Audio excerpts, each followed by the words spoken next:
Esther and Jerry Hicks. Law of Attraction: The Secrets to Getting What You Want. Prefaced by Neil Donald Waskey Guy. Daniel Editor. 1-2 Translators note: this work is almost entirely the result of channeling sessions which have been transcribed, collected and published as such by the authors. This text, therefore, retains a fundamentally oral style. Moreover, the group of minds that manifests itself through Esther Hicks, called Abraham, uses a pedagogy that involves frequent repetition. The goal is not to satisfy intellectual curiosity on these issues, but to promote the implementation, practice of the teaching. These repetitions serve in a way to drive the point home. Finally, as the U.S. editor's note below points out, Abraham uses neologisms and unusual turns of phrase to convey new ideas. 3. This book is dedicated to all of you who, driven by a desire to be enlightened and achieve wellness, asked the questions he answers, and to the wonderful children of our children who are examples of what is taught here. Laurel, 8 years old, Kevin, 5 years old, Kate, 4 years old, and Luke, 1 year old, who don't ask questions yet, because they haven't forgotten yet. This teaching is also dedicated in particular to Louise He, whose desire to ask questions, to learn and to disseminate the principles of well-being throughout the planet led her to create the publishing house Hay House Publishing, thanks to which so much joy has spread throughout the world. Prefaced by Neil Donald Waskey. That's it. You are there. No need to look any further. Put down all other books, cancel your registration for other workshops and seminars, and tell your coach that you won't need to call them again, because it's all there. Everything you need to know about life, everything you need to succeed, you will find there. All the rules necessary for the success of this extraordinary adventure. All the tools to forge the life you've always dreamed of. No need to go any further or look anywhere other than where you are right now. Besides, look at what you have already accomplished. Come on. Look at what you're holding in your hands right now. You did this. You are the one who put this book where it is now, right before your eyes. It was you who manifested it, out of nowhere, in and of themselves. That's all the proof you need that what's in this book works. Do you understand? No. Don't go too fast. It is important that you listen carefully to this. I am telling you that you hold in your hands the best proof in the world that the law of attraction is real, that it works and that it is causing tangible results in the world. Let me explain to you. Somewhere in the depths of your consciousness, in some important corner of your brains, you set the intention to receive this message. Otherwise, this book would never have found its way to you. This is not an easy task. It is something very important. Believe me, it's nothing. Because you are about to create exactly what you intended. A radical change in your existence. That was your intention. Is not it? Of course, that was it. What is happening, as you read these lines, would not happen if you had not fixed your attention on the deep desire that your daily experience reaches a new level. You have wanted this for a long time. The only questions you asked yourself were, how do we achieve this? What are the rules and the tools? Well, here they are. You asked for them, you got them, and coincidentally, it is precisely the first rule. What you ask for is what you get, but it goes further than that, much further, and that is exactly what this book is about. In these pages, we will not only give you absolutely exceptional tools, you will also receive instructions on how to use them. Have you ever dreamed that life comes with a manual? Well done. Now it is. Esther and Jerry Hicks are to be thanked for that, without forgetting, of course, Abraham. They'll tell you who it is in the fascinating and almost euphoric text that follows. Esther and Jerry have dedicated their lives to the joy of sharing the wonderful messages that Abraham gives them. I admire and love them so much for what they do, and I am so grateful to them, because they are truly extraordinary people, charged with a glorious mission, to glorify the mission that we have all accepted, namely to live fully the glory of life itself and to who we really are. I know that you will be very impressed by what you will discover in these pages and that you will feel fulfilled. I know that reading this book will represent a major turning point in your life. Here you will find not only a description of the most important law of the universe, the only one you really need to know, in fact, but an explanation accessible to all of the mechanics of life. This is staggering information.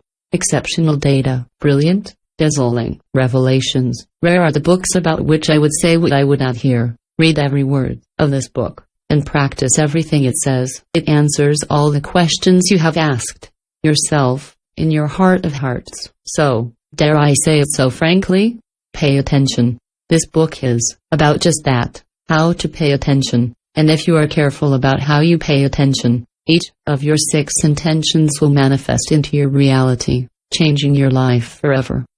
7. Preface by Jerry Hicks. The stunning philosophy and practical spirituality you are about to discover in these pages was first revealed to Esther and myself in 1986 in response to a long list of questions I couldn't find an answer for many years. In this book, you will discover the foundations of Abraham's teaching, as it was lovingly communicated to us during the very first days of interaction with them. Please note that the singular proper name Abraham encompasses a group of love entities. That is why we speak of it in the plural. The recordings from which this book is based were first released in 1988 as part of an album of 10 audio cassettes, entitled Special Subjects. Since that date, many aspects of the foundations of Abraham's teachings have been published in the form of books, CDs, DVDs, card games, calendars, newspaper articles, radio and TV broadcasts, workshops, not to mention all the successful authors who have included this teaching in their own books. However, prior to the publication of this book, The Law of Attraction, this original teaching had never been published in its entirety in a single volume. To learn more about the teachings of Abraham, in English, see the site http://www.abrahamhicks.com. We designed this book by transcribing the original series of 5 Abraham Basics Starter Set CDs, and asking Abraham to make some alterations to improve the readability of these audio documents. Abraham also added a few new passages, for the sake of clarity and continuity of the subject. 8 millions of readers, listeners and viewers have appreciated the value of what they have learned from these lessons, and Esther and I are delighted to offer you the foundations of Abraham's original teaching in this format. It was a wonderful experience for Esther and for me to revisit all this shocking data, because it reminded us of these simple and fundamental laws that Abraham did teach us many years ago. Since the very first reception of this teaching, Esther and I have done our best to apply our understanding of this material to our own existence, and the fabulous progression that our joy-filled existence has followed is simply astounding. We took Abraham at his word, because everything they told us made sense to us, but since then our daily lives have largely proven the validity of these teachings, and it is with immense joy that we tell you, based on our personal experience, it works. Editor's note. Please note that in the absence of equivalence to some of the non-physical concepts that Esther picks up, Esther sometimes uses new combinations of words, as she sometimes makes new use of terms.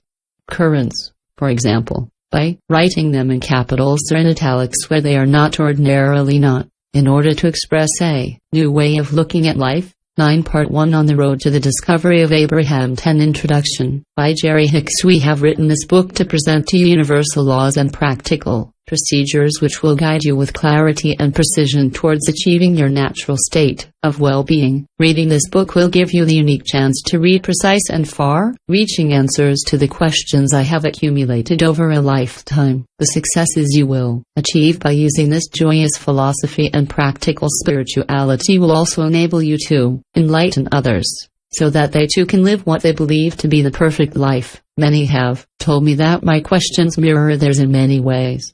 Therefore, as you discover Abraham's clear and enlightening words, you will not only be satisfied that long-standing questions are answered, but, like Esther and myself, you will develop a new enthusiasm for your own life, and, as you begin to apply the practical tools offered here, based on this new point of view, you will find that you will be able to deliberately create anything you want to do, be, or have. As far as I can remember, it's as if my life was just an endless stream of questions to which I couldn't find satisfactory answers. for I longed to find a philosophy of life that was based on absolute truth. But as soon as Abraham entered our existence, revealing to Esther and myself their explanations of the powerful laws of the universe, coupled with practical tools for turning ideology and theory into concrete results, I became aware that the succession of books, professors and life experiences that had punctuated my path constituted a perfect series of stages until the discovery of Abraham. 11. I like to think of how lucky you are to read this book and discover for yourself the value of what Abraham taught, because I know how much that teaching has improved our lives. I also realize that you would not have this book in your hands now if your life experience had not prepared you, like me, to receive this information. I can't wait for you to delve into this book and discover the simple and powerful laws and practical tools that Abraham offers, so that you can begin to deliberately attract into your life all that you desire, and free yourself from any experience you don't want. A long line of religious groups. My parents weren't religious people, so I'm not sure why I felt such a strong need to find a church and immerse myself in those religious principles, but this force was very strong in me during my youth.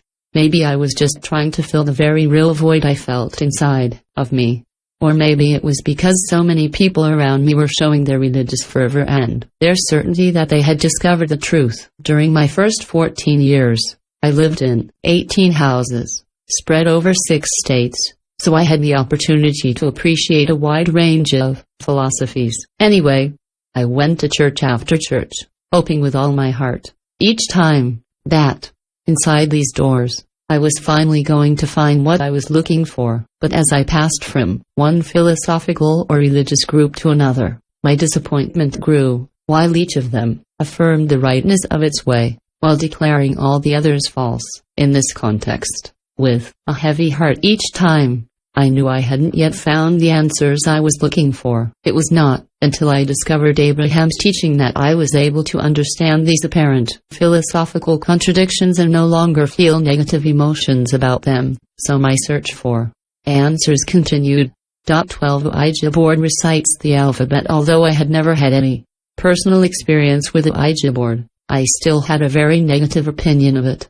I felt that, at best it was just a game, and at worst it was a complete scam. So in 1959, when friends in Spokane, Washington, suggested I try the Ouija board, I immediately dismissed the offer as ridiculous.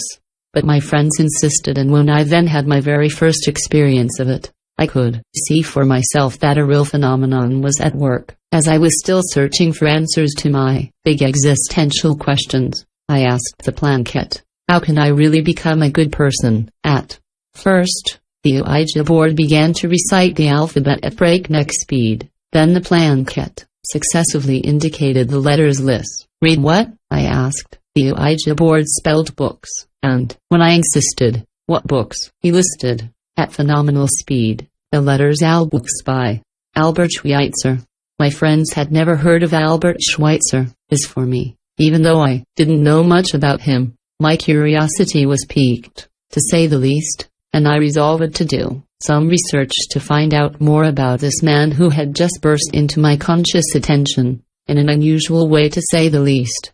In the first library I visited, I discovered a wide range of books written by Albert Schweitzer, and I read them all systematically, and even if I cannot say that I discovered precise answers to my long list of questions there, Schweitzer's book The Historical Secret of the Life of Jesus opened my mind to the idea that there is more ways to look at things than I had shown myself willing to accept. The enthusiasm I had felt for what had seemed to me to be a doorway to enlightenment and the answer to all my questions eventually waned, since the Ouija board had provided me with neither enlightenment nor answers, even though he had undoubtedly awakened me to the awareness that there was an intelligent way of communication that had never seemed real to me, until I had experienced it myself. The Ouija board didn't work for me when I used it on my own, but I tried it on hundreds of people on my travels for fun and found 3 people who used it successfully, along with a few friends with whom the planket worked,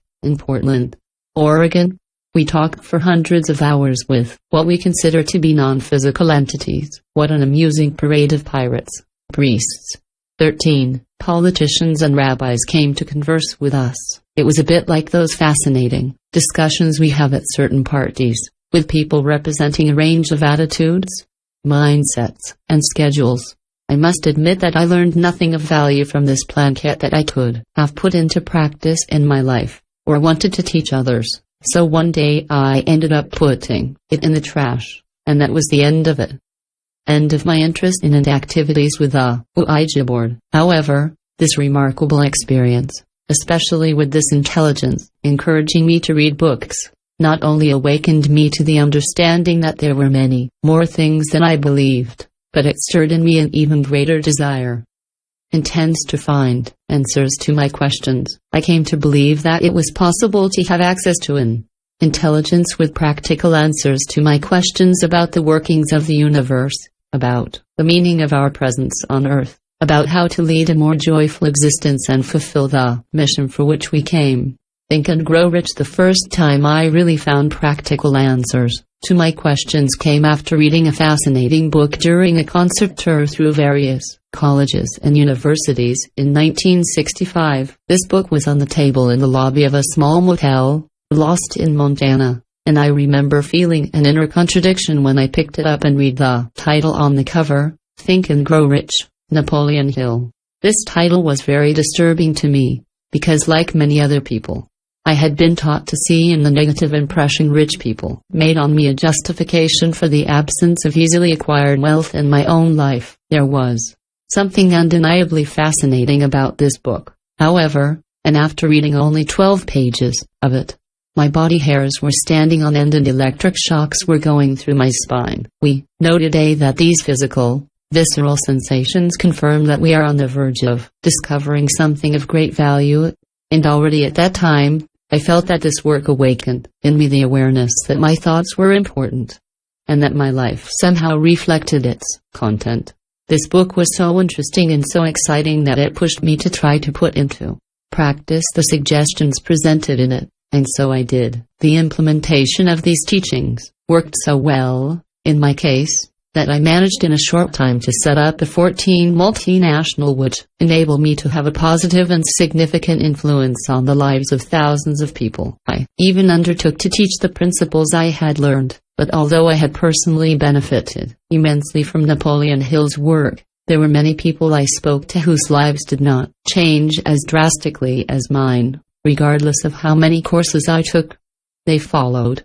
So my quest for more specific answers continued. Seth talks about how we create our reality. If my eternal quest for meaningful answers to my questions continued, and if my desire to find a way to help others achieve their goals more effectively was more intense than ever, my attention, however, was diverted from all these questions by the new life that Esther and I were beginning to build in Phoenix, Arizona. We had married in 1980. After having lived together for a few years, and we were surprised at how much we were made for each other. Each wonderful day after another, exploring our new city, moving into our new home and discovering our new existence together, filled us with joy.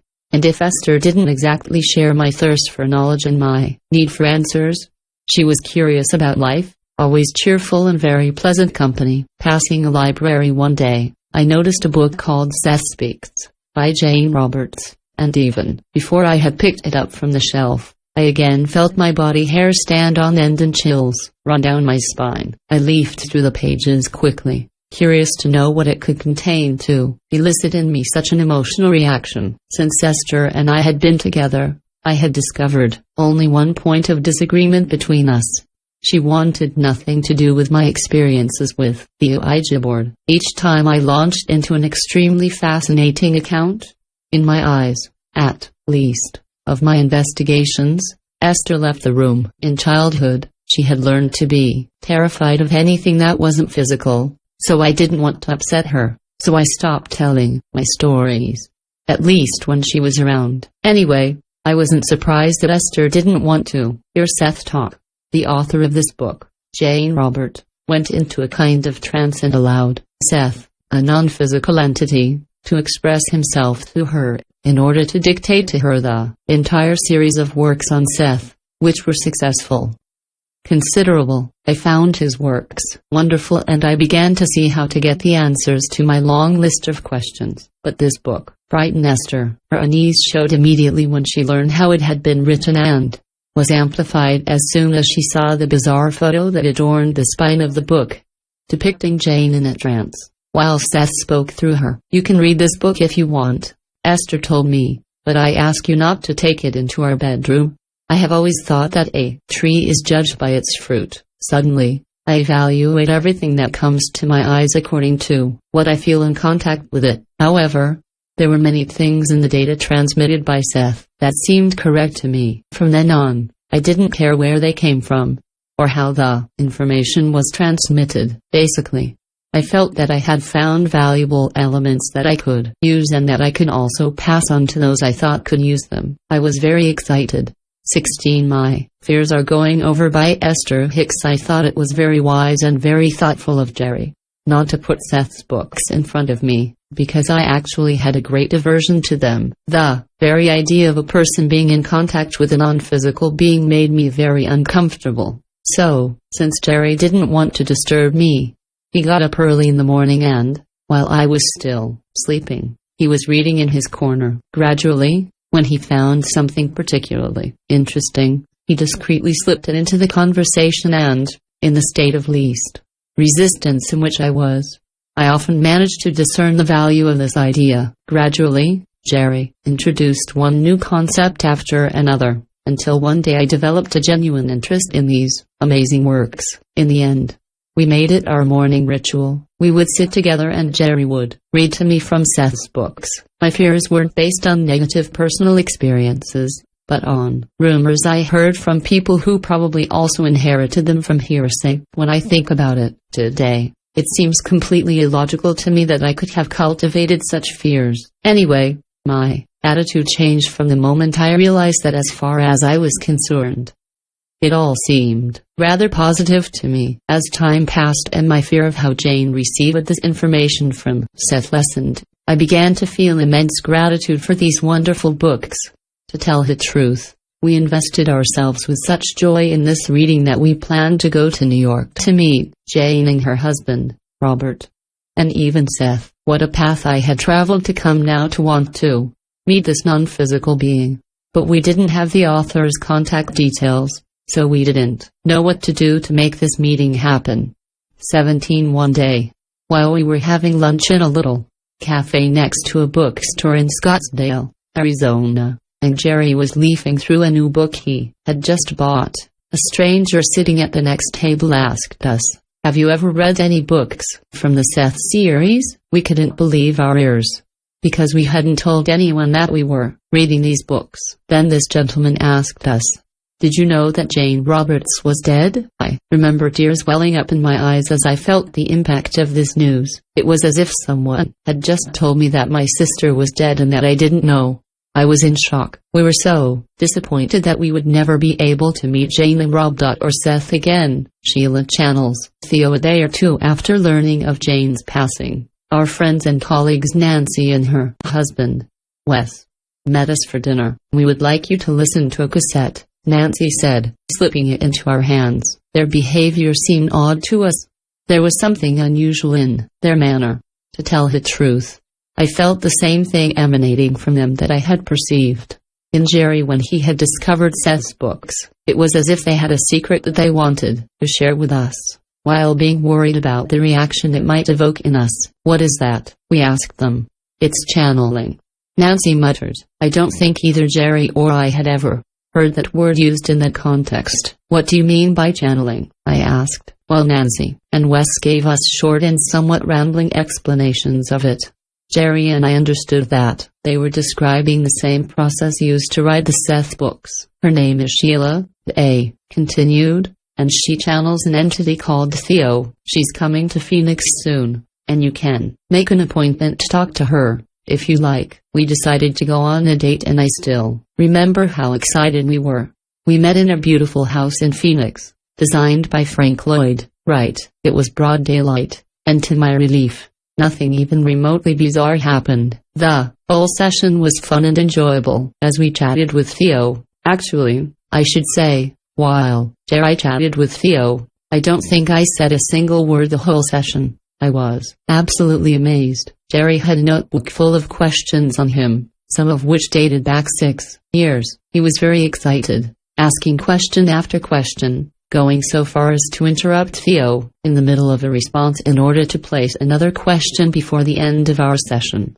This half hour passed very quickly, and we were enthusiastic. "Can we come back tomorrow?" I asked, because it was my turn to have a list of questions to ask Theo. Should I meditate? During our second session the next day, I asked Theo, via Sheila, what we could do to achieve our goals faster. Theo answered, affirmations. Then he gave me a marvelous one. I, Esther, Hicks, I see and I attract to me, thanks to divine love, the beings who seek enlightenment through me. This sharing will elevate us both. Now, Jerry and I knew about affirmations. We were both already using them. Then I asked, and what else? Theo answered, meditate. Good, but I didn't know anyone who meditated, and this idea seemed odd to me. I couldn't see myself doing that. As for Jerry, he associated this practice with people imagining how badly their lives could turn out, how much pain and misery they could endure before they ended. In my mind, meditation fell into the same category of bizarre activities as walking on fire, lying on a nail board, standing all day on one foot, or reaching out for alms. So, I will ask Theo, in fact, what do you mean by meditate? Theo replied, 15 minutes a day, sit in a quiet place, with comfortable clothes, and focus on your breathing, and when your mind gets distracted, which it will, just let go of that thought and come back to your breath. I thought to myself, well, that doesn't sound so weird. I then asked Theo if we should bring our 14-year-old daughter, Tracy, to him, and he replied, if she asks, but that's not necessary, because you too are a channel. I remember how implausible it seemed to me that something as strange, or is it significant, as being a channel could have gone unnoticed by us until now. Then the click of the recorder told us that, once again, our time was coming to an end. I couldn't believe the speed at which this session had passed. As I was looking through my list of questions, I hadn't asked Stevie, Sheila's friend who operated the recorder and took notes during our conversation with Theo, no doubt noticing my frustration, asked me, do you have one last question? Do you want to know the name of your spirit guide? This question would certainly not have occurred to me, because I had never heard the term spiritual guide, but I liked the idea, so I replied, yes. Who is my spiritual guide? Theo replied, I'm told you'll receive it live. You will have an experience of clairaudience, and you will know it. That day, when we left that house, we felt better than ever. Theo had encouraged us to meditate together. As you are compatible, it will be more powerful. So, to put his suggestion into practice, we went straight home, put on our bathrobes, our most comfortable clothes, drew the living room curtains, then sat down, intending to meditate. What that this term could well mean. I remember thinking, I'm going to meditate for 15 minutes every day, and I'll find the name of my spirit guide. It was kind of weird for Jerry and me to start this weird practice together, so we sat in the 2 large wing chairs, with a shelf between us, so we couldn't see each other. Something began to breathe me. Theo's instructions on the meditation method had been very brief. 15 minutes a day, sit in a quiet place, with comfortable clothes, and focus on your breathing, and when your mind gets distracted, which it will, just let go of that thought and come back to your breath. So we put a timer on for 15 minutes, then I sank back into my very comfortable chair and concentrated on my breathing. I started counting my breaths, inhaling and exhaling. Almost immediately, I felt a numbness that spread throughout my body. It was a very pleasant feeling. I liked it. The timer went off and made me jump. No sooner had I become aware of Jerry's presence in the room than I said, let's do it again. So we put the timer back on for 15 minutes and 20. I started to feel that wonderful feeling of numbness and detachment again. This time, I no longer felt the shepherdess under me. It was as if I was suspended in the room and there was nothing else there. Once again the timer was set for 15 minutes and once again I slipped into the delightful state of a detachment. When suddenly I had the incredible feeling of being breathed. It was as if something powerful and full of love was blowing air into my lungs and then pulling it out again. I know today that was my first contact with Abraham. But at the time all I knew was that an energy of love more powerful than anything I had ever known flowed through my whole body. Jerry told me that when he heard the change in my breathing, he peered through the shelf and thought I was ecstatic. When the timer rang and I regained consciousness, I felt an energy unlike anything I had experienced before, moving through me. It was the most amazing experience of my life, and my teeth buzzed, not chattered, for several minutes. What an incredible series of events had culminated in this, even more incredible contact with Abraham. Irrational fears that had accompanied me all my life, and which had no basis in my own existence, had dissipated to be replaced by an encounter. Personal, all imbued with love, with the energy of the source. I had never read anything that provided me with a true understanding of who God was, but I knew what I had just experienced must most definitely be an encounter with it. My nose spells the alphabet. Given the remarkable results of our first attempt, we decided to set aside 15 to 20 minutes a day for meditation. That's how Jerry and I spent about 9 months meditating in our easy chairs, breathing in silence and soaking ourselves in well-being. Then, one day in 1985, shortly before Thanksgiving, I experienced something new during my meditation period. My head began to move, very slowly. It was a very pleasant feeling, in the state of detachment that was mine, to feel such a subtle movement. I almost felt like I was flying. I didn't really know what to think about it, except that it was not me who was doing it and that this experience was very pleasant. My head continued to move like that for 2 or 3 days. Every 21 times we meditated, and on the 3rd day or so, I suddenly realized that my head was not moving anyhow. In fact, I was spelling out letters with my nose, as if I were writing with chalk on a board. I had an exclamation of surprise. Jerry, I'm spelling the alphabet with my nose. As I became aware that something remarkable was happening to me, and that someone offered to communicate with me, intense shivers ran through my whole body in successive waves. Never before, or since, have I felt such wondrous sensations ripple through my entire being. So, the letters formed the words, I am Abraham. I am your spirit guide. I like you. I'm here to work with you. Jerry grabbed his notebook and started jotting down everything I clumsily transcribed from the movements of my nose. Letter by letter, Abraham began answering Jerry's questions, sometimes for hours at a time. We were so happy to have connected with Abraham in this way. Abraham starts typing the alphabet. It was a rather slow and cumbersome way of communicating, but Jerry was getting answers to his questions, and the experience was absolutely thrilling for him and for me. Jerry therefore asked questions for almost 2 months. Abraham answered it by spelling out the words with the movements of my nose, and Jerry wrote everything down. Then, one night, when we were lying in bed, my hand began to pat gently on Jerry's chest. I was surprised and explained to him, it's not me, it must be them. Then I had a very strong feeling that I had to type. So I sat down at my typewriter and held my hands above the keyboard and, just as my head began to move involuntarily as I traced the letters in the air with my nose, my hands began to move on the keyboard of my machine. They were moving so fast and with such force that Jerry was somewhat alarmed. He was standing next to me, ready to grab my hands, if necessary, because he didn't want me to hurt my fingers. He told me they were moving so fast he could barely see them. But there was nothing to be alarmed about. My fingers ran through all the keys, over and over again, before beginning to spell out the alphabet, then write an entire page of, I want to type at the machine, I want to type at the machine, I want to type at the machine, with no capitals and no spaces between the words. Then my fingers began to type a message, slowly and methodically, asking me to return to the machine every 15 minutes, and that's how we communicated for the next 2 months. The typist speaks one day. We were driving down the highway in our little Cadillac Seville, with 2 tractor trailers on either side of our vehicle. This section of the highway apparently had poor surfacing. The 3 of us were about to start a big turn at the same time, and the 2 tractor trailers were starting to encroach on our lane. We felt like we were going to get run over by these 2 huge vehicles. In the midst of all this emotion, Abraham began to speak. I felt my jaw twitch, much like yawning. Then my mouth involuntarily formed the following words: "Take the next exit." What we did. We then stood at this underpass and Jerry talked for hours with Abraham. It was very exciting.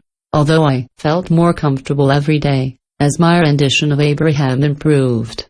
I asked Jerry to keep it strictly between us, because I feared the reactions of others if they ever found out what was happening to me. When the time came, however, a handful of close friends began to dialogue with Abraham, and about a year later we decided to open this teaching to the public, as we always do. The evolution of my retransmission of the vibration of Abraham continues every day.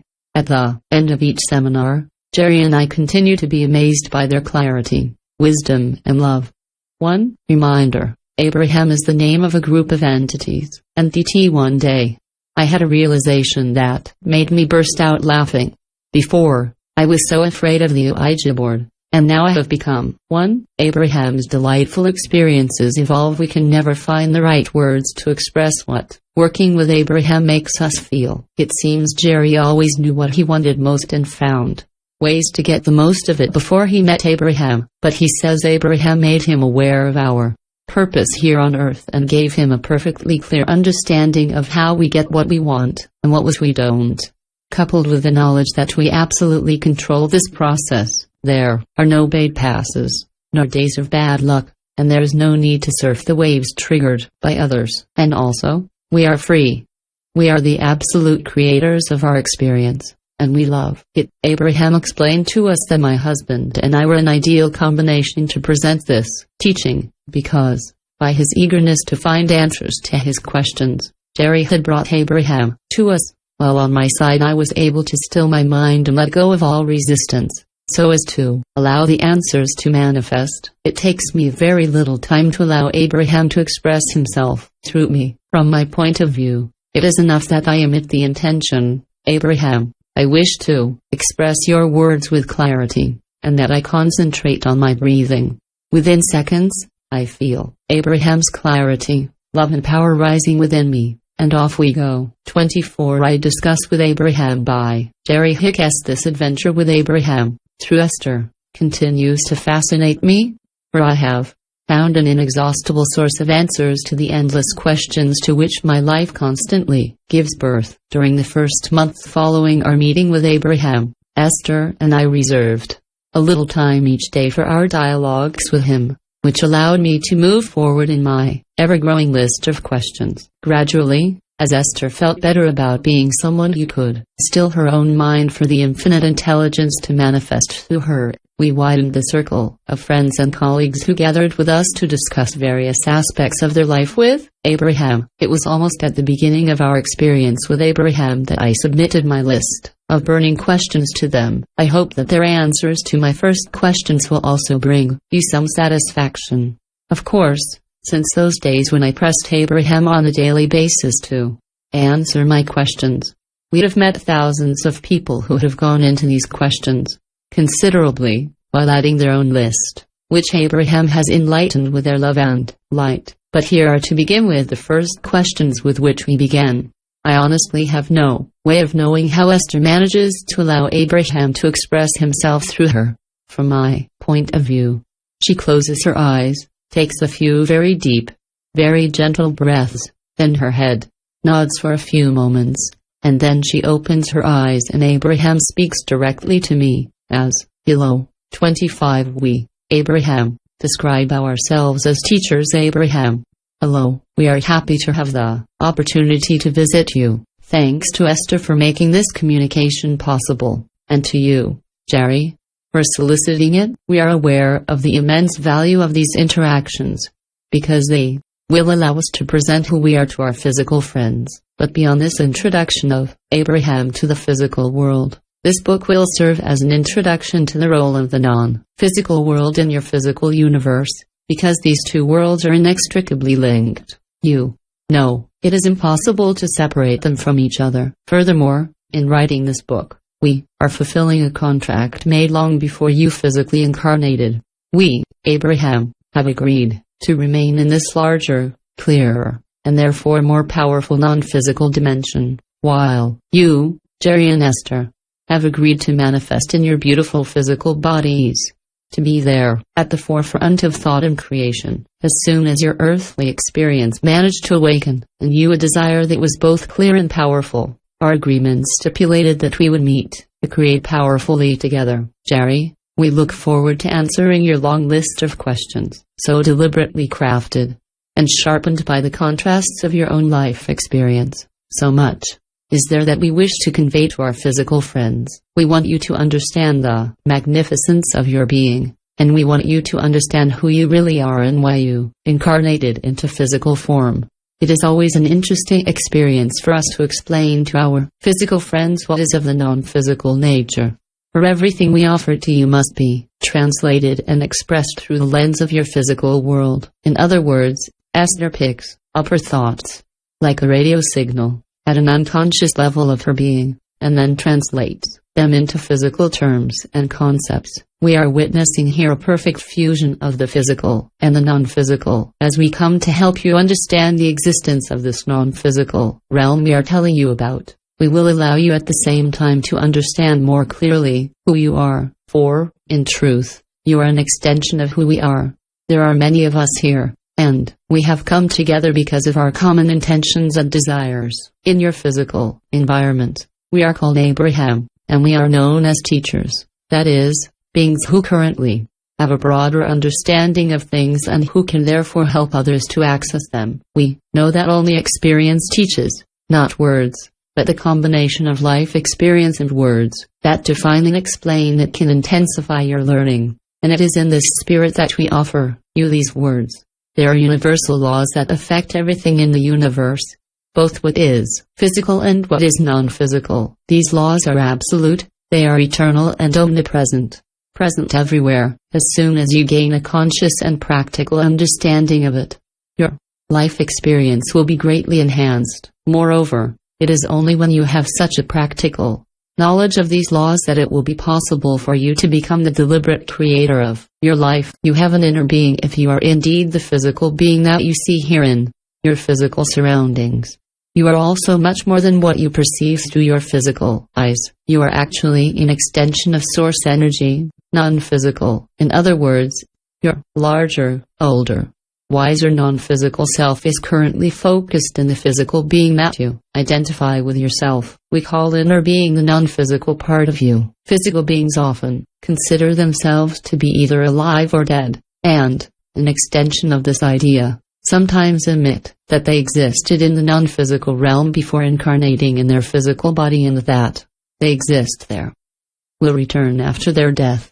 But few people truly understand that the non-physical part of themselves currently remains primarily and powerfully centered in the non-physical plane, while only part of this perspective manifests in the physical plane and in their current physical body. It is necessary to understand these two perspectives, as well as the relationships between them, to have a true understanding of who you are and the intentions that moved you in taking on this physical body. Some call this non-physical part the higher self or soul. It doesn't matter what you call it. What matters above all is to recognize that your inner being exists, because only the conscious understanding of the relationship between you and your inner being will allow you to benefit from true guidance. 27. We do not wish to change your beliefs. We are not here to change your beliefs, but to remind you of the eternal laws of the universe, so that you can deliberately become the creator you intended to be, because no one but you attracts the kind of experience that you are having. You are the one who accomplishes all of this. We do not come here for the purpose of you believing this or that, for there are none of your beliefs that we are asking you to reject. When we contemplate this marvelous earthly physical plane, we see there a great diversity of beliefs, within which reigns a perfect balance. We will present these universal laws to you in a simple way. We will also offer you tools to these laws, in order to achieve all that is important to you, and why we know that you will enjoy discovering the creative control you can exert over your life. We know that what will be most valuable to you will be the freedom you gain by applying the art of allowing. Since the majority of you are already familiar with all of this, we consider our task to be to remind you of what, on some level, you already know as you read these pages. And if this is your desire, our hope is that you will come step by step to an awakening under our guidance, and to a recognition of your whole self. You are precious to all that is. We desire you to recover the understanding of your immense value to all that is. For you are truly at the cutting edge of thought and adding something to the universe by your every thought, every word and deed. You are not inferior beings trying to catch up. Rather, you are at the peak of creation, with all the resources of the universe at your disposal. We want you to realize your value. Otherwise you will not attract what is truly yours. If you don't know how to appreciate yourself, you deprive yourself of the continual joy that is your natural heritage. And even though the universe still benefits from all that you are going through, we form the desire that you too will begin to reap the fruits of your labor, here and now. 28. We are absolutely certain that you will find the keys that will allow you to live what you had planned to live before you manifested in this body. We will help you fulfill the purpose of your existence, and we know that matters to you, because we hear you ask, why am I here? What can I do to improve my life? How do you know what is right? We are here to answer all these questions in detail. We are ready for your questions. 29. Introduction to the Art of Wellness. Jerry, What I Would Like, Abraham, is an introductory book, written specifically for those who wish to gain conscious control of their lives. I wish there was enough information and advice in there so that every reader could immediately start using these ideas, and, therefore benefit from an immediate increase in their level of happiness, or state of well-being.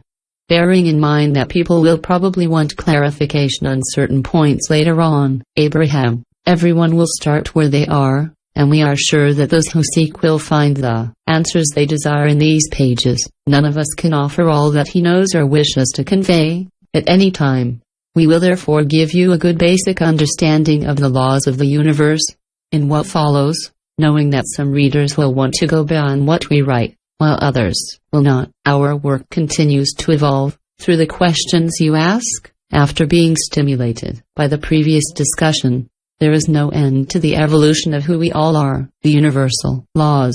Definition. There are 3 eternal universal laws that we wish to help you understand more clearly, so that you can apply them intentionally, effectively and satisfactorily. The law of attraction is the first of these laws that we wish to offer you, because if you do not understand it and if you are not able to apply it effectively, you will fail to use the second, the science of deliberate creation, nor the third, the art of allowing. You must first understand and effectively use the first law, before you can understand and use the second, and you must understand and use the second law, before you can do the same with the third. The first law, the law of attraction, states, like attracts like. While this statement may seem rather simple, it nevertheless defines the most powerful law in the universe, a law that affects everything. At all times, nothing exists in the world that is not affected by this powerful law. The second law, the science of deliberate creation, states, what I think about, and what I believe in or hope for, happens. In short, you will get what you think about, whether you like it or not. The deliberate application of thought is the true object of the science of deliberate creation. For if you do not understand and intentionally apply these laws, you risk creating in spite of yourself. The third law, the art of allowing, states, I am what I am, and I am willing to allow others to be what they are. When you are ready to allow others to be who they are, even when they won't allow you to be who you are, you will be in allure, but you are unlikely to reach that level until you have everything you need. First, understood how you attract what comes to you. Only after realizing that such a person cannot be part of your life experience unless you invite them through your thoughts, or through your attention to them, and that such circumstances cannot present themselves in your existence, either without you drawing them there by your thoughts, or observing them, that you will become the enabler that you aspire to become. At the moment of entering into this manifestation of life, understanding these three universal laws, along with their deliberate application, will give you the joyous freedom to create your life exactly as you desire. Once you understand that it is you, through your thoughts, that attract all the people, circumstances and events that characterize your life, you will begin to lead the existence you aspired to when you are embodied in this physical body. So understanding this powerful law of attraction, coupled with the intention to deliberately create your own life, will eventually give you access to the unparalleled freedom that can only come from fully understanding and applying the art of allowing. 31 Part 2 The Law of Attraction 32 The Universal Law of Attraction. Definition. Jerry. Okay, Abraham. I guess the first topic you're going to discuss in detail with us will be the law of attraction. You said it was the most powerful law, Abraham. Not only is the law of attraction the most powerful law in the universe, but it is imperative that you understand it before the rest of what we have to offer can be of use to you. Similarly, you must understand it for your experience or that of others to make sense. Everything that happens in your life or in that of others is affected by the law of attraction. It is the foundation of all that manifests before your eyes. It is the basis of everything you experience. Awareness of the law of attraction and understanding how it works is therefore essential to living life deliberately. Besides, it is also essential for you to know the overflowing life of joy that you aspire to by coming here. The law of attraction states, like attracts like. When you say, birds of a feather flock together, you are actually talking about the law of attraction. You see the proof of this when you wake up in a bad mood and all day long things go from bad to worse, so that when the sun goes down, you think, I shouldn't have gotten out of bed. You also have the proof of this in your society. When you notice that the person who talks the most about illnesses is sick, and the one who talks the most about prosperity is prosperous. The law of attraction is also evident when you tune your radio to 630 AM and expect to pick up broadcasts from the antenna on the 630 AM frequency, because you have realized that the radio frequencies of your station and of the transmitting antenna must match. As you begin to understand, or, more accurately, remember, this powerful law of attraction, all the evidence for its existence will become more evident to you, for you will discern an exact correlation between what you thought about and what actually materialized in your life. Nothing happens by chance in your existence. It is you who attract it. It is you who attract everything, without exception. Since the law of attraction reacts to the thoughts that you constantly harbor, it's fair to say that you create your own reality. Everything you experience happens in your life because the law of attraction reacts to the thoughts you send. Whether you are remembering a past event, observing something in the moment, or imagining the future, the thought that occupies you in the present, which is so powerful, triggers a vibration within you, and the law of attraction reacts to it instantly in the midst of adverse events occurring in their lives. People often explain to you that they are sure they did not create this themselves. I wouldn't have imposed something so unwelcome on myself, they say. However, while knowing that you did not deliberately cause this untimely event, we must still explain to you that only you can have caused it, because no one else has the power to attract what is happening to you. By focusing on that unpleasant event, or its essence, you created it by default. Since you didn't understand the laws of the universe, or, let's say, the rules of the game, you attracted undesirable events into your life by your attention to them. For a better understanding of the law of attraction, imagine that you are a magnet that draws the essence of what you think and feel to yourself. So if you feel fat, you won't attract thinness. If you feel poor, you will not attract prosperity, and so on. It would be against the law. When you think of something, that's what you invite. The more you understand the power of the law of attraction, the more you will be motivated to deliberately direct your thoughts, because you get what you think about, whether you want it or not. Systematically and without exception, what you think about is what you begin to attract into your life. When you have a small thought for something you want, because of the law of attraction, that thought gets bigger and bigger and stronger. And when you have a small thought for something you don't want, the law of attraction also works on it, and in turn it gets bigger and bigger. So the more that thought grows, the more power it attracts to itself, and the more certain you are to have exactly that experience. When you see something you would like to experience and you say to yourself, yes, I would love to experience that, your mere attention to that thing invites it to manifest in your life. However,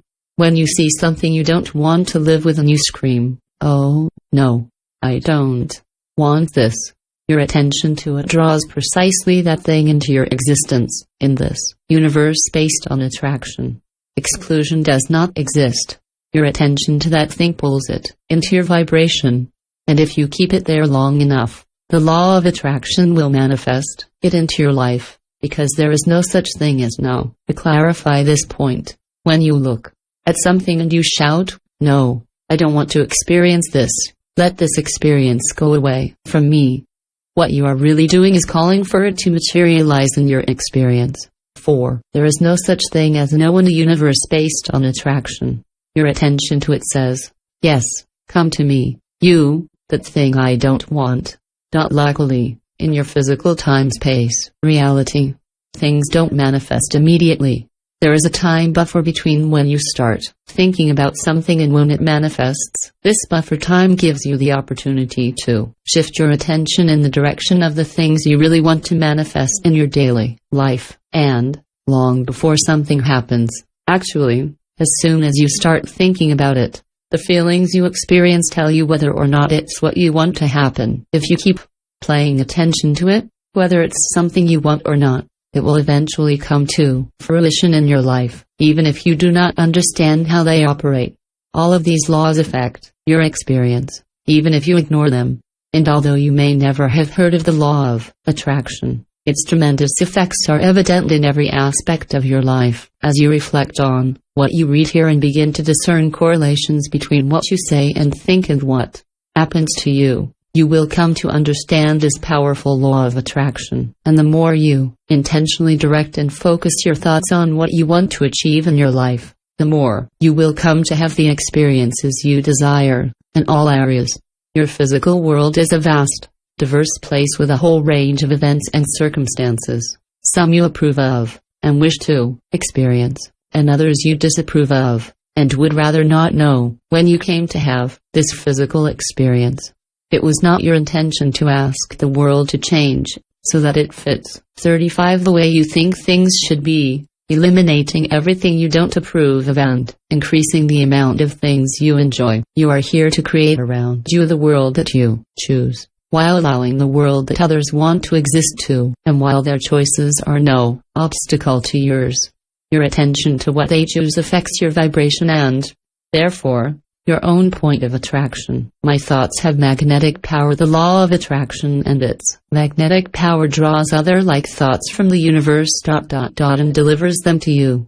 Your attention to things, the activation of your thoughts, and the law of attraction's reaction to those thoughts are, together, responsible for all people, events and circumstances in your life. All of these things come into your life through a sort of powerful magnetic channel. As their vibration matches that of your thoughts, you draw into yourself the essence of what you think about, whether it is something you desire or not. It may distract you at first, but we're hopeful that over time you'll come to appreciate the fairness, consistency, and absoluteness of this powerful law of attraction. As soon as you understand this law and begin to be aware of the things you pay attention to, you will regain control of your life, and, through this control, you will remember that nothing you desire is beyond your reach, and that nothing you don't want can be taken out of your experience. Understanding the law of attraction and recognizing the absolute correlation between what you have thought and felt and what manifests in your life will lead you to be more aware of the stimulation of your own thoughts. You will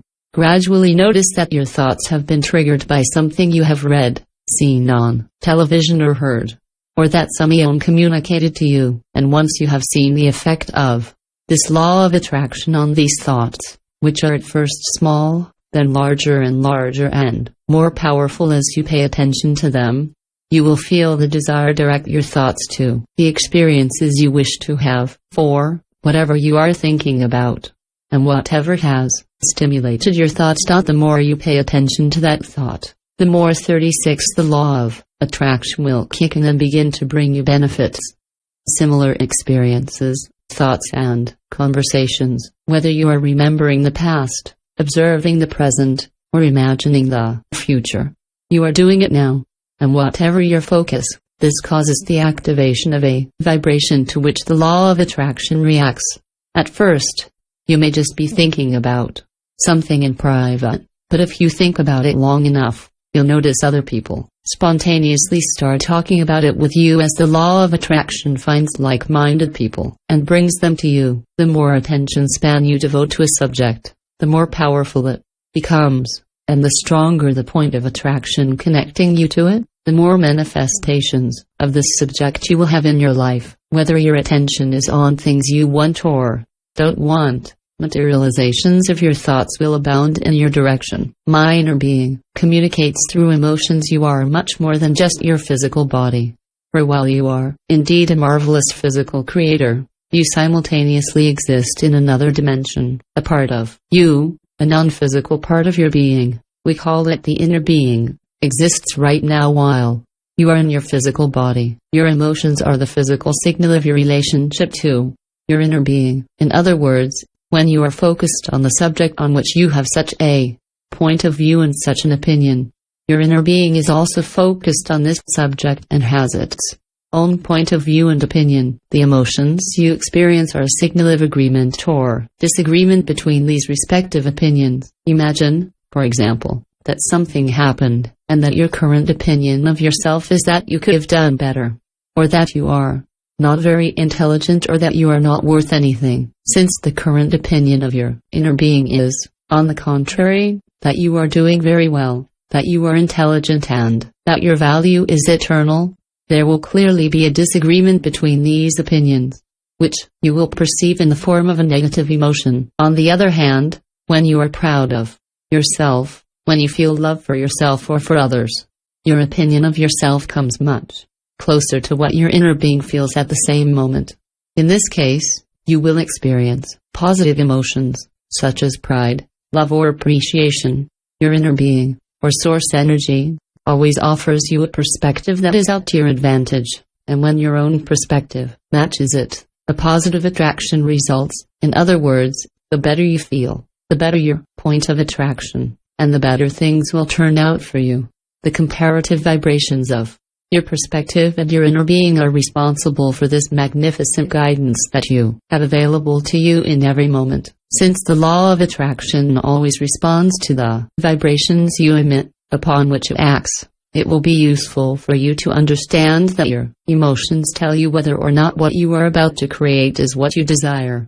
Often, when our physical friends hear about this powerful law of attraction and begin to understand that they attract things to them based on their thoughts, they attempt to control their every thought and become on guard.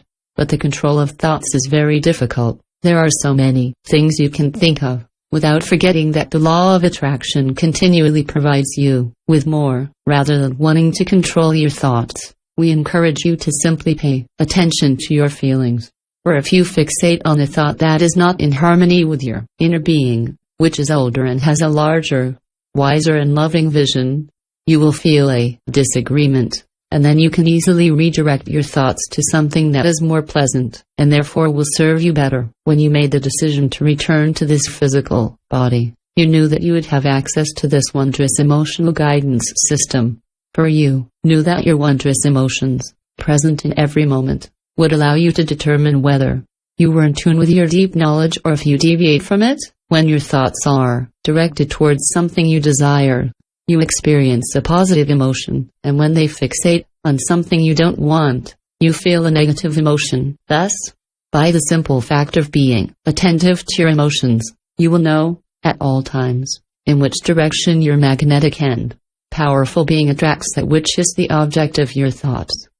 38. My pervasive emotional guidance system. Your wondrous emotional guidance system is a tremendous asset to you, for the law of attraction is constantly operating whether you are aware of it or not. So every time you think of something you don't want, and you stay fixated on that thought, the fall leads you to attract it more and more, continuously, until you finally manifest corresponding events or circumstances in your existence. However, if you are aware of your emotional guidance system, and attentive to what you are experiencing, you will notice at the most subtle stages that you are focused on something you don't want, and so you can easily change your mind to attract something you really want. If you aren't mindful of your feelings, you won't consciously notice that you're thinking about things you don't want, and you may attract something big and powerful that you don't desire, and you'll have more hard to deal with afterwards. When an idea comes to you that excites you, it means that your inner being is in vibrational correspondence with it.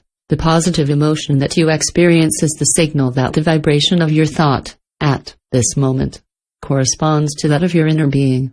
To be honest, that's exactly what inspiration is, a perfect match, in the present moment, with the larger perspective of your inner being.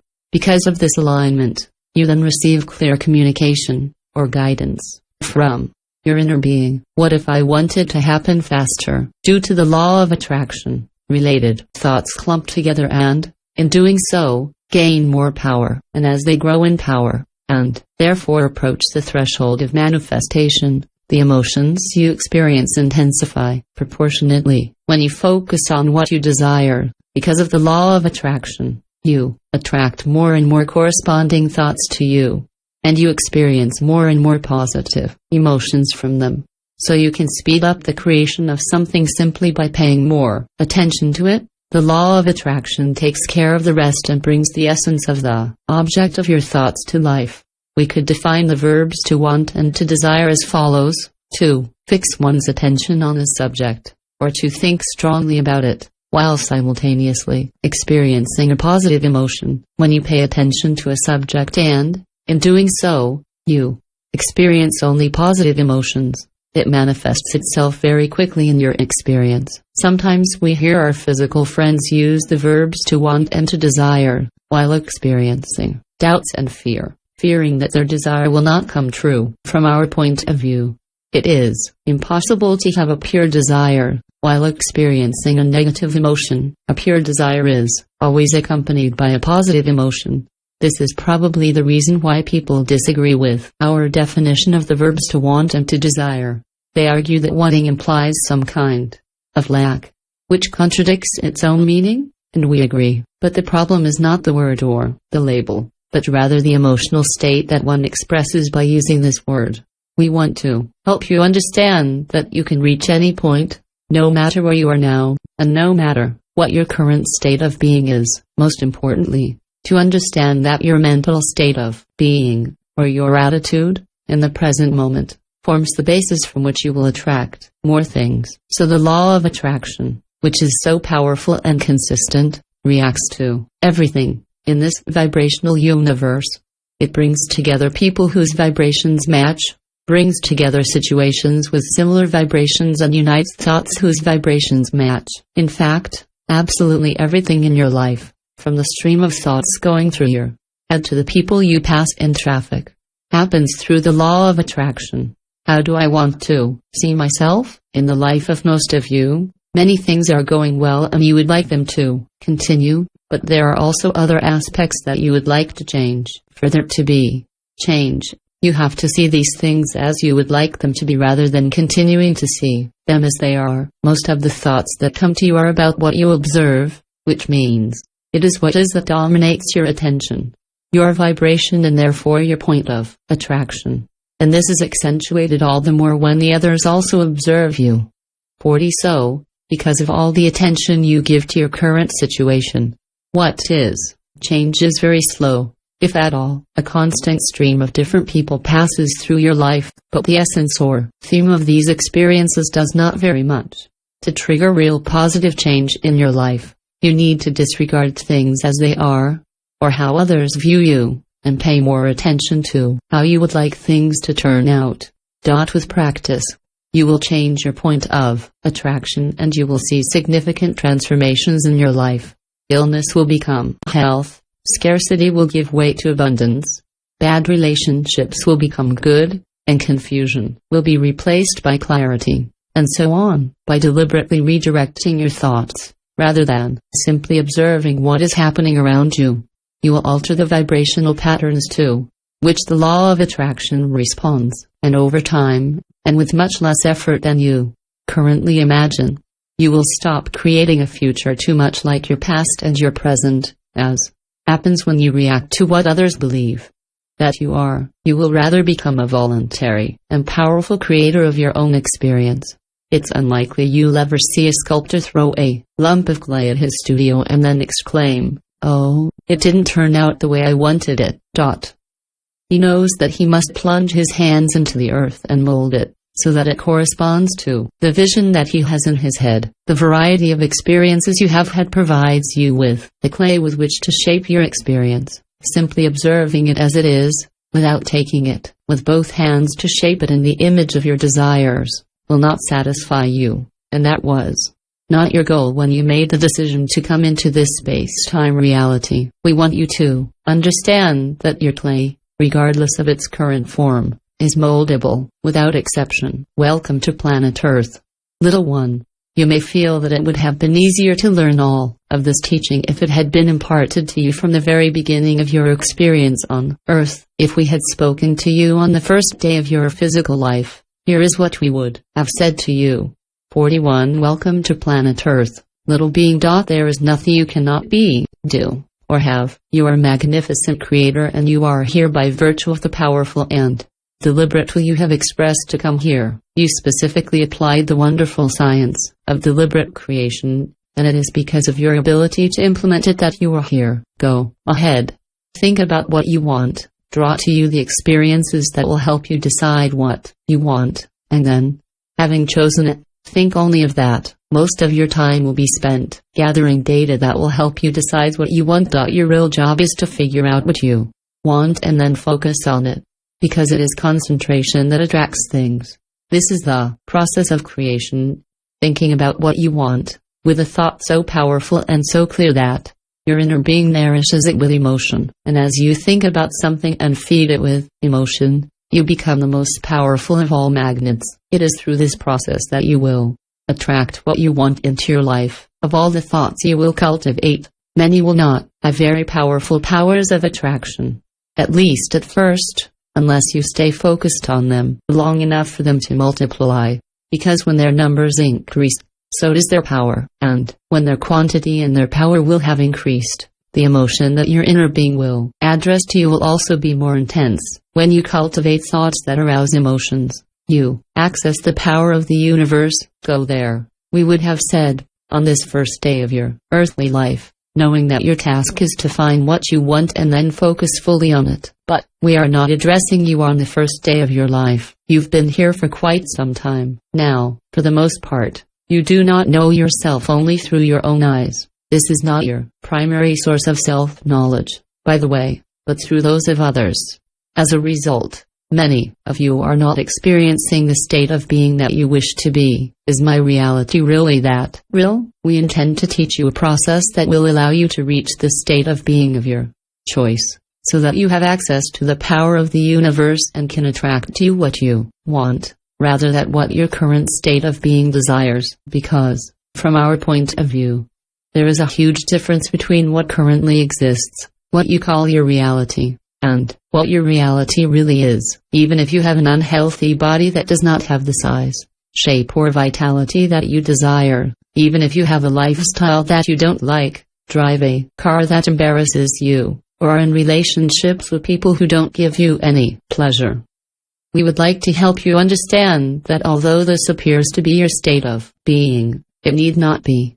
Your state of being is how you feel about yourself. At one point, how can I increase my magnetic power? The thoughts that you cultivate without associating them with a strong emotional energy do not have much magnetic power. In other words, even if each of your thoughts has a creative power, or a potential of magnetic attraction, it is those which are associated with strong emotions which prove to be the most powerful. It is therefore obvious that the majority of your thoughts do not have great power of attraction. They merely maintain more or less what you have already attracted. So don't you see the value in spending 10 to 15 minutes a day sending powerful thoughts that arouse strong, positive and passionate emotions, in order to attract circumstances and the events you want?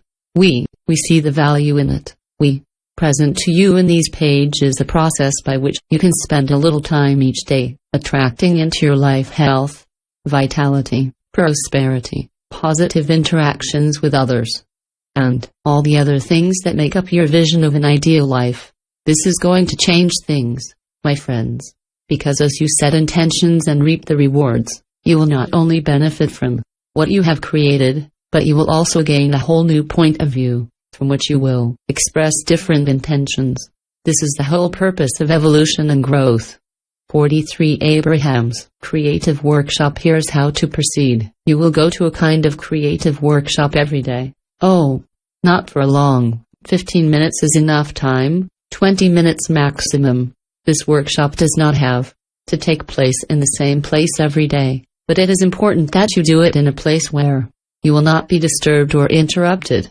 It's not about putting yourself in an altered state of consciousness, or reaching a meditative state. It is simply a matter of thinking about what you desire, and thinking about it with such clarity that your inner being responds with a confirming emotion. Before starting this exercise, it is important that you are happy, because if you do it being unhappy or without emotion, your work will not have much value, because your power of attraction will not be active. When we say happy, we don't mean that state of excitement where the ups and downs alternate. We think of a state of expansion, of lightness, the kind of feeling one experiences when everything is going well. So we recommend that you do what it takes to be happy. It differs from person to person. In the case of Esther, for example, she can quickly reach this state of expansion and joy by listening to music, but not all music achieves this result, nor necessarily the same each time. For some of you, contact with animals or time spent near a stream will do the trick. As soon as you experience the feeling of being happy, sit down. Your workshop has begun. Your task in this workshop is to assimilate the data that you have accumulated during your real life, in contact with others, and by coming and going in your physical environment, draw from all this data a sort of image of yourself that satisfies and pleases you. Your life experiences outside of the workshop will serve you well, for as you go about your daily business, it doesn't matter what you do. Go to work, tinkering around the house, relate to your partner, friends, children or parents. If you cultivate the intention of gathering data on what you like, which you can use later in your workshop, you will find that every day is fun. Have you ever indulged yourself when you had some money in your pocket, and went shopping with the idea of finding something to buy, and looking around? 44 In the shops, even though there were a lot of things you didn't want, you harbored the intention of finding something you really wanted, in exchange for your money. Well, we'd like you to look the same way every day of your life. As if you had your pockets full of something to trade for that data you're collecting. For example, you come across someone who has a cheerful personality. Collect this data, intending to use it later in your workshop, or maybe you observe someone driving a car you like. Collect this data as well. Likewise, you can discover a profession that interests you. Whatever you see that appeals to you, remember it. You can even write this down. Whenever you see something that you would like to see manifest in your life, imagine that you store this information in a sort of mental bank. Then, when you go to your workshop, you can begin to assimilate this data, and in doing so, you will build an image of yourself, by which you will begin to attract into your life the essence of what pleases you. If you are able to grasp the idea that your real job, whatever else you do, is to find around you the things you desire, in order to introduce them into your workshop, in order to create the vision of yourself by which you will attract what you want, then you will know that there is nothing you cannot be, do or have. I'm now in my creative workshop, so you are now installed somewhere in your creative workshop, happy. Here is an example of the type of work you can do there. I like being here. I realize the value of my time. therein the power it holds. Being here makes me very happy. I see a complete representation of myself, which I know to be the fruit of my creation, of my own choices. In this image of me, I am full of energy, tireless, moving forward without resistance in my life experiences.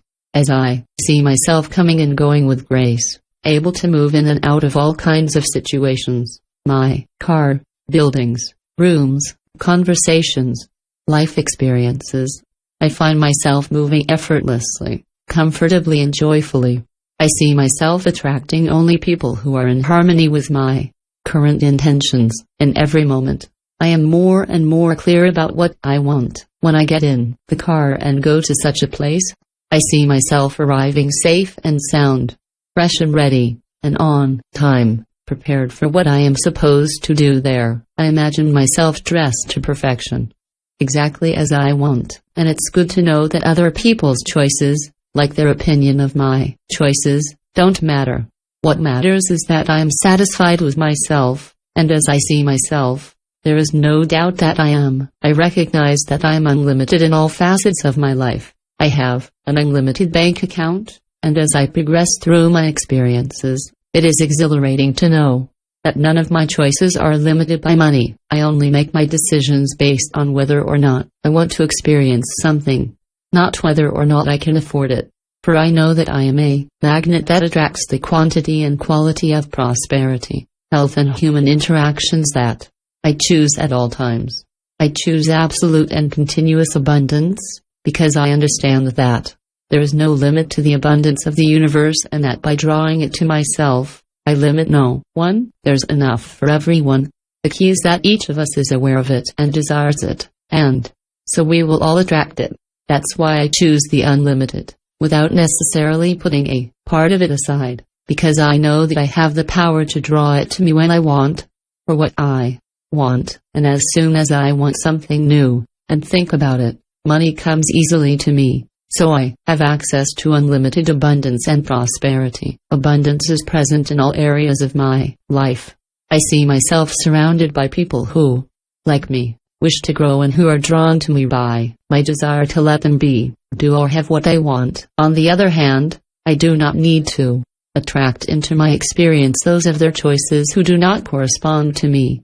I see myself interacting with others, talking, laughing and enjoying what is perfect in them, just as they fully enjoy what is perfect in me. We all like each other, and none of us notice or criticize what we don't like. 46. I see myself in perfect health. I imagine myself enjoying absolute prosperity.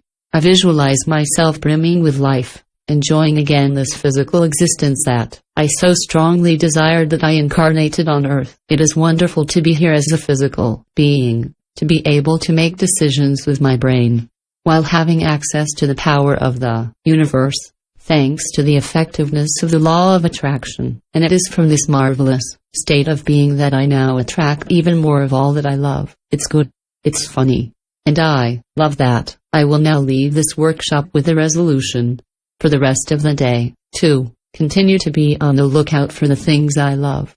It's good to know that if I see someone thriving, but sick, I don't need to take the whole lot to my workshop.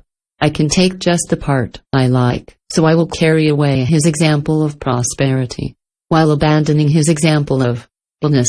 For now, my work is done. Are not all laws universal laws? Jerry, Abraham, you told us about the three main universal laws. Are there laws that are not universal? Abraham, you call many things laws. We reserve it for what is universal. In other words, when you enter this physical reality, you are subject to the agreement of time, the agreement of gravity and the agreement of space perception. But these agreements are not universal, since there are other dimensions which do not comprise these experiences. In many cases where you use the term law, we prefer agreement. There is no universal law that we save for you later. How to make the best possible use of the law of attraction? Jerry, are there many different ways to consciously and deliberately use the law of attraction? Abraham, we'll say to begin with that you always use this law, whether you realize it or not. You can't stop using it, because it's inherent in everything you do. But we appreciate your question nonetheless.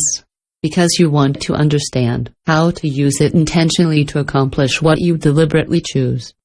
47. Awareness of the existence of the law of attraction is the key to making deliberate use of it. Since this law constantly reacts to your thoughts, it is important that you deliberately focus your thoughts. Pick the topics that interest you and focus on them in a way that benefits you. Put another way, look for the positive aspects of themes that matter to you. As soon as you choose a thought, the law of attraction will work on it, attracting other thoughts of the same nature, which will make it more powerful. By staying focused on the topic of your choosing, your point of attraction to it will become much stronger than if your mind is constantly jumping from topic to topic.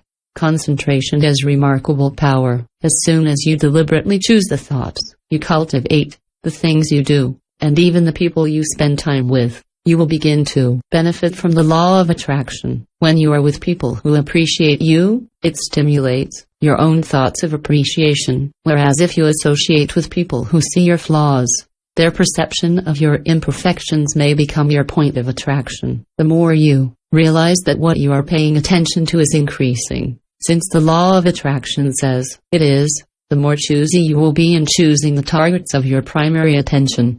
It is much easier to alter the direction of your thoughts in its very early stages, before it has gained momentum. However, it is still possible to change its orientation at any time. Can I instantly reverse the course of my creations, Jerry? Let's say people already have a creation in the works, prompted by their previous thoughts, and they suddenly decide to change its course. Isn't there an inertia factor? Don't they first have to slow down what is already about to materialize, or can they instantly create in a different direction? Abraham.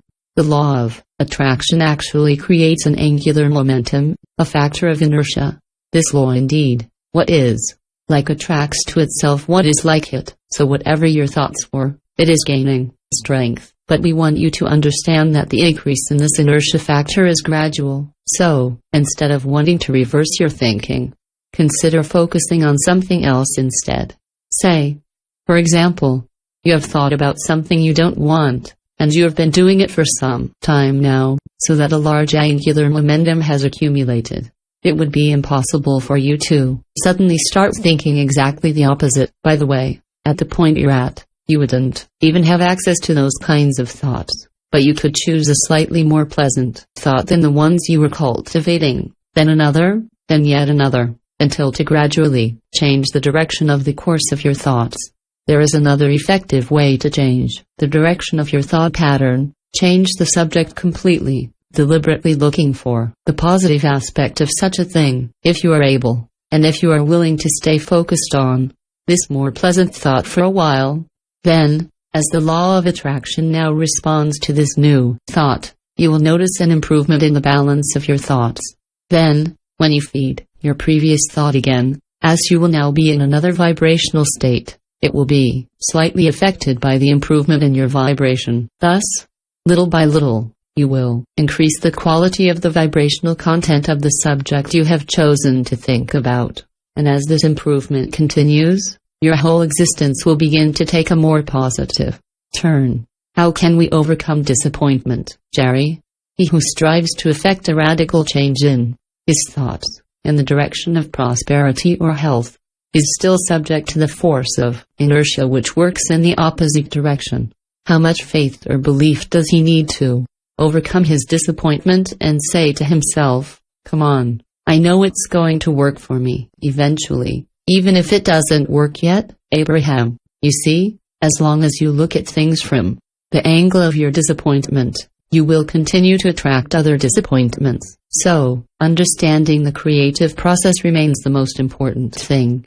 This is the whole value of the creative workshop, to be happy, to go to a place where you see things as you want them, and to see them for the time it takes for you to believe in them so much that is born in you an emotion. Then, from that state of being, attract the things you want.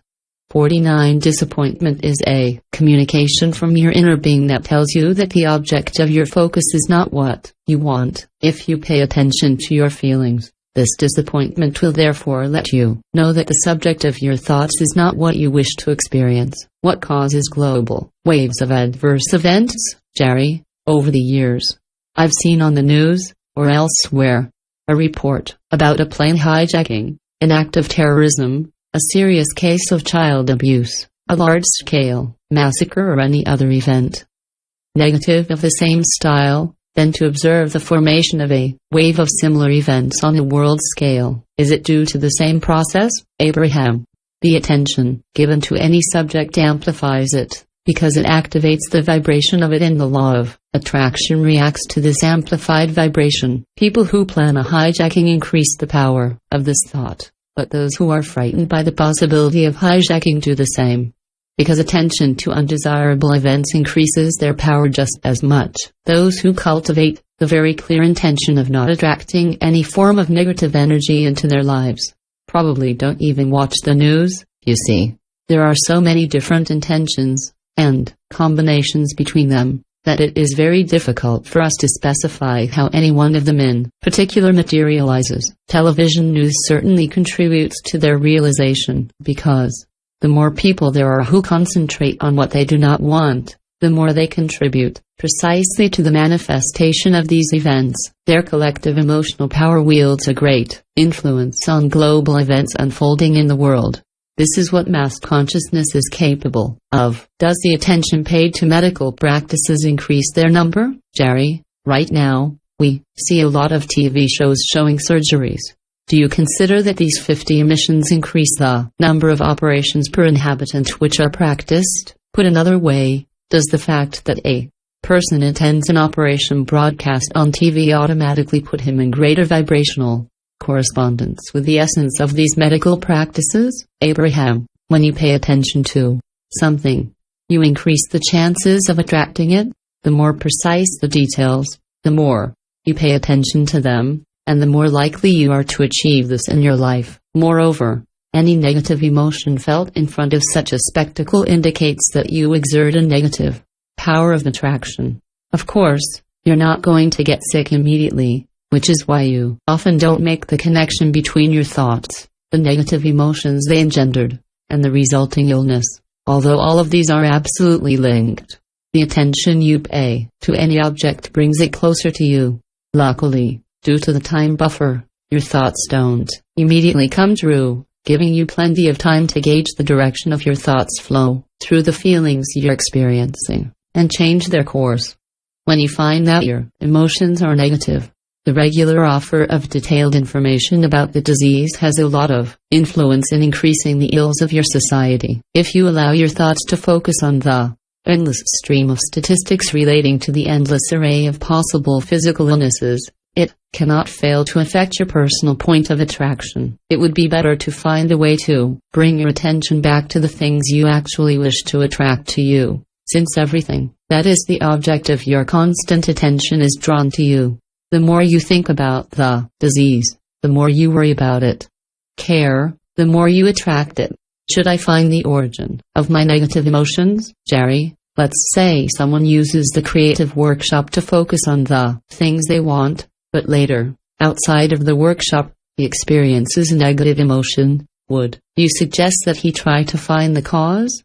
Or would you rather recommend that he just fix his thoughts on one of the things he wants, that he was thinking about in the workshop? 51 Abraham. The creative workshop exercise is powerful because the more you pay attention to a subject, the more it gains strength. The easier it is to think about it, and the more it begins to materialize in your life.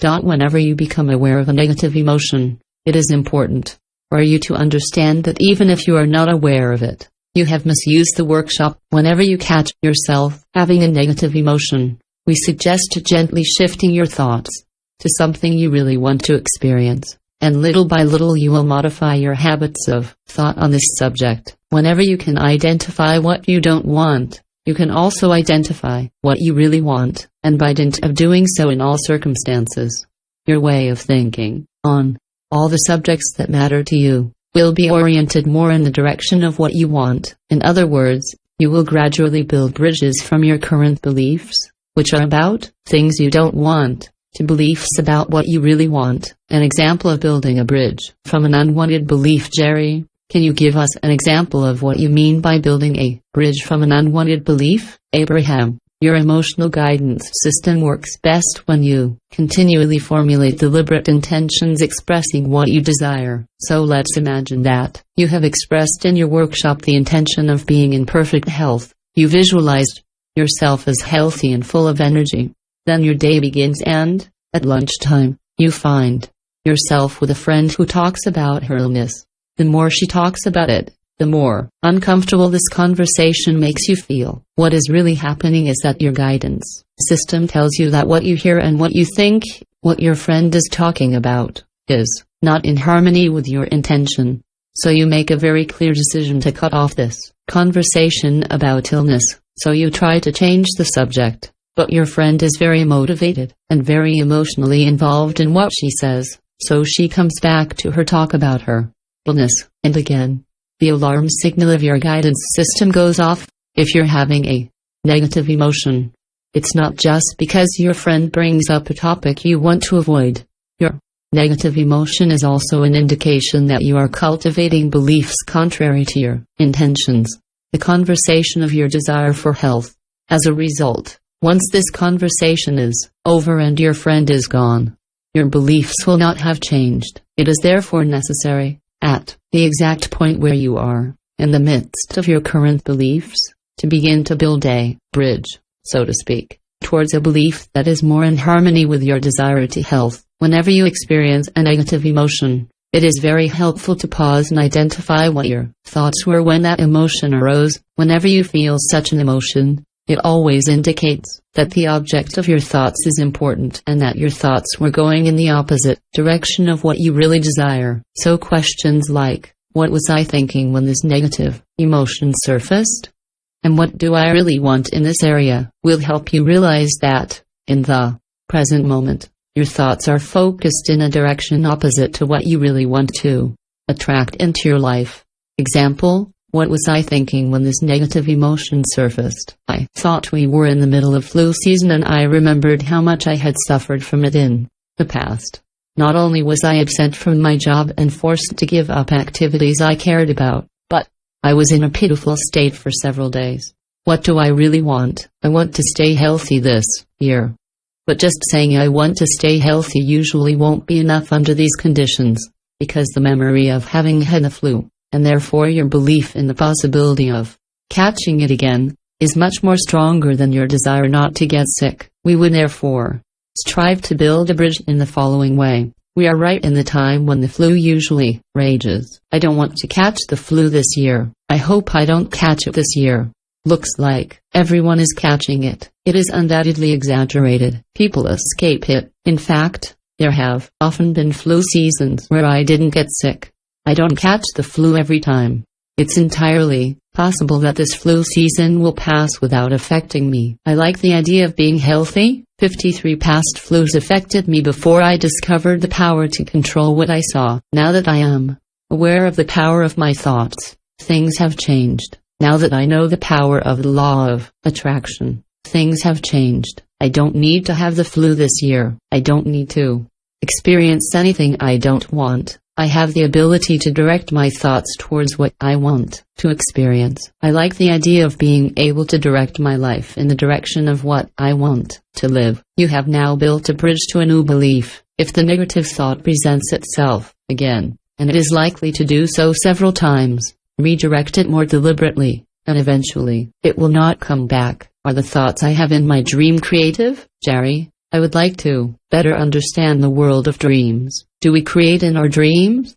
Do we also attract things based on the thoughts that inhabit us in our dreams? Abraham, number. During sleep, your consciousness withdraws from the spatio-temporal physical reality, and you temporarily do not exert the power of attraction.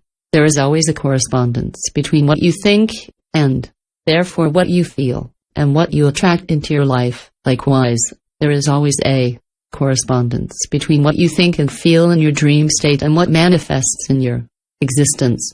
Your dreams give you insight into what you have already created and what you are creating. However, during the dream itself, you are not in a creative process. You are frequently unaware of the shape of your thoughts until they materialize in your life, because you have acquired this shape gradually, over a long period of time. And while it's still possible to focus and turn something undesirable into something you want, even after it's happened, it's always harder afterwards. Understanding what the dream state really is can help you identify the direction your thoughts are taking before they come to fruition in your life. 54. It is much easier to change the direction of your thoughts when it is indicated to you by a dream, rather than by an actual manifestation in your life. Should I take what people have bad as good, Jerry? To what extent are we affected by what has attracted a person with whom we are associated, voluntarily or not? In other words, to what extent does this person manifest in our life what he himself has attracted, whether it is something we want or do not want? Abraham, nothing can manifest in your life without your attention being attached to it. However, most people are not very selective about what aspects of others they pay attention to. Stated another way, if you observe everything about such a person, you invite all of their aspects into your own life. But if you only pay attention to the sides you appreciate the most in her, you will only invite those into your life. If someone is in your life, you have drawn them there, and even if it is sometimes hard to believe, you also attract everything concerning your relationship with him, because nothing can manifest in your experience without having undergone your personal attraction. Should I do not resist evil, Jerry? In other words, it is not necessary to repel what is negative, just attract what you want. Abraham, it's impossible to push away from you what you don't want, because by pushing something away, you activate its vibration and, therefore, you attract it. In the universe, everything is based on attraction. In other words, exclusion does not exist. When you shout no towards the things you don't want, you're really just inviting them into your experience. And when you say yes to the things you desire, you invite the manifestation of them into your life. Jerry, that's probably where the saying "do not resist evil" comes from. Abraham, when you resist something, you focus on it, press against it, which activates the 55 vibration of it, and that is how you attract it. As a result, it's better to avoid acting like that with what you don't like.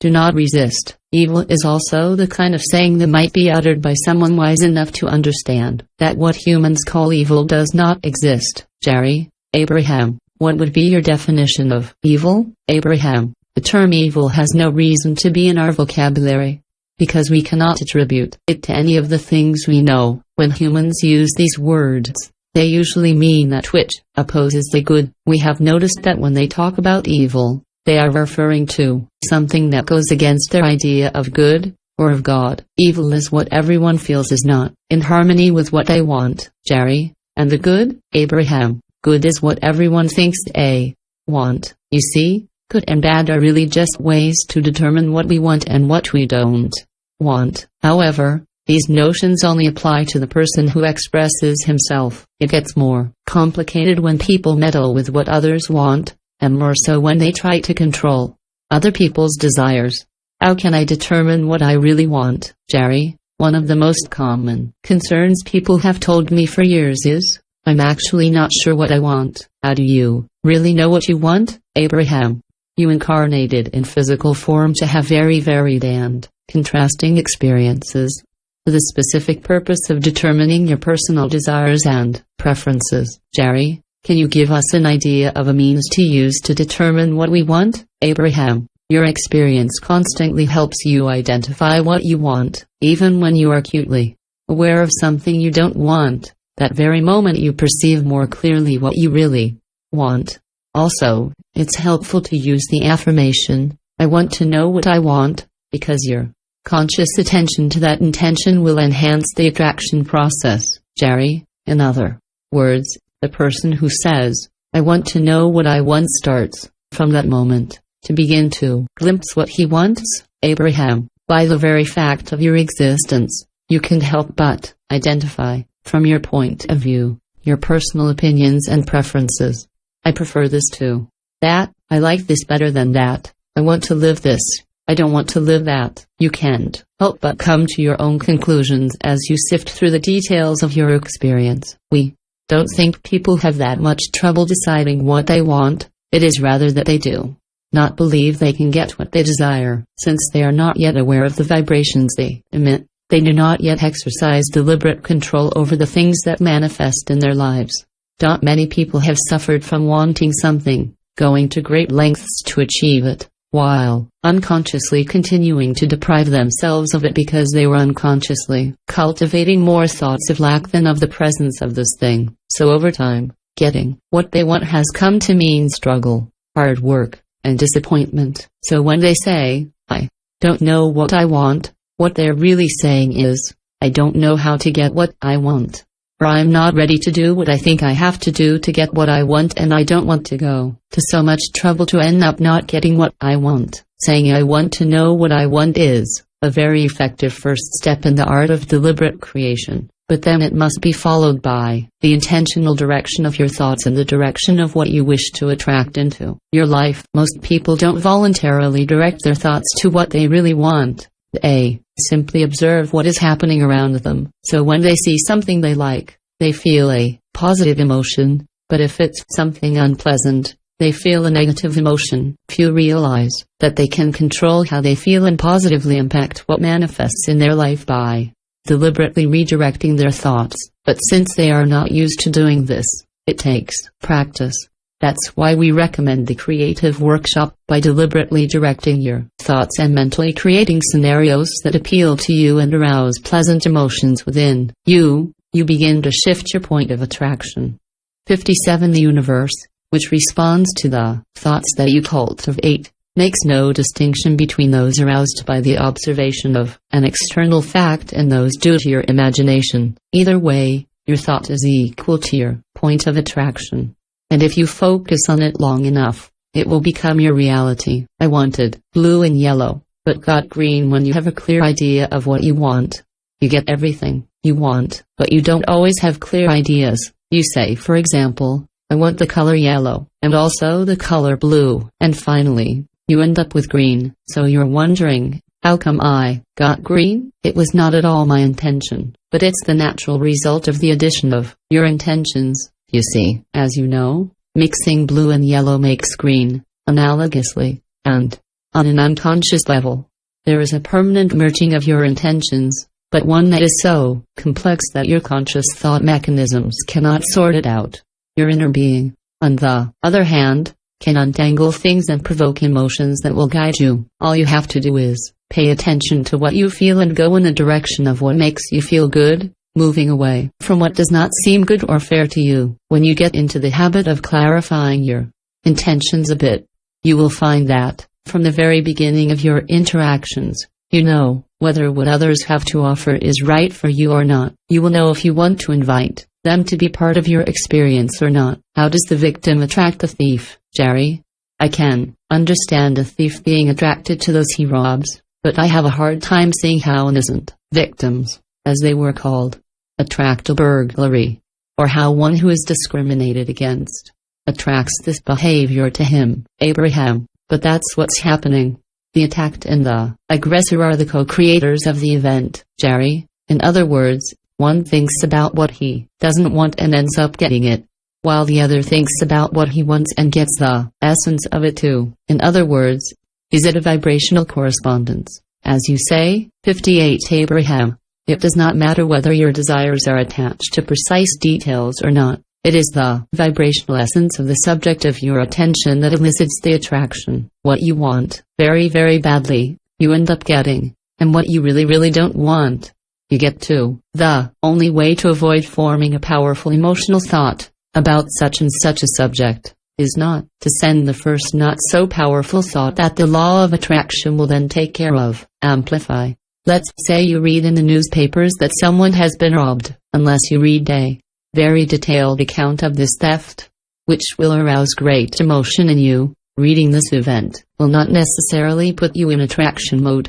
But if you read this info, if you see it on TV, or talk about it with others to the point where you begin to react to it emotionally, you will begin to attract a similar event into your life. When you read statistics about how many people in your area are at risk of burglary this year, you have to realize that the reason these numbers are so high and still climbing is because so many people are stimulated by that thought. These warnings do not protect you from burglaries. On the contrary, they increase the likelihood of them. They are so good at making you aware of the increase in burglaries and keeping it in your mind week after week that you not only think about it with great emotion, but end up expecting it.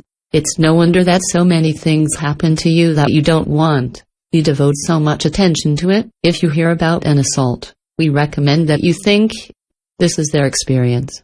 For my part, I do not choose that. Then let go of the thought of what you don't want and think of what you really want, because you get what you think about, whether you want it or not.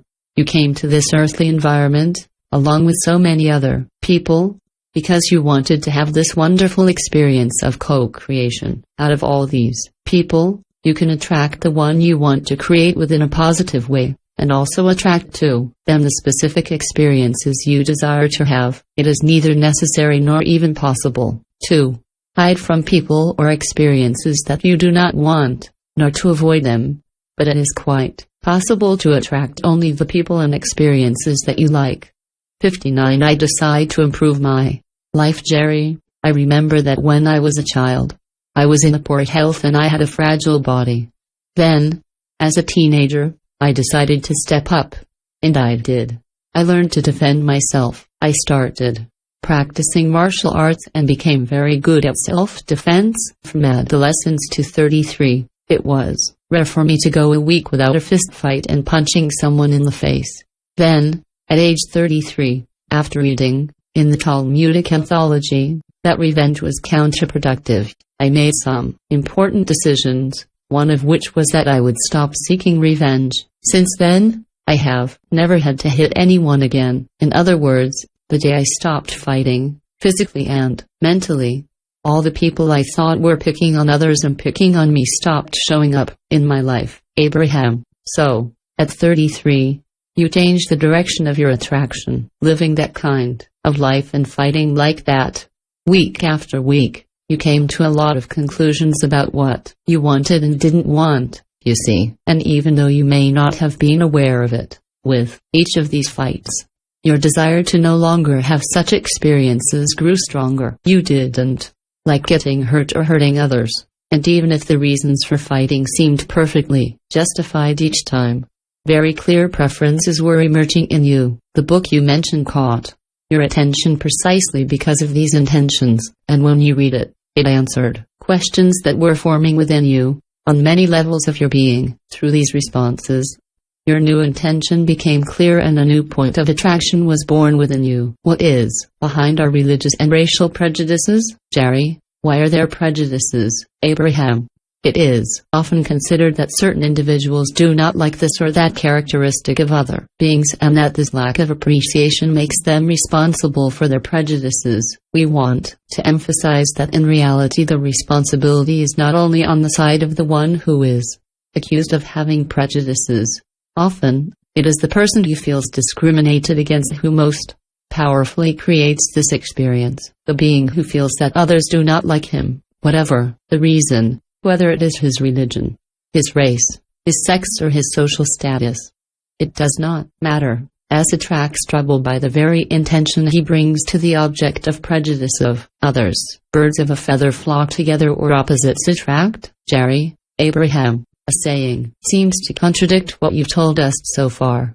He says, opposites attract. This differs from your teaching which states that birds of a feather flock together. Opposites do seem to attract. For example, an outgoing man will marry a shy woman, or a confident woman will be attracted to a quiet man. Abraham, everything you see and everyone you know emits vibrational signals.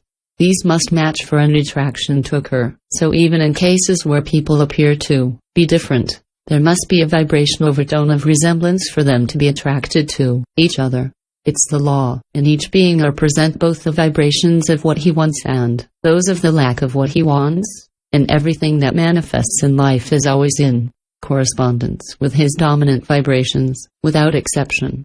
Let's introduce the notion of harmony. When two people are exactly alike, their intentions cannot be satisfied. In other words, the person looking to sell will not do well in attracting another seller, while the attraction of a buyer is a source of harmony.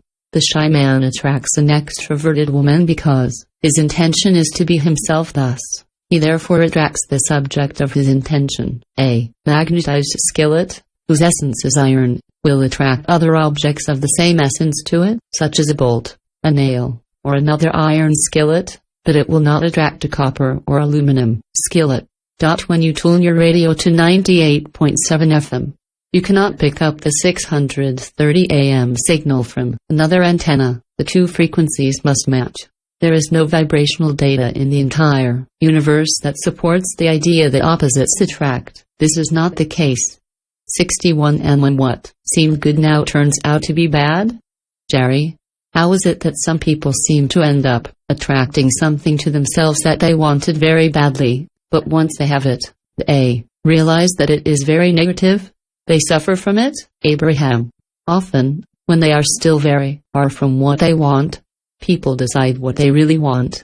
But instead of focusing on that desire, and training to emit its vibration until it is vibrationally in tune with their true desire, and then letting the law of attraction draw from the universe the results fit perfectly, they get impatient and try to trigger it themselves by taking action. But when they take action, before they have improved the content of their vibration, they get something in accordance with their current vibration rather than in accordance with their desire. Until you have practiced putting out your new vibe, there is often a big disconnect between the one you want and the one you are putting out. However, what you get is without exception what you emit. Imagine, for example, that a woman has just ended a catastrophic relationship where her partner was verbally and physically attacking her. She didn't like it and didn't want it either.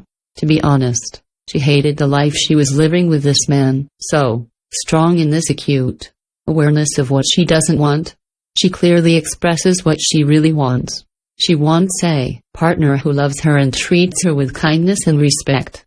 But, in the absence of a companion, she feels very insecure, so she wants to find one right away. So she goes to a place where she used to go and meets a new man there who seems quite decent to her. But what she is unaware of is that the law of attraction continues to search for matches to what still dominates within her.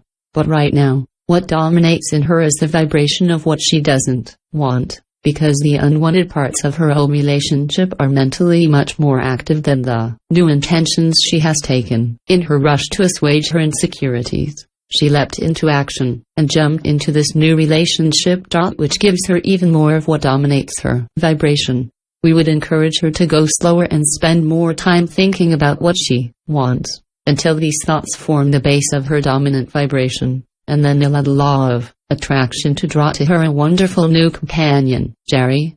Okay, that's all relevant, as they sometimes say. Things happen to them that they didn't expect. Abraham. This is the value of a creative workshop exercise. When you walk into your workshop, visualize all of the wonderful possibilities available to you. Allow emotion to arise when you are touched, not what you really want, and then stay focused on what makes you feel good. You don't have to go through that kind of trouble anymore. You will discover how to make what you truly desire become your dominant vibration, and then, when the law of attraction finds what matches your thoughts, you won't be surprised. In fact, you will recognize they're the manifestation of the wonderful things that you have trained yourself to think about. Does everything consist of thought, Jerry? Is anything or anyone made up of thought or created by thought? Or neither? Abraham. Both thoughts can attract others through the power of the law of attraction. The thought is the vibration on which this law acts. It is matter, or manifestation, but also the vehicle through which things can be attracted or created.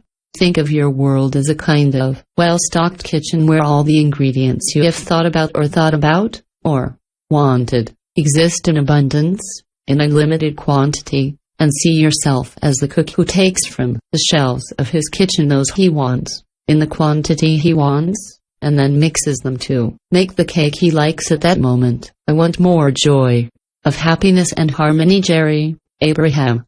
If someone said to you, I want to be happier, how can I use your teaching to attract more joy, happiness and harmony in my life? What would you answer? Abraham. To begin with, we would congratulate that person for discovering the most important of all desires, joy. For if you seek and find joy, not only will you be perfectly aligned with your inner being and with who you really are, but you will also be in vibrational harmony with all the things you desire. When joy really matters to you, you don't allow yourself to stay focused on unpleasant things. By dint of thinking only of pleasant things, you end up creating for yourself a wonderful life, filled with everything you desire. When you cultivate this desire for joyful beings, when you are attentive to your feelings and therefore direct your thoughts in the direction of what makes you feel better and better, you improve your vibration, and your point of attraction is now one to attract. Not the law of attraction, only the things you desire. Deliberate direction of your thoughts is the key to a joyful life, but the desire to experience joy is the best course of action. For in this yearning for bliss you discover the thoughts that draw happiness to you. Wonderful life you desire. Isn't it selfish to want more joy, Jerry? Some would say it's very selfish to want to be happy all the time, as if yearning for joy is inherently negative. Abraham, we are often accused of teaching selfishness, and we always agree with this accusation, because no one can perceive life from any other perspective than that of his self. Superscript 1. Selfishness is the feeling of one's own identity. It is the image you have of yourself, whether your attention is on yourself or on others. You do so from your egoistic, vibrational point of view, and all that you experience is your point of attraction. If, therefore, from a selfish perspective, you focus in a way that makes you feel good, your point of attraction will be such as to attract to you, by the law of attraction, things that will please you when you get them. If, on the other hand, you are not selfish enough to focus on what brings you well-being, and therefore fixate on unpleasant things, your point of attraction will be the negative kind, and you won't like what happens to you, unless you are selfish enough to care about how you feel, and direct your thoughts in ways that allow for a true connection to your inner being. You will have nothing to offer others anyway. Everyone is selfish. It could not be otherwise. Superscript 1. In English, the word selfish, derived from self, which means me, can lend itself to more flexible interpretations than the word egoist in French, and Abraham plays on this. Selfish can refer to me more than to ego as we understand it in French, and what is more moral, to give or to receive, Jerry? So you would apparently see as much rightness and joy in giving as in receiving? In other words, you do not consider one to be superior to the other, Abraham. Due to the law of attraction, you end up receiving exactly what you give, as a result of your vibrational offering. The law of attraction always unravels things perfectly and brings to each one exactly corresponds to their thoughts. So when you send out a thought of well-being, you always receive the perfect equivalent. When your thoughts are of hate, the law of attraction cannot get you love. It would defy the law. Generally, when people talk about giving and receiving, they are referring to concrete deeds, the giving of material things. But the law of attraction does not react to your words or deeds, but to the vibration that underpins them. Let's say you see someone in need. He may lack money, transportation, or food, and looking at it, you experience sadness, because you are focused on what it lacks and you activate a vibration of lack within yourself. Then, from that sad perspective, you take action by offering money or food. The vibration that you are transmitting to him is actually telling him, I am doing this for you, because I see very well that you can do nothing for yourself. Your vibration focuses on his lack of well-being, and therefore, even if you have offered him food or money, your main offering perpetuates the feeling of lack he experiences. We encourage you to take the time to imagine that person in a better situation. Train yourself to see her mentally 65 happy and successful in life, and then when that vibration has become strongest within you, then you can offer her whatever you see fit. In this case, given the dominant vibration of your being, the very moment your attention will be on it, you are attracting a corresponding vibration of well-being from it. You will help him find the vibration that corresponds to his desire for well-being, rather than the one resonating with his current situation. From our point of view, this is the only way to give that has value. The real question therefore is not, which is better, to give or to receive, but which is superior. focusing on the desired or undesired result. What is better? To elevate others by believing in their success, or aggravate his discouragement by fixing on where he is? Which is better? To align myself with my inner being before taking action, or to act while being out of step? Which is preferable? To increase the success of an individual, or his failures? The greatest gift you can give to others is to believe in their success. There are as many different worlds as there are observers, beings or individuals. You are not here to create a universe where everyone is the same, where everyone wants and gets the same thing. You are there to be what you want to be, while allowing everyone else to be who they want to be. What if everyone got what they wanted, Jerry? Let me play devil's advocate. If each of the selfish beings that populate this planet got everything they individually want, what mess would our world be in, Abraham? It wouldn't be, and it isn't, a trouble at all, because of the law of attraction. They would attract to them people who are in harmony with their intentions. The world you live in is actually very balanced. You see, everything is found there, in adequate proportion, abundance and difference, so that each of you has all the ingredients necessary for this immense and marvelous kitchen in which you have come to participate. 66. How can I help those who are suffering, Jerry? I live a joyful and beautiful life, but I'm often aware of all the pain that other people in the world are going through. What can I do to make everyone's life free from suffering, Abraham?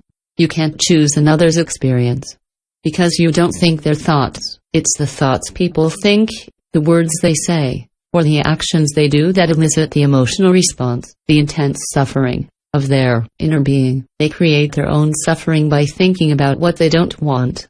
That said, what you can actually do for them is to show them an example of joy, to become a being who thinks only of what he wants, who only expresses what he wants, and who only does what he wants, thus only causing joyful emotions. Jerry, indeed, I can do that.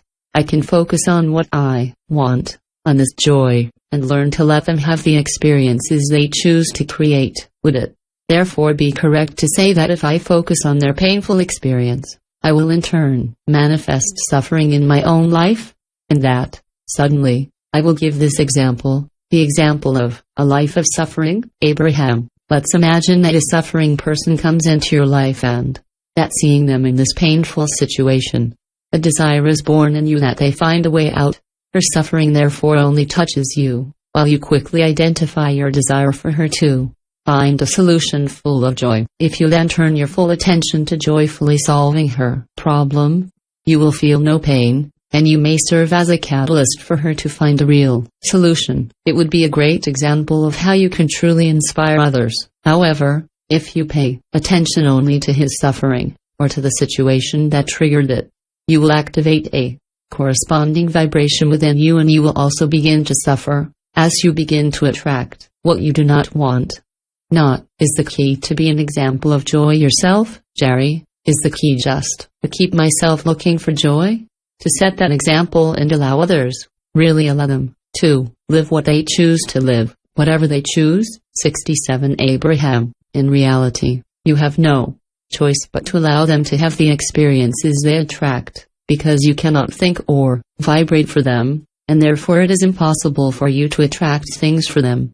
True permission is to preserve your balance, your joy, no matter what others do. If you keep your balance, if you remain connected to your inner being, in harmony with the wonderful resources of the universe which dispenses life, and that you make others the object of your attention, this last will benefit from it. The better you feel, while keeping others at the center of your attention, the more positive and powerful your influence will be. You will know you have reached the point where you allow them to be, do or have what they want, or don't want, when your awareness of what they are doing is unaccompanied by any negative emotion. When you are an alert, you experience joy in observing what each being experiences. By your questions, you have helped us come full circle in our explanation of these three laws which are so important. The law of attraction reacts to the vibration of your thoughts. By deliberately emitting thoughts chosen for the well-being they bring you, you allow a connection to be established with your inner being,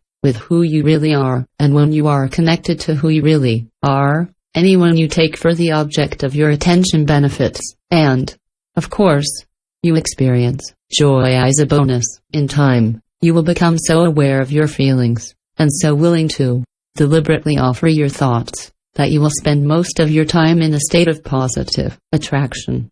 Then, and only then, will you gladly allow others to create in the way they want, when you realize that nothing undesirable can force itself into your experience, but everything in it is drawn to you and by you through your thoughts. You will never again feel threatened by what another chooses to do. Live, even if he lives close to you, because he cannot be part of your life. Can I have negative thoughts and feel good, Jerry? How can you think about something negative, or pay attention to it, without having a negative emotional reaction to it? 68. Abraham, that's impossible, and we don't recommend you try. Stated another way, asking yourself never to have negative emotions is like saying to yourself, don't have a guidance system. Pay no attention to your emotional guidance system. Now this is the exact opposite of what we are telling you. We want you to be aware of your emotions and then redirect your thoughts until you feel relief. If you focus on a small, negative thought, you will experience a small, undesirable emotion. And if you pay attention to how you feel and want to get better, you will change the content of your thinking. As long as it's just a small thought and a small emotion, it's easy to change. It becomes much more difficult when it is an important thought, which is therefore accompanied by a strong emotion. Your emotion will have an intensity proportional to the dose of thought that you have accumulated by the law of attraction. The longer you stay fixated on what you don't want, the more important and powerful your thought will become. But if you are mindful of your emotions and quickly divert your attention from any unwanted topic, you will begin to feel better and end the attraction of that unwanted thing. What words improve our well-being, Jerry? Can you give us some words to use to attract various things such as perfect health? Abraham, I want perfect health. I like to feel good. I enjoy having a fit body. I have many memories of feeling good about my body. I see many people who are visibly healthy, and I see how much they appreciate the well-being that their body gives them. When I have these kinds of thoughts, I feel good. These thoughts are in harmony with a healthy body.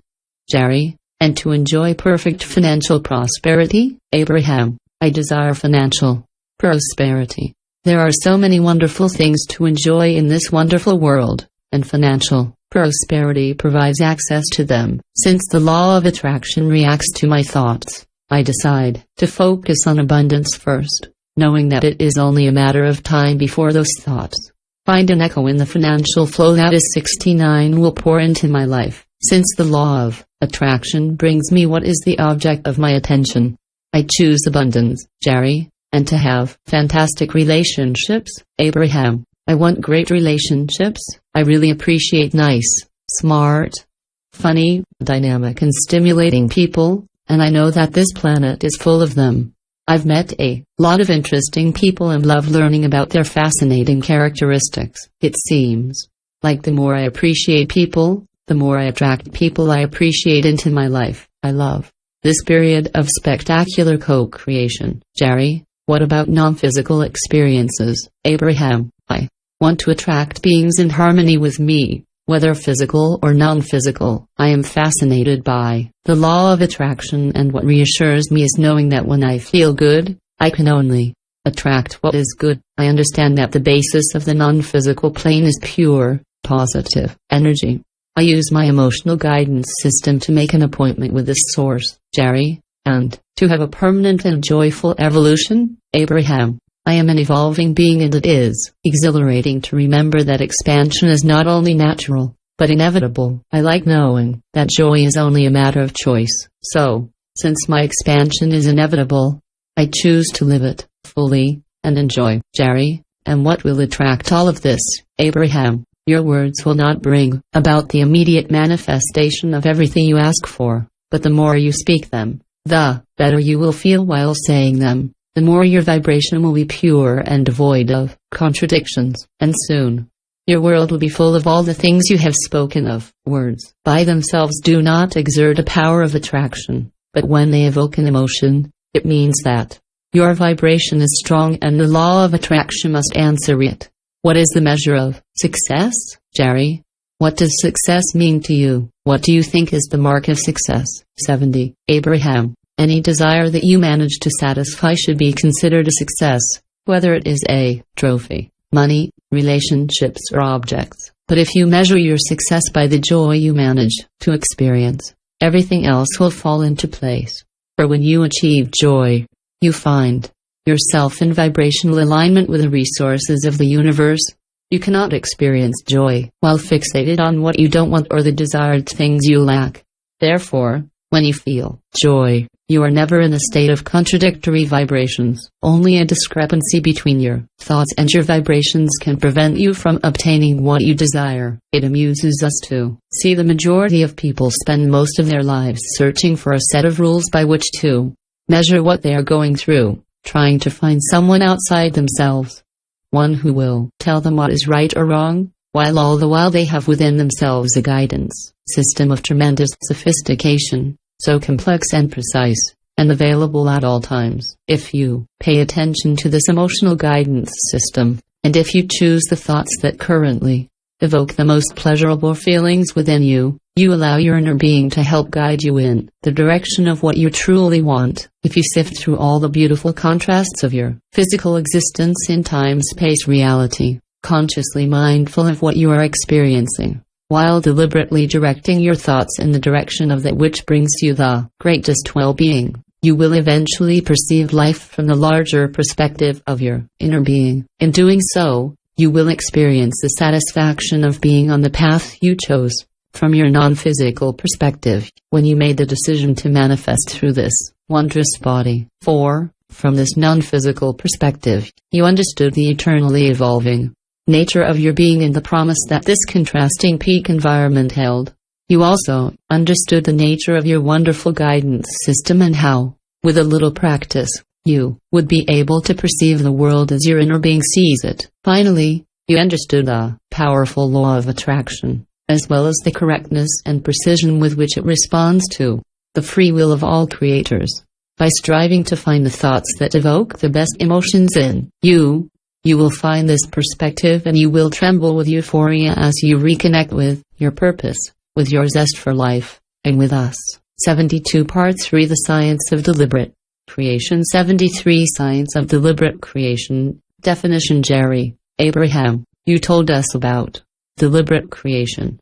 Can you clarify for us what it is and tell us its value? Abraham, we called it the science of deliberate creation because we assume that you want to create intentionally, but actually, it would be more accurate to call it the law of creation, because it works just as well when you think about what you want as when you think about what you don't want. Whether you think of what you desire, or the lack of such thing that you desire, you have the choice of the direction of your thoughts. The law of creation acts on the object of your reflection. From your physical perspective, this equation of creation has two important parts: the initiation of thought and the expectation of thought, the desire for creation and the act of enabling that creation. From our non-physical perspective, however, we perceive both parts of this equation simultaneously, for there is no gap or mismatch between what we desire and what we fully expect. Most human beings are oblivious to the power of their thoughts,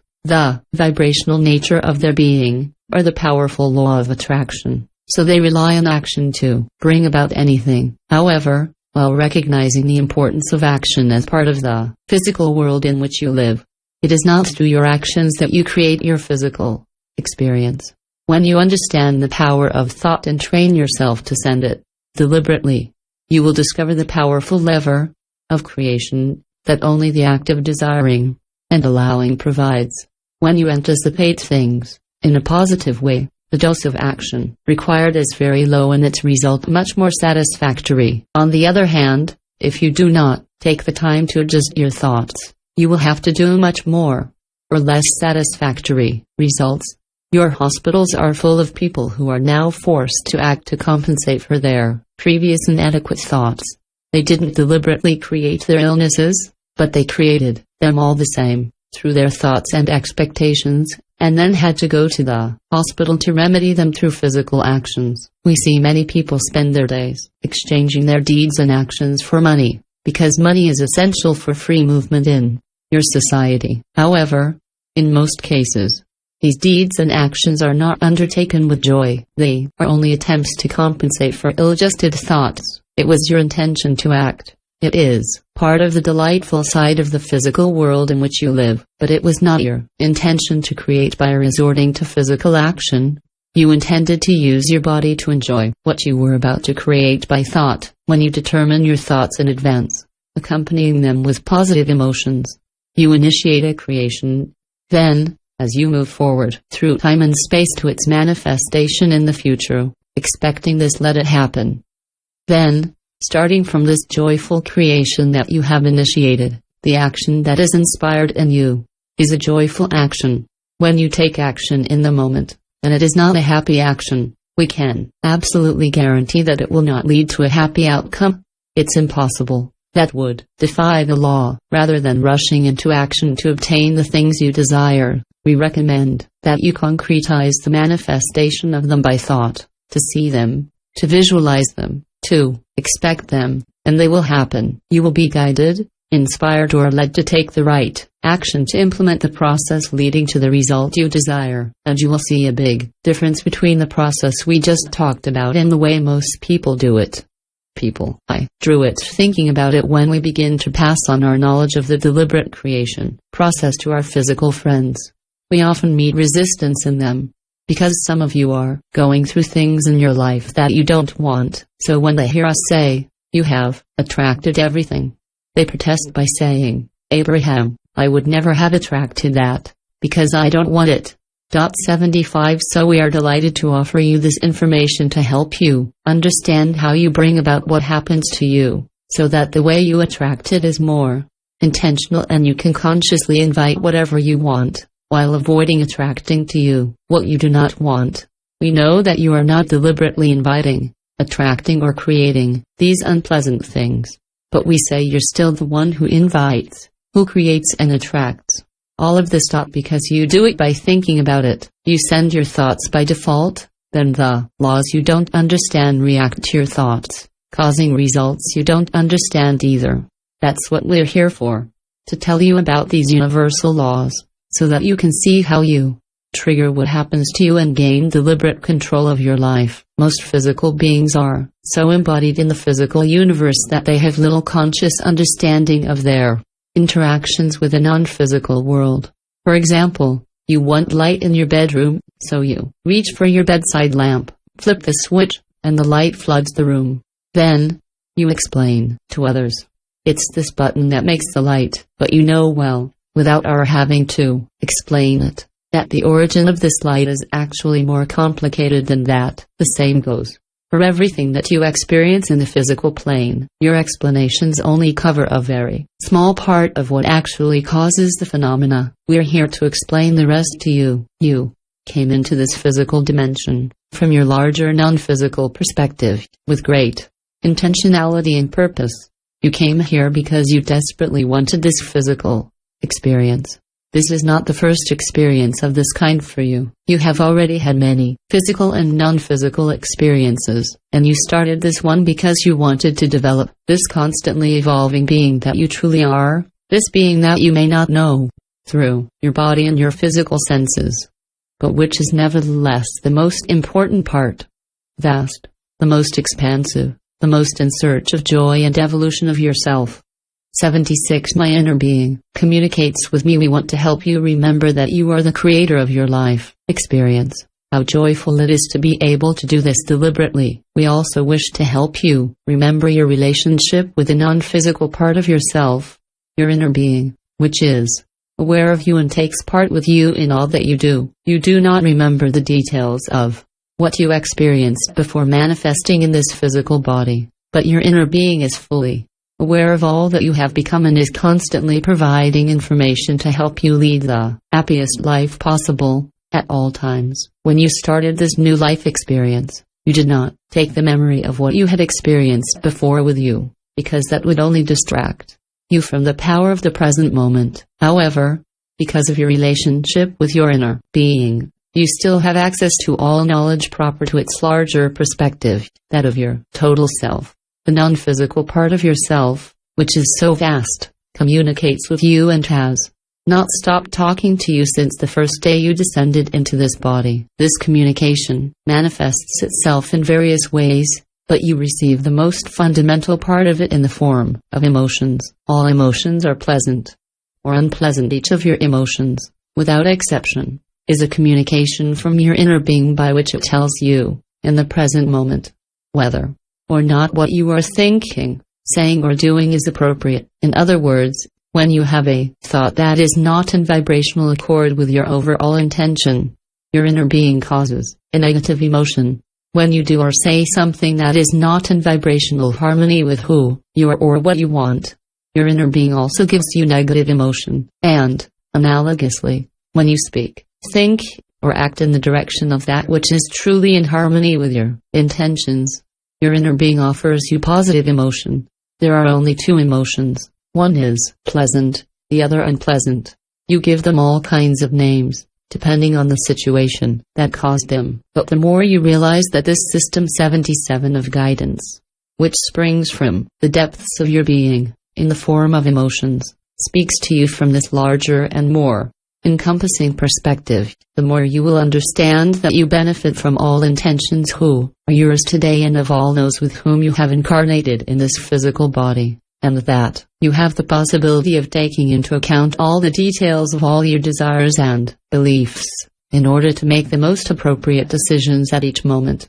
I can trust my internal guidance. Many people have set aside their own intuitive guidance, replacing it with the opinions of their parents, teachers, experts and other experts in various disciplines. But the more you look to others for guidance, the more you drift away from your own internal wisdom. When we begin to remind our physical friends who they really are, and help them reconnect with their guidance system, they frequently hesitate. They have often ended up convincing themselves of the low value and fairness of their own opinions, and therefore do not dare to go forward trusting their conscience and their own guidance, telling themselves that there is probably someone else who knows better than them what suits them. But we want to remind you what a powerful and valuable being you are, and why you came to this time-space reality.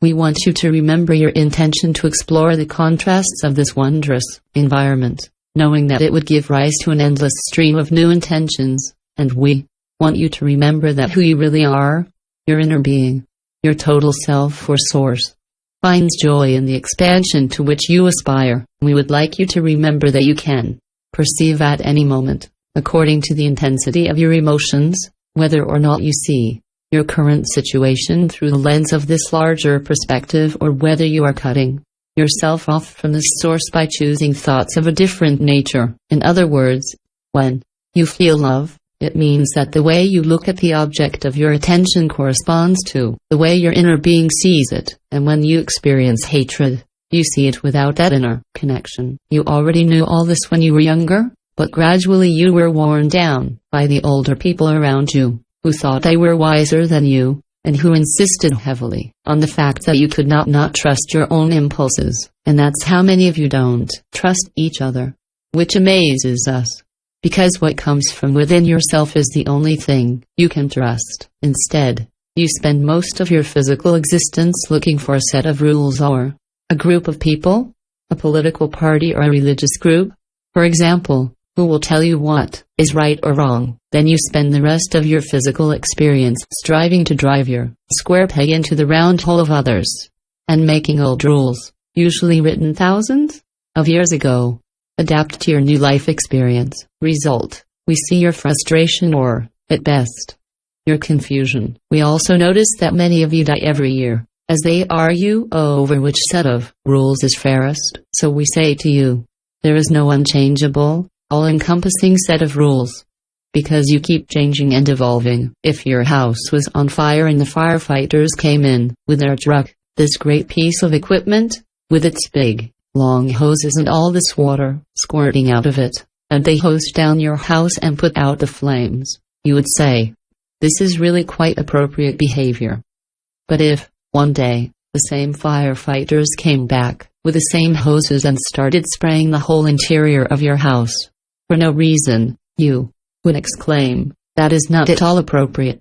The same is true of the laws that you pass on to each other. Most of your old laws and rules are not relevant to what you are experiencing now. If it were not your intention to evolve, you would not be experiencing this physical incarnation. Because if you are there, as a being in constant evolution and expansion, in search of growth, it is to increase what you already understand. And you desire to add new knowledge to all that is. If the knowledge revealed so long ago were final, your existence today would have no reason to exist. 79. How do I attract what happens to me? At first, our insistence that you are the creators of your own reality is met with joyful reception, because most people dream of being in control of their lives. But as you come to realize that everything that happens to you is the product of your thoughts, you get what you think about, whether you like it or not. Some of you feel overwhelmed by this seemingly daunting task of to control your thoughts, to sort them out and only send those that will produce the results you really want. We do not encourage you to control your thoughts, as we agree with you that this would be a very time-consuming and cumbersome task. So we recommend instead the conscious use of your emotional guidance system. If you pay attention to your feelings, controlling your thoughts will prove useless. When you feel good, just know that right now, what you say, think, or do is in accordance with your deeper intentions, and know, likewise, that when you feel bad, it means that you are not in harmony with these same intentions. In short, whenever negative emotions are present within you, you are precisely creating the negative, whether through your thoughts, words or actions. Ultimately, the combination of greater intentionality in your desires, greater clarity in your intentions, and greater sensitivity to your feelings is what we call the deliberate creation process. I am the sole creator of my experience. The big question that usually comes up at this point in our discussion is, Abraham, how can I be sure that I can trust what comes from me? Is there nothing greater than me that sets the rules and wants me to be like this or do such and such? And we answer you. It is you who create your experience, and you have manifested in this physical body by the power of your desire. You're not here to prove yourself worthy of anyone or anything, nor are you there to obtain your salvation from any other plan. You are here because you have a specific purpose here below. 80. You want to become a deliberate creator, and you have chosen this physical dimension, where time and space exist, in order to refine your understanding of things and see the positive consequences of what you create through thought, letting it manifest in your physical experience. You are contributing to the expansion of the universe, and all that is benefits from your existence, your exposure to this lifetime, and your expansion. Everything you do pleases whoever you seek to please. There is no list of what is right or wrong, only what is in harmony with your true intent and purpose, and what is not, and you can trust this guidance that you perceive within you to help you know when you are in tune with your natural state of well-being. I magnetically attract thoughts that are in vibrational harmony. The law of attraction is responsible for much of what is manifest in your life. You have coined many sayings which illustrate your partial understanding of this law. You say, for example, birds of a feather flock together, or either it gets better and better, or it goes from bad to worse, or even the day started badly and ended even worse. But even though you use those phrases, most of you don't understand how powerful the law of attraction really is. People are attracted to each other, thanks to her. Every event, every situation is the result. Thoughts that are in vibrational harmony with others magnetically attract each other, due to the law of attraction. People who experience such a feeling attract each other mutually, by the action of this law, and even the thoughts you cultivate are attracted to each other, until what started out as a small, insignificant, feeble thought becomes, as a result of your concentration, something very powerful. Because of the law of attraction, each of you is like a very powerful magnet that draws more of what you are experiencing at every moment. 81. As we think and speak, we create no one but you creates your experience. You are entirely responsible for this. All the credit goes to you, whether you observe your own life or the experiences of those around you. We want you to understand that there is not the smallest shred of evidence that goes against the mighty laws we present to you. The more you will notice the absolute correlation between what you think and say, and whatever happens to you. The deeper your understanding of the law of attraction will grow, the more your desire to use your guidance system to deliberately direct your thoughts will intensify. Of course, you will gain at the same time a greater understanding of the life of those around you. In fact, you'll often find it easier to see this in others. Have you noticed that the people who talk about the disease more are also those who are most affected by it, and that those who talk the most about poverty suffer more from it, while those who talk about prosperity get even more? The more you will understand that your thoughts are magnetic and that the attention you give them increases their power until the moment when the object of your thoughts becomes that of your experience. The more your willingness to pay attention to how you feel will help you deliberately choose which direction to take your thoughts. It's easy to see the law of attraction at work when you chat with someone. Imagine, for example, that one of your friends is talking about what she is going through right now and that, to show friendship, you focus on what she is saying and listen carefully to the examples she gives you of his experience. The more you are focused on his experience, the more analogous situations come to mind. When you then join in its conversation by sharing related stories from your life, the vibration of those thoughts intensifies even further. If you pay enough attention to these matters and have enough conversation about them, you will end up having more experiences of the same nature, and the more the number of thoughts related to what you do not want increases, the more you will find yourself completely surrounded by thoughts, words and experiences which go in the direction of what you do not want. You and your friend will thus have even more unpleasant situations to discuss together. If, now, you had paid attention to how you felt as soon as this conversation had taken a turn that you do not wish, you would have noticed a feeling of discomfort in the pit of your stomach. You would have seen there a sign of your system 82 of guidance telling you, you think, and you speak of what you do not want, and the reason for this warning signal, this alarm siren, would have been the disconnect between who you really are, what you desire, and the object of your present attention. Your emotions signal disagreement. Your guidance alerts you to the fact that while thinking and speaking of undesirable things, you are a magnet that attracts situations, events and beings to you. So you may soon find yourself with the essence of things.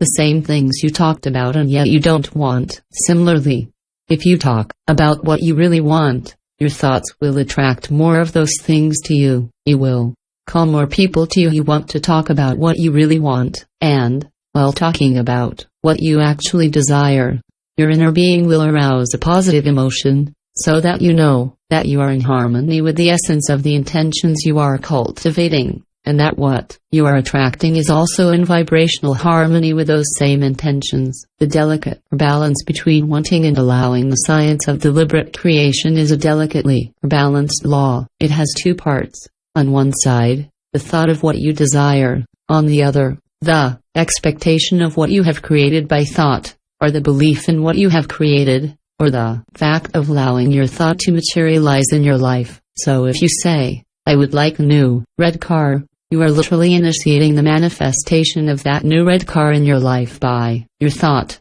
Then, the more attention you pay to this thought, the more clearly you will be able to imagine it in your life, and the happier you will be, and the more you rejoice in it, or the more positive emotions you associate with the thought of your red vehicle, the faster it will materialize in your experience. Once you have created it in thought, and have experienced strong emotions while thinking about it, this car will quickly manifest itself in your life experience. It was created, now it exists. Now, for it to be present in your existence, all you have to do is allow it to be. And you allow it by expecting it, believing it, and letting it happen. When you doubt your ability to get that new red vehicle, you stifle your creation. When you say, I would like a new red car, you are initiating its creation. But if you then add, but it's too expensive, you cut yourself off from your creative momentum. In other words, you affected the first part of creation by the act of will, but then you prevented it from happening by not believing in it, by not expecting it, by not allowing. For if you want your creations to materialize in the physical plane, Both parts of the process are essential. Simply speaking about the object of your creation does not necessarily mean that you allow its manifestation. When you think of your new red car and the idea makes you happy, you allow it. But when you think about it fearing you won't get there, or being frustrated that it isn't there yet, you focus on reality, on the absence of this car, and you do not allow it to materialize in your life. Sometimes in the early stages of creating what you desire, you are really well on your way to receiving it, because you are looking forward to it and your expectations are positive. But then you tell someone your desire, and the latter starts listing to you all the reasons why it can't or shouldn't happen. Your friend's negative influence does you a disservice, for when you were focused on the essence of your desire, you were attracting it. But now that you are fixated on the absence of the object of your desire, you move away from what you wish for. Are you feeling good or bad? So when you say, I want a new red car and I know it's on its way to me, it does. But if you say, where is she? I've wanted her for a long time. I believe Abraham, but what I wanted didn't happen. You are no longer focused on what you want. Now you are fixated on the absence of what you desire and do. To the law of attraction, you get what is your focus. If you focus on the object of your desires, you will get what you desire. If you focus on what you lack, you will attract even more lack. Every subject is really twofold: what you want and the absence, or lack, of what you want. If you are attentive to your feelings, you will always know whether or not you are focused on what you want, or what you lack. Because when you think about your desires, you feel good. But as soon as you think about what you lack, you feel bad. When you say, I want money to have the lifestyle that suits me, you attract this money. But if you fixate on the things that you desire, but lack, by noticing the absence of them, you drive away the abundance. An exercise to facilitate deliberate creation. Here is an exercise that will help you create deliberately. Take 3 sheets of paper, and at the top of each page write one thing you desire.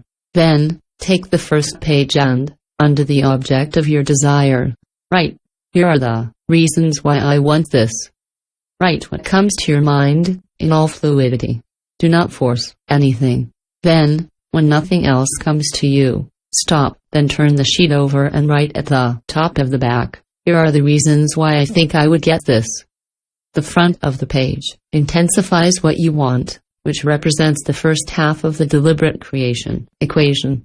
The reverse fortifies your belief that you will get it, representing the second half of the equation. Now that you have undertaken to activate within you the vibration of both halves of the equation, you are in a position to receive the manifestation of your desire, for you have successfully completed both halves of the creative process. All you have to do is keep wanting it and expecting it, until the object of your desire is yours, and you will get it.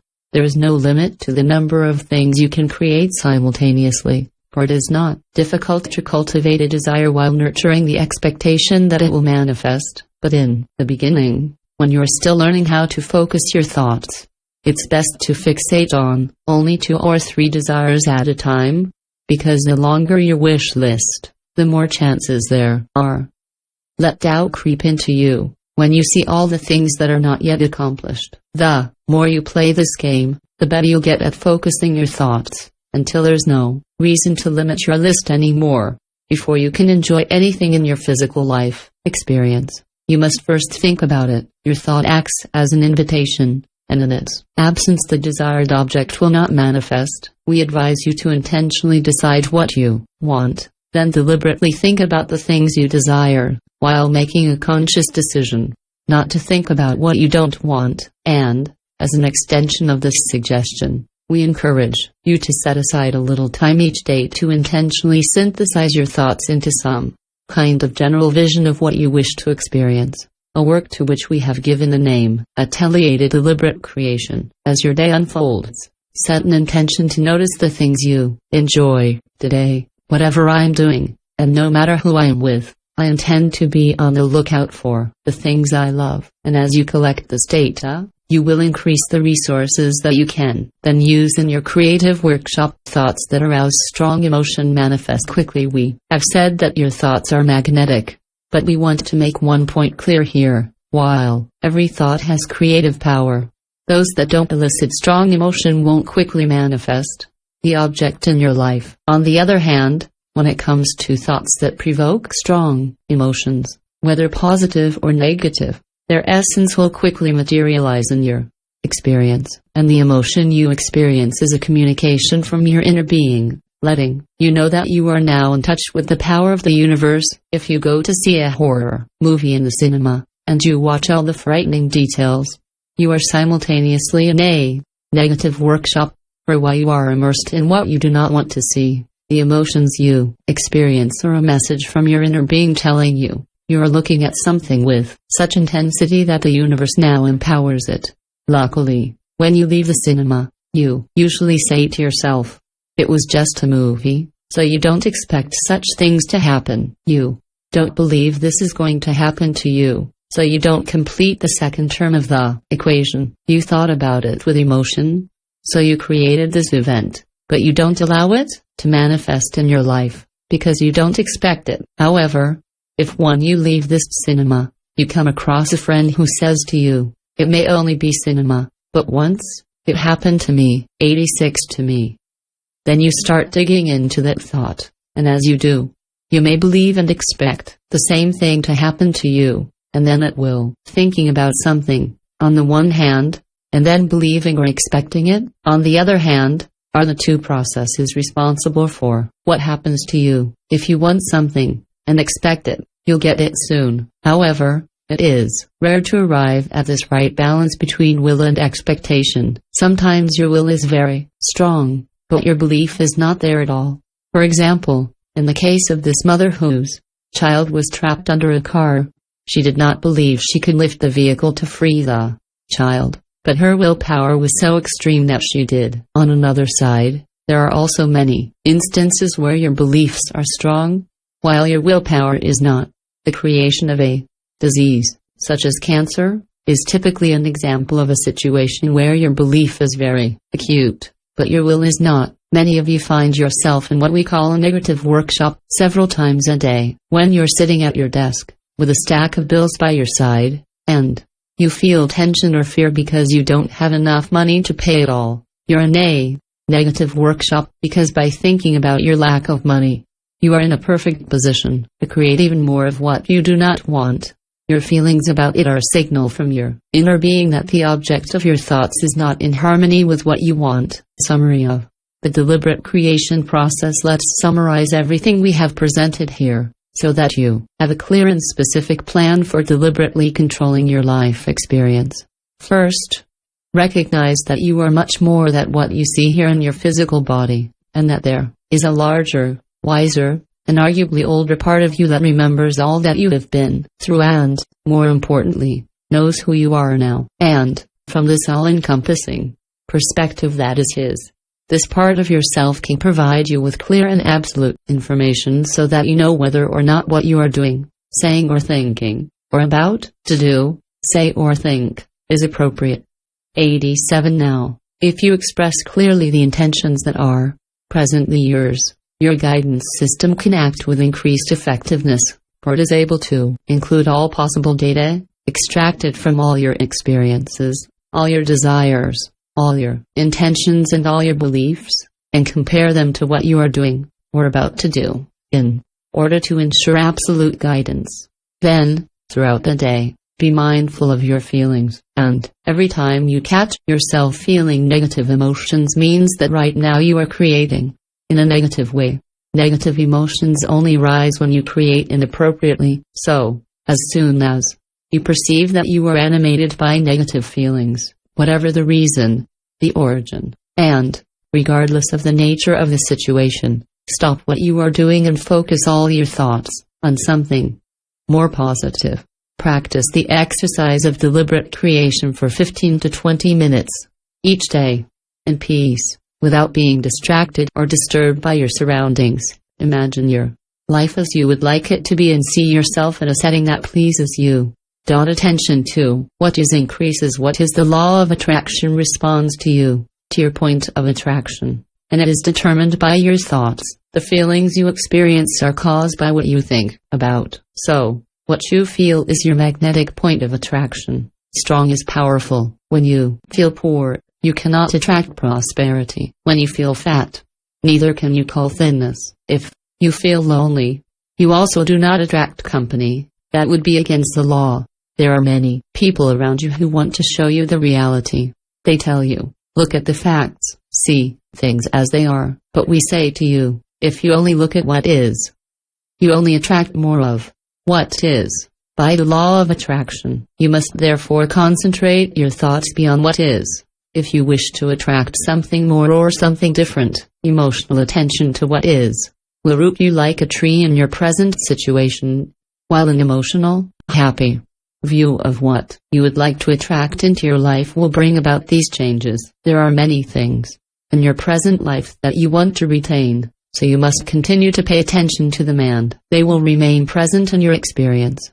But if there are components you don't want, you need to divert all your attention from them. What I appreciate is drawn to me. Thoughts that are accompanied by emotions are the ones that produce the fastest changes in your life. Conversely, thoughts you send without feeling any emotion will leave things as they are. Since then, you can keep the things you have created and enjoy in your life by continuing to show appreciation for them. When it comes to the things you don't yet have and want to get quickly, and in large quantities, you need to put the thought of them deliberately, with great clarity, and in a way that elicits strong emotion. Among the most creative uses you can make of the creative workshop, we suggest that you reflect on the aspects that you appreciate the most in each of the areas that are dear to you. Each time you revisit a particular topic, your attention to detail intensifies, and the more you do, the more detail you notice, and the more emotion you feel about that topic. Such use of the creation workshop allows you to accomplish all that is necessary for deliberate creation. For you think of something you want and, through the emotional appreciation it awakens in you, you allow your desire to manifest in your life. The more often you go to your creative workshop, the more you will observe a clear correlation between what you contemplate inside this workshop and what will manifest in your life experience. Do universal laws even work when I don't believe in them? Jerry, Abraham, tell me, these laws you're talking about, these universal laws, do they work even if you don't believe in them? Abraham, of course. You emit vibrations even when you are not aware of them. That's why there are default creations. It is impossible to switch off your creative mechanism. It functions permanently and the laws always react to it. 89. Hence the importance of knowing these laws.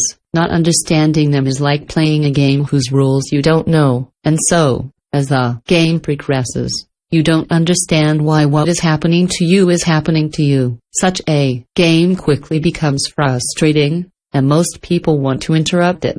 How can I not receive what I don't want? Jerry, Abraham, can you tell people how not to get what they don't want? Abraham, don't think about what you don't want. Don't think about the things you don't want, because your attention to them attracts them. The more you think about it, the more powerful your thought will be and the more emotion it will arouse. However, when you say, I'm not going to think about that anymore, you still think about it. So the key is to think about something else, what you really want. With a little practice, your feelings will tell you right away if you're thinking about something you want or not. Our civilized society seems to lack joy, Jerry. We live in a society that I consider to be very civilized, in economic and material terms. We are doing quite well, and yet I see little joy on people's faces, around me, in offices and on the streets. Is it because of the factors you discussed, that people have few desires but strong beliefs? Abraham, most people give off most of their vibration in response to what they observe. So when they see something that makes them feel good, they feel joy, but when they see things that make them sad,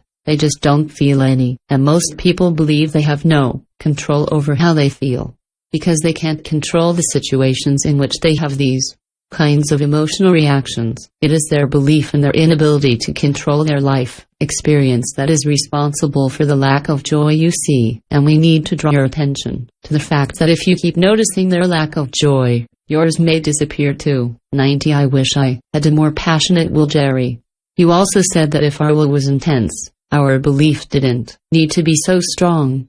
In what way, then, can one attain a passionate desire, in the workshop of which you speak, Abraham? Everything has a beginning. In other words, among those who are in contact with us, some tell us, Abraham, I hear what you are saying, but I don't know what I want. So we say, start by saying, I want to know what I want, because by making such a statement, you will become a magnet that will attract all kinds of data and elements that will help you make your decision. Start somewhere, then let the law of attraction provide you with examples and choices, and the more you think about these choices, the more passionate you will become. Your attention to any subject intensifies it, so the emotion associated with it also amplifies. Each time you think about what you want and keep adding details to your vision, those thoughts grow in power. On the other hand, when you think about what you want, then think that it's still not there. Then think about how great it will be to have it. Before remembering that it costs a lot of money and you can't afford it. This kind of back and forth thinking dilutes your passion and slows down the action of your cogitations. Can I let go of counterproductive beliefs, Jerry? Can people create in one direction, even though they've been tricked into believing they were meant to do so in a different direction? Abraham, if their will is strong enough, they will. The mother of whom we spoke in the previous story had been conditioned, in the society in which she lived and through her own experience, to believe that it was impossible for her to lift such a heavy car, yet her will was proved powerful enough, when her child found herself in danger, to do so. So if your will is strong enough, it can override beliefs. Beliefs are very powerful and changing them takes time, but it is possible to do so. The more you search for thoughts that make you feel good, the more you will find and activate them, and the more the law of attraction will react to them. Thus, over time, your new Life 91 will reflect the changes that have occurred in your way of thinking. If you cling to the idea that you can only believe in things based on tangible evidence, then nothing will ever change for you. But if you understand that by redirecting your thoughts, and letting the law of attraction work on them, new evidence will present itself, you have grasped the power of deliberate creation. Can the beliefs of my past lives affect my present existence, Jerry? Is it possible that thoughts, or beliefs, from any of our past lives continue to create, or are capable of creating certain events in our lives? Abraham, you are a never-expanding being, and your inner being is the culmination of all that you have been through. Your inner being not only believes, but knows what are the merits and worth of your being. Therefore, as soon as you choose thoughts in accordance with those of your inner being, you perceive the clarity of this knowledge. However, the details of any past physical experience do not affect you in this lifetime.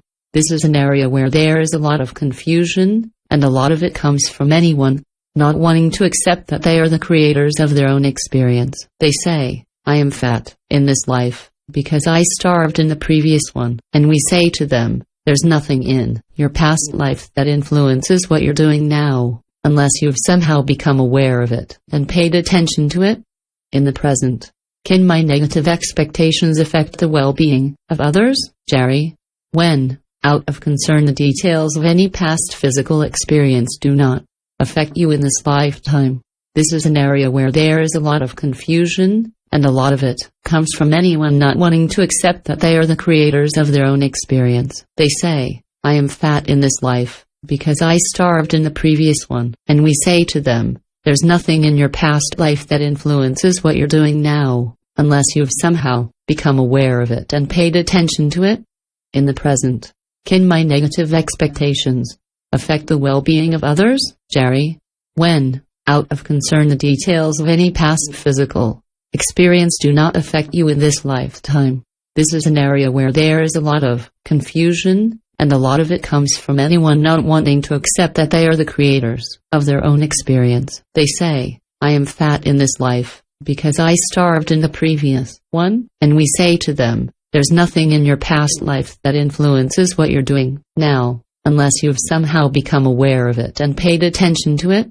In the present, can my negative expectations affect the well-being of others, Jerry? When, out of concern, and a lot of that comes from anyone not wanting to accept that they are the creators of their own experience. They say, I am fat in this life, because I starved in the previous one. And we say to them, there's nothing in your past life that influences what you're doing now, unless you have somehow become aware of it and paid attention to it. In the present, can my negative expectations affect the well-being of others, Jerry? When, out of concern, and a lot of that comes from anyone not wanting to accept that they are the creators of their own experience. They say, I am fat in this life, because I starved in the previous one. And we say to them, there's nothing in your past life that influences what you're doing now, unless you've somehow become aware of it and paid attention to it. In the present, can my negative expectations affect the well-being of others, Jerry? When, out of concern, there is nothing from your past life that influences what you are doing now, unless you somehow become aware of it and pay attention to it. In the present, can my negative expectations affect the well-being of others, Jerry? When, out of concern, there is nothing from your past life that influences what you are doing now, unless you somehow become aware of it and pay attention to it. In the present, can my negative expectations affect the well-being of others, Jerry?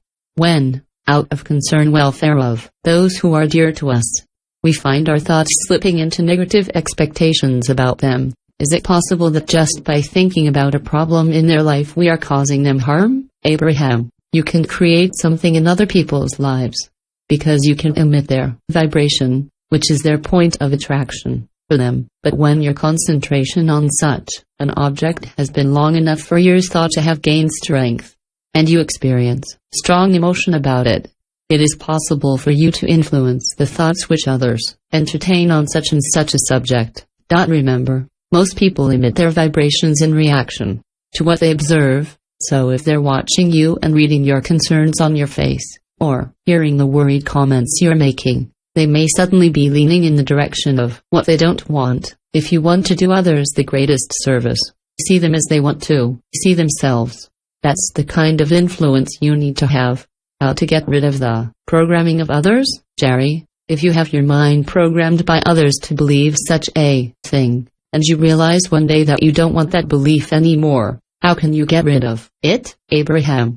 There are mainly two obstacles that influence you negatively. The first is the influence of others. The second, that of your own old habits. You have developed certain habits of thought, so it is easy for you to fall back into these ways of thinking rather than cultivating new thoughts more in tune with your new desire. The trick is to deliberately use a bit of willpower, or willpower, as you say, to redirect your thoughts in a new direction. The programming you refer to is only the result of your focusing on such and then the reaction of the law of attraction to it, so whatever your focus will increase in powerful. Some of what you deem to be programming is just evidence of healthy questioning in your current society, but another part actually stands in the way of your personal expansion. With a little time and practice, you will be able to make a difference and redirect your thoughts in the direction of your personal choices. This is the whole purpose of deliberate creation. 93 is my point of power, the present moment, Jerry. Abraham, there is a phrase in the Seth series that says, your point of power is the present moment. What does this mean for you, Abraham? Whether you are thinking about what is happening right now, or what has happened in the past, or what you want to see happen in the future, your thinking is in the present moment. You send out the vibration of your thoughts in the present, and it is this present vibration to which the law of attraction always responds. Therefore, your power to create only exists now. It is also helpful to realize that your emotion is responding to your current thoughts, whether they concern the past, present, or future. The stronger your emotions, the more powerful your thought will be, and the faster you will attract into your life the elements that correspond to this thought. For example, you may remember an argument you had several years ago, or with someone who died 10 years ago, but as you remember now, you are activating the vibration of it now, and your point of attraction is that. Assigned now. How did the first negative event happen, Jerry? I've often wondered how the first illness, or the first negative event happened? Is it true that the first occurrence of everything came about by thinking about it? In other words, in the same way as with the first electric light bulb, thought came first and electric light followed. Does our progress towards more diseases or more good things one step, or one thought at a time, beyond what had been thought up to then? Abraham. All things, whether you deem them good or bad, are just logical outgrowths of where you are now. You are right to say that thought comes first. First there is the thought, then the thought form, then its manifestation. Your present situation is the platform of experience that inspires the next thought, then the next, and so on. 94. When you understand that you can choose to have positive or negative expectations, but either way the law of attraction will empower your thought until it manifests, you develop the want to direct your thoughts more deliberately. Nothing ever manifests at the cost of a small start of attention. You have to devote a lot of time and attention to a subject to give it enough power to manifest. This is the reason why both desired and unwanted things gain power. In other words, diseases increase and diversify as humans think about them more and more. Isn't imagination the same as visualization? Jerry, Abraham, how do you define the word imagination? What does it mean to you? Abraham. Imagination is the mixing and massaging of many thoughts in various combinations. It's like observing a situation. However, with the imagination you create the images rather than just observing what is already manifest in your reality. Some use the term visualization, but we want to introduce a subtle distinction here. Visualization is often just the memory of something that has already been observed, whereas what we mean by imagination involves the deliberate act of putting together in your mind the elements you want, in order to create the scenario of your choice. Stated another way, it is about focus, with the intention of eliciting a positive emotion. When we use the word imagination, we are referring to the deliberate creation of your own reality. Jerry? But how can a person visualize or imagine something or someone they have never seen before, such as the partner they would like to meet, a child they would like to give birth to, or a vocation they do not have ever considered so far? Abraham, when you look at the world around you, select the aspects of life that appeal to you and reflect on them. Pay attention to the wonderful smile that someone gives you or the beautiful house in which someone lives. Take note, mentally or in writing, of the things you enjoy in this world, then mix the components in your mind to create scenarios and versions of your life that delight you. Do not look for perfect models, because you are unique, and you will create your own reality, unique too. With a little time, you will discover, or remember, that this art of the imagination allows pleasurable results to find their way to you, and that it is also a very entertaining and fun activity. As soon as you start saying, I want to know what I want, you attract all kinds of examples to you, thanks to the thought. While gathering the data that comes to you, let your dominant intention each day be to be on the lookout for what you want. You can then look around you and see in others the traits or characteristics that you would like your future partner, companion or professional activity to have. In truth, there is no ideal model for you. Whatever the subject, it is you who will create it. Occasionally, we hear people say, I wanted to be rich, then I met a man who was, but he was also in poor health and his marriage was very bad, so I associated prosperity with poor health and poor marriage, and since then I no longer want to be rich. And we tell you to select only what concerns his wealth, if that is what you want, and to leave aside his failing health and his marriage and danger. Jerry? So we can make a puzzle of all the characteristics of the partner, the child or the job that we want? Abraham? Yes, and that is precisely the purpose of the workshop. It is a place where you can go, undisturbed, to create images in your mind. Jerry? So what you imagine doesn't have to have been there before. It can simply be what we would like to taste in our life from now on. Abraham, when you're working in your workshop, you'll find that in most cases things won't come to you instantly. You'll know they're starting to come together when you get all excited.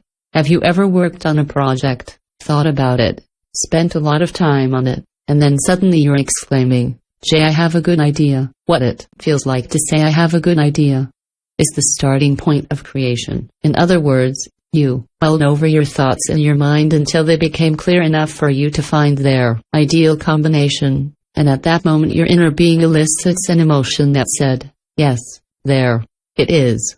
You're there. The purpose of the workshop, precisely, is to think of all kinds of things until you experience this feeling of having found a good idea. Jerry, when you have a very clear intention, you have visualized it, but it has not yet manifested. What is the most common cause? Abraham, if you have dedicated a pure visualization to your intention, it has to come to fruition, and quickly. The purity of your visualization is the key. What we mean by this is that you must send your thoughts purely in the direction that you want. When you say, I wish, but, as soon as you add this but, you cancel your intention, you stifle it from its conception. It often happens that you send as many thoughts, or even more, about the absence of your desire as about its presence. If what you desire is slow to manifest, there can only be one reason. You spend more time concentrating on its absence than on its presence. If you could identify what you want and then think about it deliberately and clearly until you get it, you would very quickly receive the essence of what you want. If you spent more time visualizing what you want, rather than paying attention to what is, you would attract more of what you desire, rather than more of what is, and fix them purely on what you want. The more you think and talk about what you want, the faster you will get it. Isn't patience a virtue? Jerry, Abraham, what do you think of people who tell you, just be a little patient? Abraham, when we understand the law of attraction, and begin to deliberately direct our thoughts, the things we desire will come easily and steadily into our lives, and patience is not necessary. The idea that people learn patience does not excite us, because it implies that things naturally take time, which is not true. They only take time to come if the thoughts you devote to them are contradictory. If you keep moving forward and backward, you might never reach your goal. But when you stop going backwards and only go forward, you get there quickly, and it doesn't require patience. I want to take a big leap forward, Jerry. It's easy to take a little more step, to do a little more than we did before, to be a little more who we are and to have a little more than we had until now. But what about what is called a quantum leap? In other words, how can you achieve something beyond anything you've seen before? How to create this? Abraham, good. We are getting down to business. If it's easier for you to make small strides, it's because it's easy to identify the beliefs you currently hold and expand them just a little bit. You don't change them completely. You just enlarge them slightly. A leap forward, a quantum leap, usually involves letting go of one's current beliefs and adopting new ones. You don't make a quantum leap by improving the belief part of the equation. It is by intensifying the will part that we make these leaps forward. Don't you think the mother who, in the story we quoted, lifted the car her child was under made a quantum leap? If she was in a gym, it would have taken her a lot of time, little step by little step, to convince herself that she could lift such a weight. But because he was so powerful, her desire instantly caused this quantum leap. Quantum leaps, because they require excessive contrasts which cause a radical propulsion of your desire, followed by a surprising result. But this result is almost always temporary, because the balance of your beliefs will eventually bring you back to where you were before. Gradually building a bridge from your current beliefs seems to us to be a much more satisfying way to create. Jerry, can you tell me again how you can intensify your desires? How do we make ourselves want more powerfully? 98. Abraham, fix your thoughts on what you believe you want, and the law of attraction will attract more information, data and events contributing to your creation. It's only natural, you see, that when you think about what you want, you feel a powerful positive emotion. So the key is to keep your mind set on what you want. If possible, go to places where what you want is present, so as to deliberately put you in a wonderful state. And as soon as you experience this well-being, everything that, in your opinion, is good, will begin to flow into your life. It is the law of attraction that will intensify your desires as soon as you focus on them. So if you feel like it takes a lot of effort for your desires and emotions to escalate, you're thinking about what you want and then the opposite of it, thus getting in the way of a steady and steady progress. Aren't great things harder to manifest, Jerry? So why do you think people think they can create or manifest small things, but be unable to manifest big things, Abraham? It's because they don't understand the law and make what can happen depend on what has been. When you understand the laws, you realize it's not harder to create a castle than a button. Both are equal. It is no more difficult to create 10 million euros than 100,000 euros. It is the same law that applies to two different intentions. K.A. Prove these principles to others, Jerry. When someone wants to test these laws or principles to prove their validity to others, and they say, "Let me show you what I can do with this method," does this have any consequences on the effectiveness of the law of attraction, Abraham? The problem with wanting to prove something is that it often leads you to confront what you don't want, and, in doing so, you are activating just that in your own vibration, which makes it much more difficult to accomplish what you really want. Demonstration can also be very discouraging, because if the people you want to convince have serious doubts, they can influence you and lead you to doubt yourself. It is useless to want to prove the slightest thing to anyone by your words alone. Let what you are, what you live, be an obvious example that inspires others. Why do we feel the need to justify its value, Jerry? Abraham, why do you think so many of us feel the need to justify the good we do, Abraham? Part of that is because humans mistakenly believe that resources are finite. Also, they feel the need to explain to others why they themselves receive such and such a thing, and not the others. Belief in unworthiness is another factor in your physical dimension. It's a very powerful thought that says, you don't deserve it, you're not worthy of it, and that's why you're here to prove your worth. You are not here to prove your worth. You have some. You are here to experience joyful expansion. It is by the power of your own desire, and by that of your permission, thus by the application of the very laws of which we speak here, that you arrived in this space-time reality. So your mere physical existence proves your worth, proves that you deserve to be and do and have what you desire. You see, when you realize that the reason why this feeling of not being worthy of is so unpleasant is because it is totally at odds with what your inner being feels, then you will seek to change the orientation of your thoughts. But if you don't grasp this, then you procrastinate, you try to please others, and since they are fickle in their demands, you end up losing your way. When you go into justification mode, you are functioning negatively because you are no longer focused on what you want. Instead, you're trying to convince others that you have the right to want this or that, and you don't have to do that. You do indeed have the right.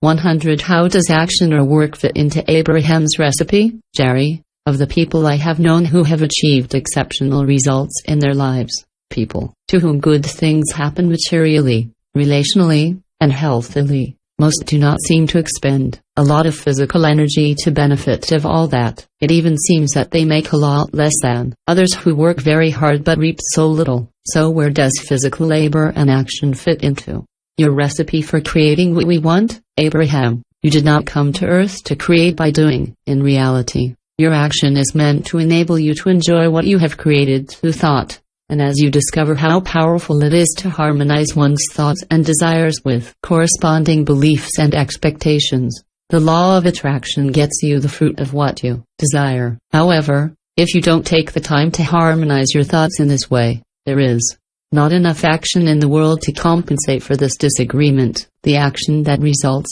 from harmonious thoughts is joyful. The one that follows contradictory thoughts requires great effort, is unsatisfying and produces little result. When you are eager to take action, it is obviously a sign that your vibration is pure and that you do not send out any thoughts contrary to your desires. But when you find it difficult to do something, or when the action you take does not produce the results you desire, it is always a sign that you are sending thoughts opposite to your desires. For now, you are mostly beings involved in physical actions, because you do not yet understand the power of your thoughts. When your ability to deliberately direct your thoughts improves, you won't have so many actions to take. I prepare for my future situation. People often say to us, you know, Abraham, I really have to take action. I don't just want to sit here thinking all day. And we agree, your life is moving forward and some action is required. But if we were you, what we would be doing today would be to put forth as many deliberate thoughts as possible on the matters that matter to us. What if we catch ourselves having unwanted thoughts, which always come with negative emotions? We would pause and try to find a better way to think about it. So over time things would start to improve in all areas. Let's say you're walking down the street and come across a big, from your perspective, bully punching someone smaller. One action or another is needed immediately. Your options at this point are either to leave and let the weakest get beaten up, or to get involved and risk getting hurt. Neither of these two options is satisfactory. So make the choice that's right for you. But don't stop there in your thoughts. Gather positive images from your life of people living together in harmony. Then take them to your workshop and make these thoughts acquire the most important vibration in you. So over time, the law of attraction will no longer drag you into situations where there is no positive choice. He who considers himself a savior, who saves the little ones from the big ones, often finds himself in the presence of people who need to be saved. And if you have the desire to have such experiences, continue to do so. Object of your thoughts and the law of attraction will take care of continuing to attract them to you. But if you prefer something else, think about it and the law of attraction will bring you that instead. It is the object of your thoughts which now prepares your future experiences. How does the universe satisfy our various desires, Jerry? I used to say, according to my observations, the people who work the most in life are those who have the least things, while those who work the least have the most. Yet someone has to pick up the potatoes, milk the cows, dig the oil wells and do all those things that require a lot of effort and pain. So, explain to me, Abraham, how can all of this work so that everyone can still have, do and be what they want, regardless of the tasks that need to be done? 102 Abraham, you live in a universe that appears to us to be perfectly balanced. You are like cooks in an ideally stocked kitchen, in which all the ingredients imaginable exist in abundance, to allow you to create any recipe of your choice. When you really don't want to do a task, you find it hard to imagine that other people might want to do it, or that they don't mind doing it. We know beyond a shadow of a doubt that if your company decided that it no longer wanted to perform such and such a task, then, by sheer force of your will, you would find a way either to do it differently or to pass. It is common for a society to reach a point where it no longer desires such a thing, and it simply ceases to exist to be replaced by a new and better intention. How is physical life different from non-physical life, Jerry? What are the main differences between our life in this physical environment and yours in the non-physical dimension? What do we have on Earth that you do not have, Abraham? Inasmuch as you are a physical extension of who we are, much of your experience is also part of ours. However, we do not allow ourselves to focus on the things that cause you discomfort. We are more focused on what is desirable, so we don't know the negative emotions you have. You have the ability to feel things the same way we do. And by the way, when you're in appreciation mode, for example, or love, the very emotion you experience is the sign you're carrying on your current situation the same look as us. There is no separation between what you identify as the physical world and what you consider to be our non-physical dimension. However, in the non-physical world, our thoughts are purer. We don't think about what we lack. Our indivisible attention is fixed entirely on ever-changing desires. Your physical environment, the earth, is an ideal framework to refine your knowledge, because here, your thoughts do not translate instantaneously into concrete manifestations. You benefit from a time buffer. When fixing your thoughts on what you want, you must be very clear enough for an emotion to be present before you begin the attraction process, and even after that, you have to allow those thoughts to materialize and wait for them before they manifest. This buffer time gives you ample opportunity to achieve great clarity in your thoughts and to determine whether or not they seem desirable to you. If you lived in a dimension where your thoughts manifested instantly, you would spend more time trying to correct your mistakes, as many of you are already doing now, than creating what you want. What prevents an unwanted thought from arising, Jerry? In this time buffer zone. What eliminates the unwanted part of our thoughts before they arise, Abraham? In most cases, these are not eliminated. Most people get some of the things they want and some of the things they don't. They create virtually everything that populates their existence by default, because they don't understand the rules of the game. They still haven't understood the laws, but some people still come to grasp these eternal and universal laws. This formulation emphasizes that they exist even if we ignore them, and that they are present in all dimensions, which makes all the difference in the thoughts they choose to manifest. Should we also visualize the means of manifestation, Jerry? Abraham, when you think about what you want, or visualize it, you also have to imagine the means, equals how to get it, or is it better to visualize only the final result, and let the how define itself more or less? Abraham, if you already know you want to be a part of how things turn out, you can absolutely fix your attention on this point too. The easiest way to tell if you're being specific enough or too specific about your desire is to observe how you feel. In other words,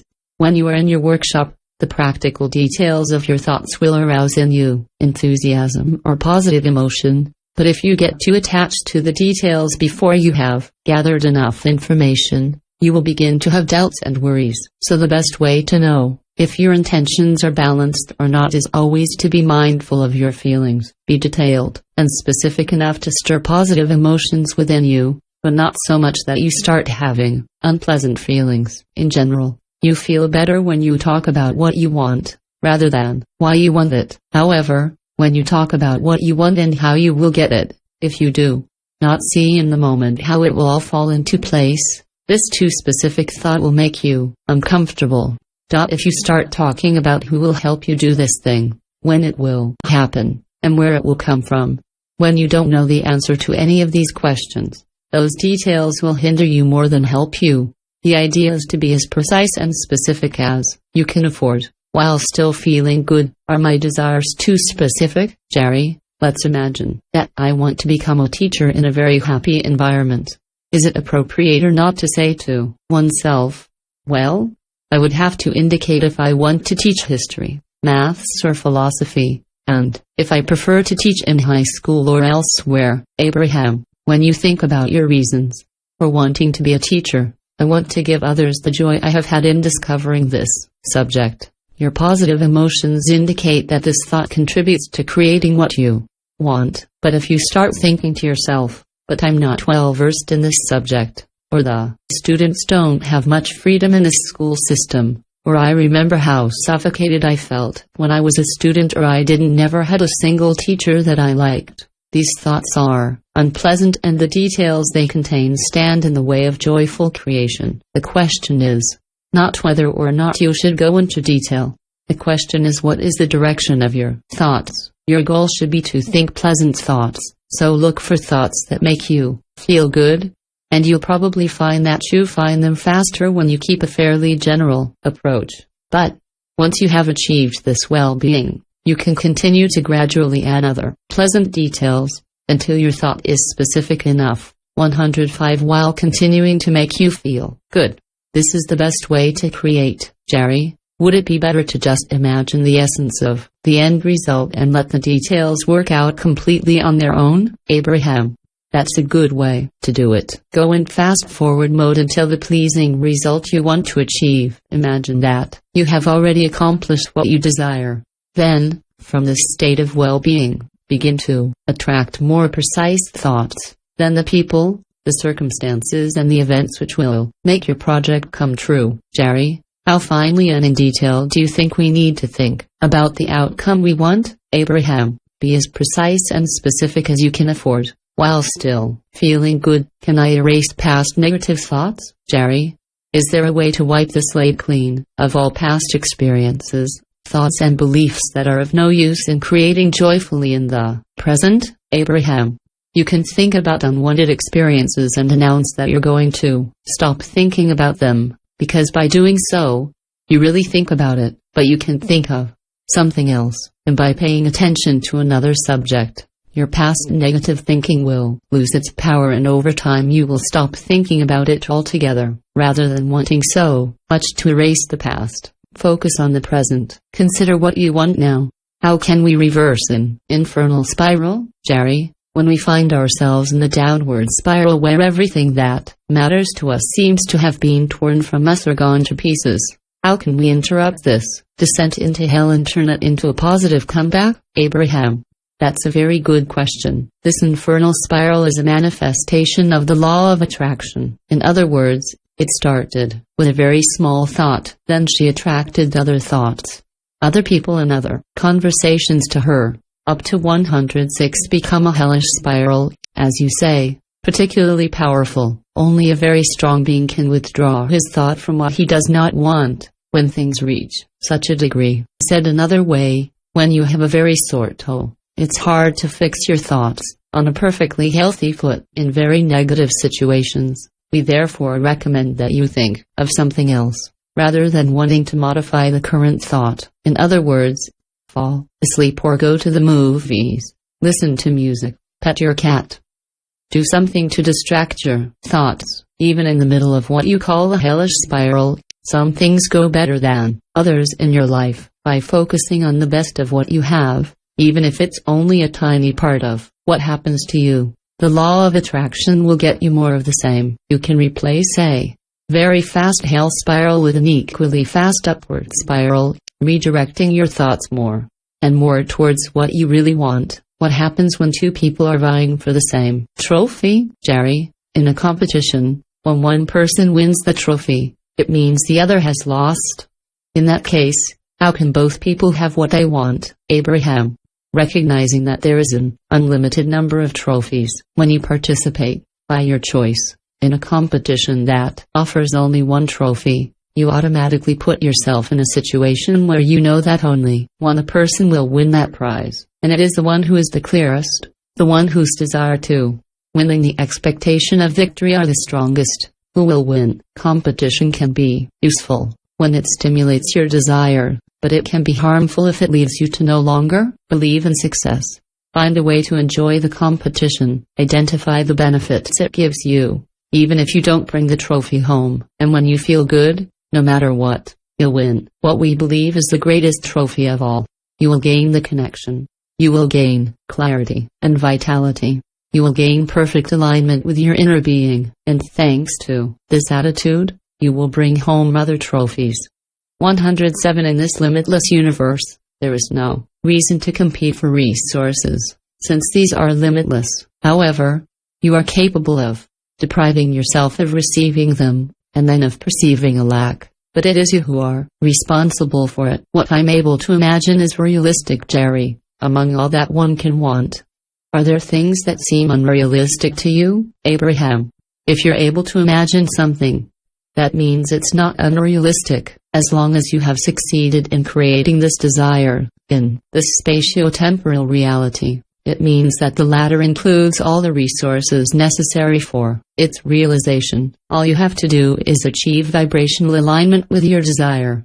Jerry, does the fact that I managed to visualize something mean that I imagined it, Abraham? When you visualize yourself and what you imagine, you attract the circumstances that will empower you to create that.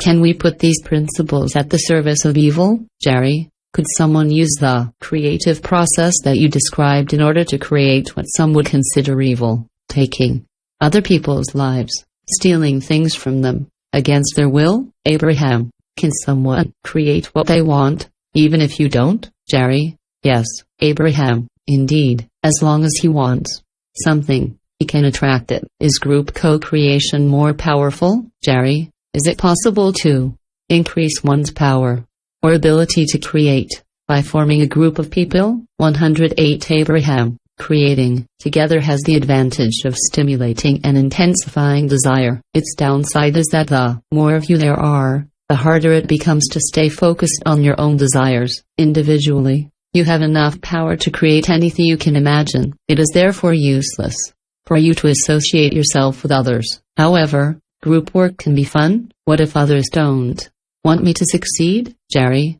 Can you create effectively when you're in the company of people who strongly oppose what you want, Abraham? By staying focused on what you want, you can ignore their opposition. If, on the other hand, you object to their opposition, you are then no longer focused on what you want, and your creation risks being affected. It's easier to leave and go somewhere where you don't have to fixate on that opposition, so you can focus on your desires better. But if you have to get away from someone, because of the risk of opposition they present, then you will also have to leave the city, because there are certainly people who are not in perfect harmony with your ideas, and even leave the country. See the face of the earth. It is not necessary to avoid opposition. Just focus on what you really want, and through the power of your clarity alone, you will be able to create in a positive way, whatever the circumstances. Jerry, are you telling us that we will receive the essence of what we think about, whether it's what we want or what we don't want, as long as an emotion is there, attached to, Abraham? If you think of something and stay focused on it long enough, the law of attraction will attract other similar thoughts, until your thinking is so clear that it elicits an emotion. The smallest of your thoughts, if you cultivate it enough, will eventually become powerful enough to draw its essence into your experience. 109. How can you put your creative capital at the service of your growth, Jerry? Abraham, how can we ensure that the creative capital already accumulated contributes to our growth, that is to say, to our progression, Abraham? By finding one small thing that makes you happy when you think about it, then focusing on it until the law of attraction brings you more and more of it. The more you think about what you want, the more positive emotion it evokes, and the more positive emotion that arises, the more you know you are thinking about what you really want. So it's up to you to deliberately and consciously choose the course you want your thoughts to take. Each person, without exception, attracts everything that manifests in his life. But when you deliberately choose the direction of your thoughts, gradually moving in the direction of what feels most good to you, you stop creating anything by default. The conscious consideration of the law of attraction, coupled with a determination to be mindful of your emotions and with your desire to feel good, will lead you to experience the joys of deliberate creation. 110. Part 4. The Art of Allowing. 111. The Art of Allowing. Definition. Jerry, Abraham, we are now on to a new topic. The art of allowing. It's the one that had the biggest impact on my understanding of things, because I had never thought about it from the angle or with the clarity that characterizes you. Would you like to tell us a few words about it, Abraham? We are very keen to help you remember what your role is in the art of allowing, because the deliberate understanding and application of this law is the key to getting whatever you want. In other words, the law of attraction simply exists. She acts. Whether you understand it or not, it always reacts to what you do and produces exact results that are always exactly what you think. The deliberate application of the art of allowing, on the other hand, requires you to be aware of your feelings, so as to choose the direction you give to your thoughts. In other words, it is the understanding of this law that determines whether you create intentionally or by default. If we introduce the art of allowing at this point, after the law of attraction, which comes first, and the science of deliberate creation, which comes second, it is because this art cannot be understood as long as the other two laws are not. This is what we mean by the art of allowing. I am what I am, and I am satisfied and happy with it. You are what you are, and even if you are different from me, that's fine too, as I am able to focus on what I want, despite the considerable differences that there may be between us. I don't harbor any negative emotions about it, because I'm wise enough not to fixate on what's bothering me. As someone who applies the art of allowing, I have come to understand that I did not come into this physical world to make everyone follow the truth I believe in. I didn't come here to encourage likeness and conformity, because I'm wise enough to know that conformity doesn't promote the diversity that drives creativity. If I persist in wanting to promote conformity, I orient myself towards the end of creation rather than its development. The art of allowing is therefore absolutely essential to the perpetuation of your species on this planet and of your universe, a perpetuation 112 which enjoys powerful permission from the larger perspective of Source. From your physical perspective, you sometimes do not allow your own expansion, in which case you feel worthless, and when you don't give that permission to others, you also feel worthless. When you see a situation that bothers you and you decide not to do anything to stop it or change it, you tolerate it.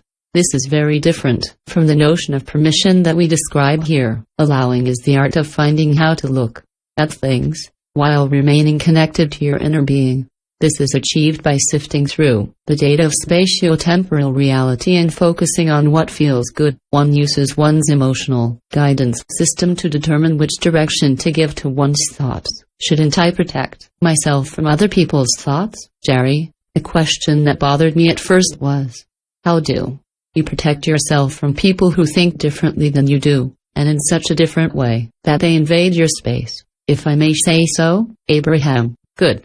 This is why we said that before you can understand and accept the art of allowing, you must first understand the law of attraction and the science of deliberate creation, because obviously if you don't understand how things happen to you, then you're afraid of them. If you don't understand that other people can't show up in your life unless you invite them in with your thoughts, then you worry about what they are doing. But as soon as you realize that nothing can happen in your experience without your mental invitation, accompanied by emotion and a strong expectation, you know that you will not experience anything that you have not attracted by this delicate creative balance combining thoughts and emotions. When you understand these powerful universal laws, you no longer feel the need to wall yourself up, to barricade yourself. You no longer need armies, wars or prisons, for you know that you are free to create your world as you wish, just as others create the world they please, and their choice does not threaten you. You cannot enjoy absolute freedom without this knowledge. 113 In this physical universe, there are things with which you are in absolute harmony, others with which you are in total disharmony, and a bit of everything in between. But you didn't come here to destroy or contain what you disagree with, since that is always changing. Instead, you have come to identify, moment by moment, piece by piece, day by day, and year by year, what you really want, and to focus on it through the power of thought.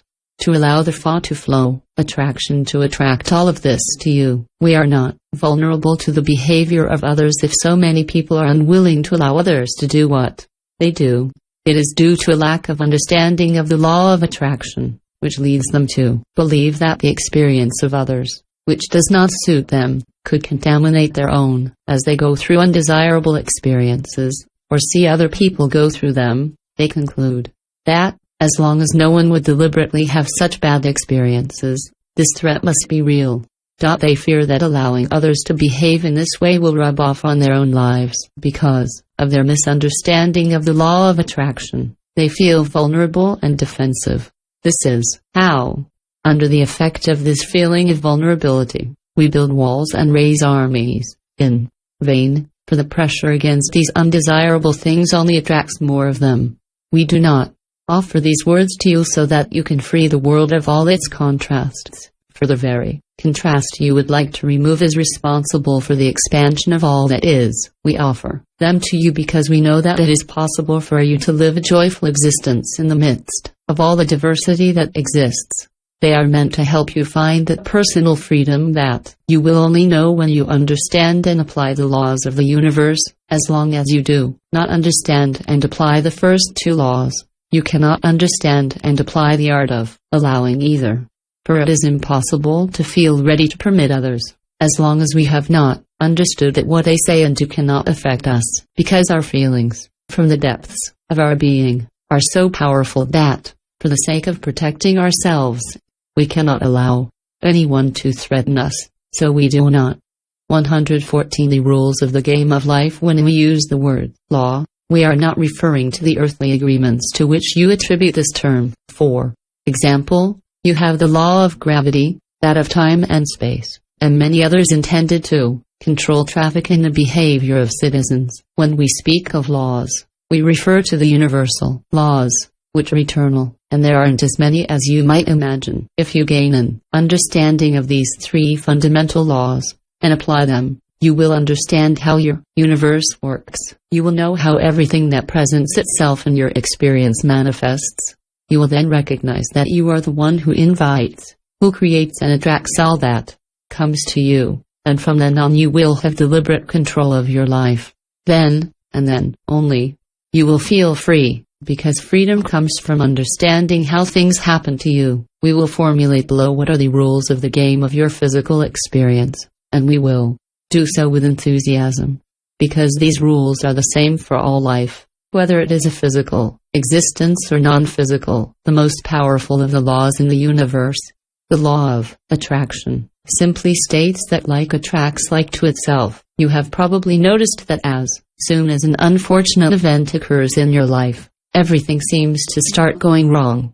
When you wake up one morning in a good mood, the whole day seems to be going well. Conversely, if you start the morning with an argument, you then find that the rest of the day is also negative, in many ways, such as the awareness of the law of attraction. And, in truth, everything you experience, from the most obvious things to the most subtle, is influenced by this powerful law. As soon as you think of something that pleases you, other similar thoughts begin to flow towards you, under the law of attraction. Likewise, when you think of something unpleasant, other thoughts like these are attracted to you, because of the law of attraction, until you even begin to search your past for similar thoughts. Then you talk about it with others and finally find yourself surrounded on all sides by this thought. Got bigger and bigger? The more this thought grows, the more its power increases and attracts even more power to it. Understanding this 115 law will therefore give you the opportunity to decide to focus your thoughts only in the direction of what you want to attract, while withdrawing all attention from the thoughts that you do not wish to materialize in your life. Then, the law of a deliberate creation can be described as follows. As soon as I think of something, I begin to attract it, and among the thoughts that I cultivate, those that elicit a strong emotion are attracted more quickly. Once I initiate this process by thinking about it emotionally, and expecting the object of my thoughts, I eventually get it. Deliberate creation has two balanced facets, so to speak. On the one hand thought, on the other hand expectation or belief, or again permission. So once you've thought of something and are expecting it, or believing it's going to manifest, you're in a great position to receive it. That's why you get what you think about whether you like it or not. Your thoughts are powerful magnets that attract each other. Thoughts attract each other, and you invite thoughts by paying attention to them. In general, it is easier to see these laws at work in the lives of others. You will notice that those who talk about poverty the most are those who suffer from it. Those who talk the most about health are those who benefit from it. Those who talk the most about illness are rightly affected by it. As for those who talk the most about prosperity, they taste it precisely. It could not be otherwise. The feelings you experience are your point of attraction, and the best way to understand the law of attraction is to think of yourself as a magnet that attracts more and more things of the same nature as those feelings. When you feel lonely, you attract more loneliness. When you feel poor, you attract more poverty. When you feel unhappy, you attract more unhappiness. And when you feel healthy, alive, vibrant, or prosperous, you also attract a surplus of all of those things. It is the experience and not the words which increase the knowledge. We are instructors, and, by dint of teaching, we have learned this very important lesson. It is not the words which instruct, only life experience increases knowledge. Also, we encourage you to reflect on your life and to remember what you have already lived, in order to observe, from your current perspective, the perfect correlation existing between what you read in these pages and the life you have had. When you find that you're getting exactly what you thought about, you'll be ready to pay attention to your thoughts and deliberately control them. Controlling your thoughts will be easier once you have made up your mind. If you're thinking so much about things you don't want, it's because you haven't yet grasped how much it's hurting you. To those of you who do not want to have negative experiences and to those who really want to have positive ones, we say, Once you have verified for yourself that thinking about what you do not want not attract more into your life, controlling your thoughts will not be difficult, because your desire to achieve it will be very strong. Rather than watching my thoughts, I will be mindful of my feelings. It's not easy to watch your thoughts, because thinking you don't have time to really think. So instead of monitoring your thoughts, we offer you an effective alternative. Few people understand that while you are a physical being, concentrated in this physical device, another part of you, both larger, wiser and older, which we call your inner being, also exists and communicates with you. This communication takes many different forms. It can sometimes manifest as a clear and striking thought, sometimes even as a quite audible word, but in the majority of cases it presents as an emotion. Before coming down here, you made an agreement with your inner being that there would be communication between you. Moreover, it was agreed that it would be a feeling, something impossible to miss, rather than the stimulation of your thoughts or the offering of a word that you may miss. Indeed, when you reflect on your own thoughts, you can miss a different thought which would be emitted at the same time. Similarly, when you are deep in thought, you may not hear what someone in the same room is saying. This is why feelings or emotions are a very good means of communication. There are two kinds of emotions, pleasant and unpleasant. It was therefore agreed that a pleasant feeling would accompany any thought, word or action in harmony with what you want, while an unpleasant emotion would echo any word, thought or action directed in a direction contrary to your intentions. That's why you don't need to monitor your thoughts. Simply pay attention to how you feel. And whenever you experience a negative emotion, realize that, in the very moment you are creating in the wrong direction. Even as this unpleasant feeling passes through you, you are thinking about something you don't want, the essence of which you are attracting into your life. Creation is a process of attraction. When you entertain a thought, you attract the subject of it to you. When I tolerate others, I am not practicing the art of allowing, so we have prepared this essay so that you understand that no one is a threat to you, because you are in control of your experience.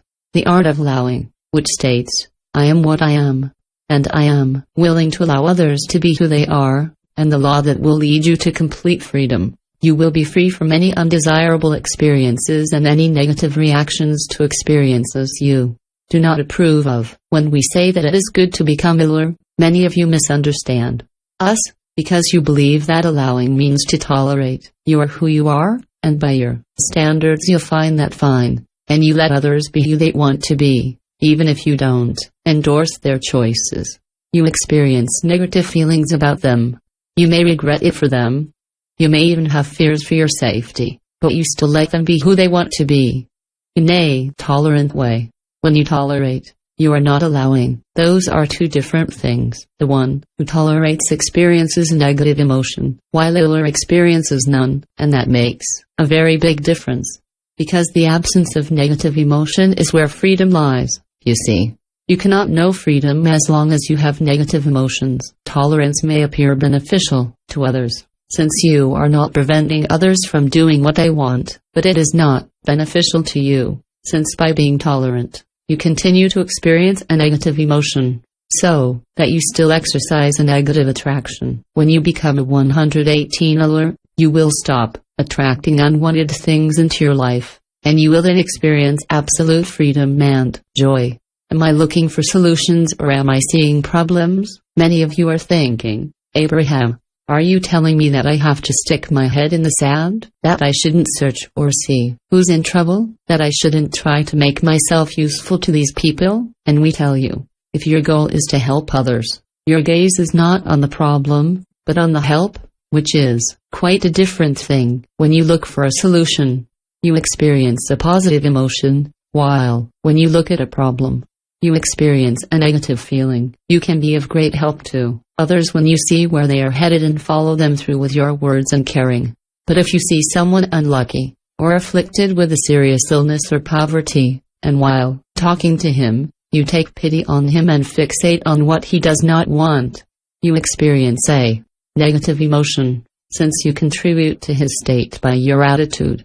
When you talk to others about things you know they don't want, you are helping them to create in the wrong direction. since you are amplifying the vibration by which they attract what they don't want. When you have friends who are sick, try to imagine them healthy. Realize that by focusing on their illness, you in turn feel bad, while focusing on their potential healing feels good. By focusing on their well-being, you allow a connection to be established with your inner being, which sees them as healthy as well, and thus you contribute to improving their health. As soon as you are in touch with your inner being, your power of influence is much greater. Of course, your friends can make the choice to remain more fixed on their disease than on their cure, and, in doing so, remain sick. If you allow them to induce you to think thoughts that arouse negative emotions in you, their influences on you, in the direction of what is undesirable, will be stronger than yours on them, in the direction of what is desirable. 119. I uplift others. By the example of well-being that I set, you do not cheer others up by expressing your grief, nor recognizing that what is happening to them is not what they wanted. You will elevate them by being different yourself, by the sheer power of your example. If you are healthy, you will stimulate their desire to be too. If you are prosperous, you will awaken their desire for prosperity.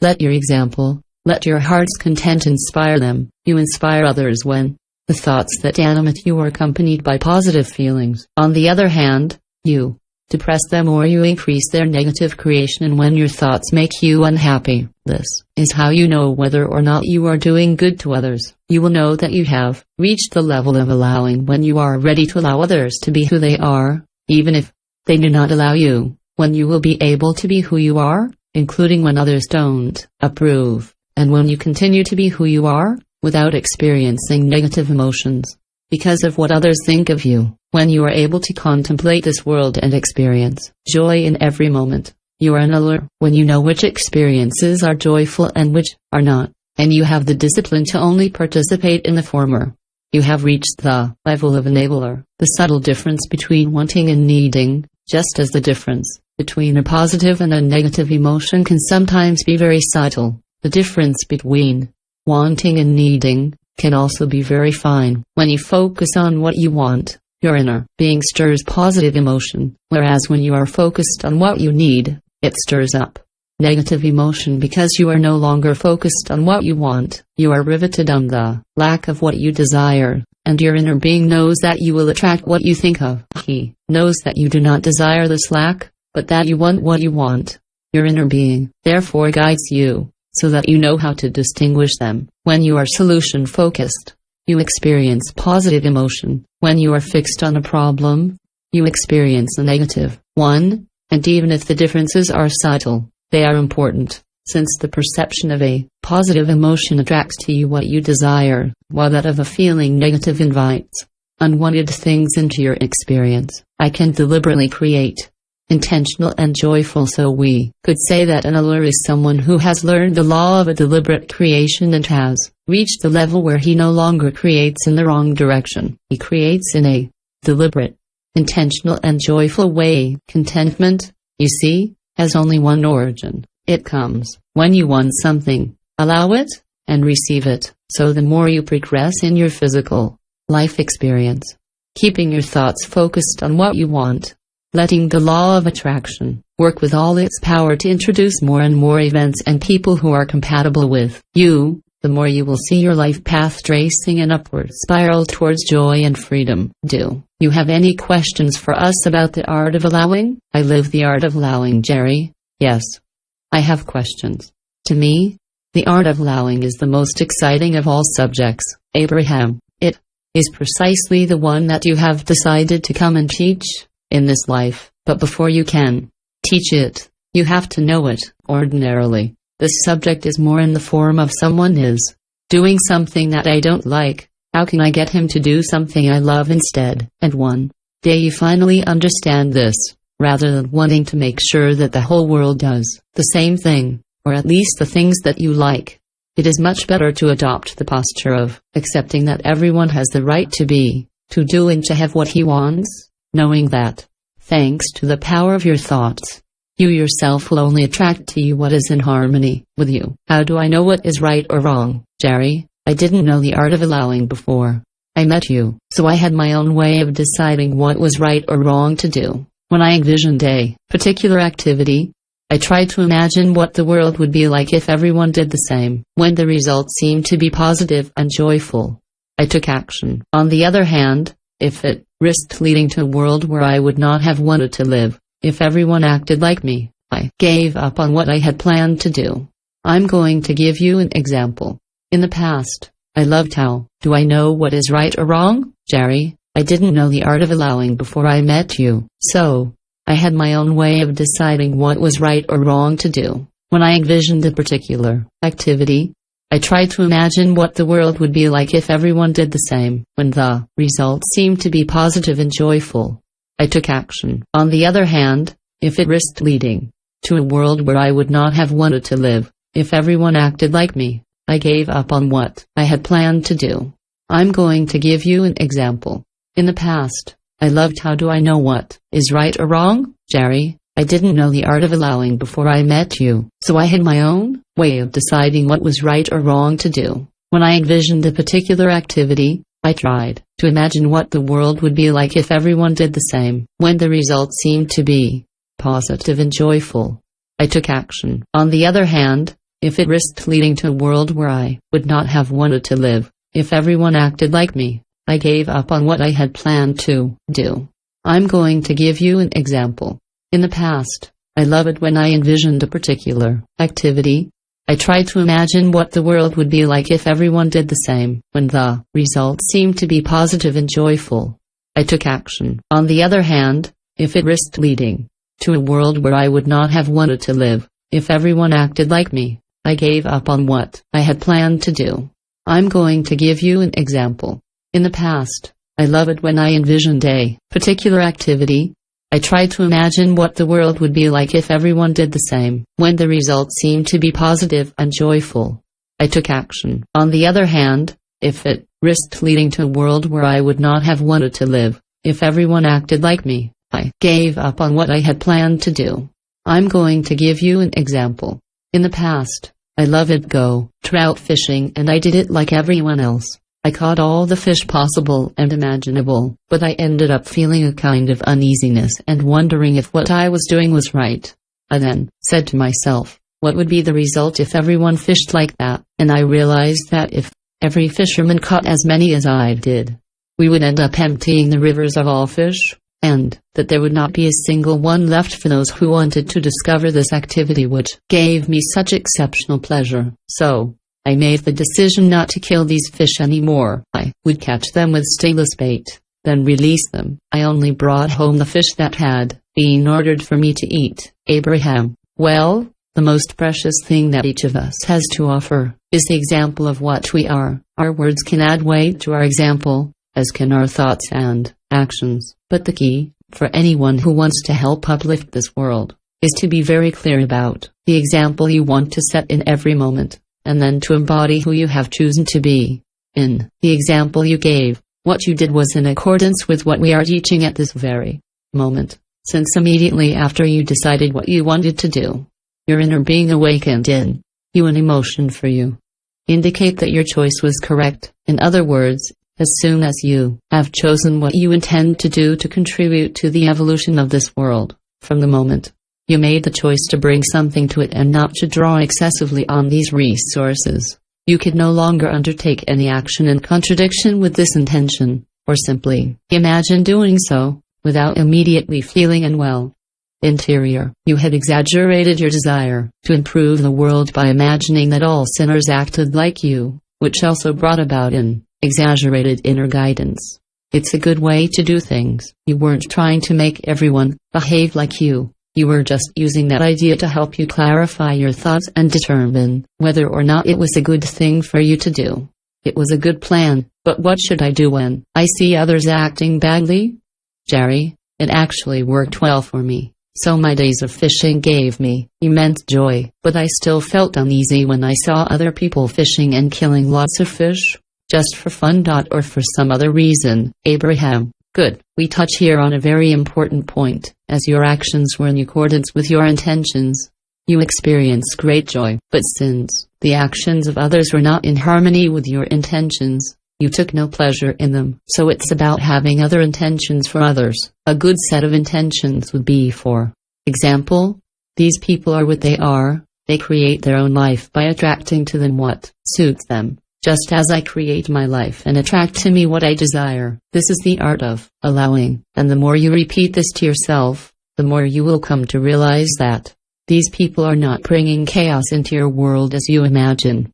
They create their own world, and in their eyes, that world is not in chaos. Things get complicated when you begin to think that your universe is not abundant, and you wonder how many fish there are, or how much prosperity or abundance there actually is. Because then, the fact that others can waste or squander these resources and not leave enough for you or for others worries you. When you realize that this universe, this whole physical experience that you are participating in, has unlimited abundance, you will stop worrying. You will let others create and attract what they want, while you create and attract what you want. Does ignoring what is undesirable contribute to allowing what one wants? Jerry, for my part, I solved this dilemma in the following way. In 1970, and for 9 years, I completely stopped informing myself about the outside world. I turned off my television and my radio. I stopped reading the newspapers, and I even stopped seeing various people who only talked about things I didn't want to hear. Once again, this decision worked out well for me. It has even worked so well that it is during this 9-year period that I have accomplished real feats in my eyes, whether in terms of the wonderful relationships I have developed with many people, in terms of my health, which I managed to regain and preserve to perfection, or even by developing substantial financial resources. It was very gratifying, to a point that I had never experienced before. However, I have the feeling that the fact of having thus closed myself to all negative external data, in order to stay focused on my own intentions, was more like burying my head in the sand and practicing what you call the art to allow. Abraham, it is very valuable to pay attention to what is important to you. By putting your head in the sand, as you say, to cut yourself off from all outside influences, you were able to focus on what mattered to you. As soon as you think of a thing, you endow it with power. It becomes clearer and translates into concrete results, you see. And in doing so, you experience real contentment, the kind that only comes from wanting, allowing, and achieving what you want. As for claiming that you were ignorant of the outside world, that you put your head in the sand, rather than being alert, it might all fit together better than you think. It's by pay attention to what is important to you as you allow others to be what they are, and being mindful of yourself, while letting others be mindful of themselves, is a very important part of the art of becoming an alert. Jerry, in other words, since I expected the law of attraction and a deliberate creation process to work for me, even though I had never heard of these terms before, I automatically went into allowing mode. Abraham, that's right, you devoted your full attention to what mattered to you, thereby attracting more and more, while making television uninteresting and reading the newspapers unimportant. You didn't deprive yourself of anything you wanted. On the contrary, thanks to the law of attraction, you attracted what you most wanted. When we see things on television or in the newspapers that arouse negative emotions in us, since we don't want them, we are restricting the permission of what we really want. 124. Does everyone want to live in joy? Jerry, are we a majority who want to understand the art of allowing on earth, or are you suggesting that only those in contact with you have this aspiration? Abraham, all beings present on earth today, in a physical body, expressed before coming here the intention to understand and manifest the art of allowing. But, from your earthly perspective, the majority of you are far from understanding or desiring it. You seek more to control each other than to allow each other to live what you want to live. It is not difficult to learn to control which direction to direct your thoughts, but it is totally impossible to control those of others. What about when others have negative experiences? Jerry, in this state of permission that we seek to achieve, do we still see and perceive what is negative around us, or what seems negative? From our point of view, while nevertheless managing to remain joyful? Or are we no longer able to perceive negativity at all? Or do we stop seeing this as a negative? Abraham. It's a bit of all of these things. When you were giving your full attention to what mattered to you, you weren't watching TV and reading the newspapers, you were just enjoying what you were doing. Your attention was all about what was important to you, and the law of attraction always brought more power and clarity to those things, so the rest was not attracted into your life, since it did not correspond to your intention to develop and fulfill yourself. When you know clearly what you want, you no longer need to force yourself to stay on course, because the law of attraction takes care of it. So it is not difficult to be an iller. You will reach this state easily, by simply showing no interest in what is irrelevant to your goal. Your television, if it offers some valuable information, above all presents a lot of it that has nothing to do with what you want to experience. Many of you are sitting in front of the TV just because she's there, because you haven't made any other decision. This activity is therefore generally not a deliberate choice. It is rather a default action, and in this state of non-intentionality, of non-decision, you allow yourself to be influenced by whatever is thrown at you. You then find yourself literally bombarded with a spectacle of things you don't want happening all over the world that will stimulate your thoughts, and because you haven't decided what you really want to think about, you allow many things to creep into your experience through your thoughts that you wouldn't normally choose. That's what creation is by default. Thinking about something without deliberately wanting it. Thinking about it and drawing it into your life, whether you want to or not. I will be attentive only to what I want. Jerry. Abraham, can you tell me how I can reach and preserve this state of permission to which I aspire, although I am aware of being surrounded by many people who, from their point of view, suffer and undergo what I call negative experiences? Abraham, we suggest that you make the following decision. Wherever you are, whatever you are doing, whoever you meet today, let your overriding intention be to be mindful of the things you want to see, and since that will be your dominant intention, because of the law of attraction, you will only attract what you wish to attract, and you will only see what you wish to see. A selective sieve is a selective magnet. As your dominant intention is to attract to you only what you desire, you become a more selective sieve. You also become a magnet and a more selective observer. At first you will find that you still attract some unpleasant things, because various beliefs and thoughts of the past still retain a certain force of inertia. But after a while, once well-being has become your primary intention, at the start of each day, for 30 to 16 days, you will find that there is not much left in your life that is not to your taste, for your thoughts will have carried you beyond what is still happening now. It's hard to be alert when you see someone close to you doing something that seems to threaten you or someone else. So you say, Abraham, I don't understand what you mean when you say that I can push these thoughts away, that I can handle it with my thoughts, and that I don't have to take any action. And we tell you that it is through your thoughts that you invite everything into your life. But what you are experiencing today is the result of thoughts before that day, just as your current thoughts are projected into the future. Your present thoughts prepare for the future.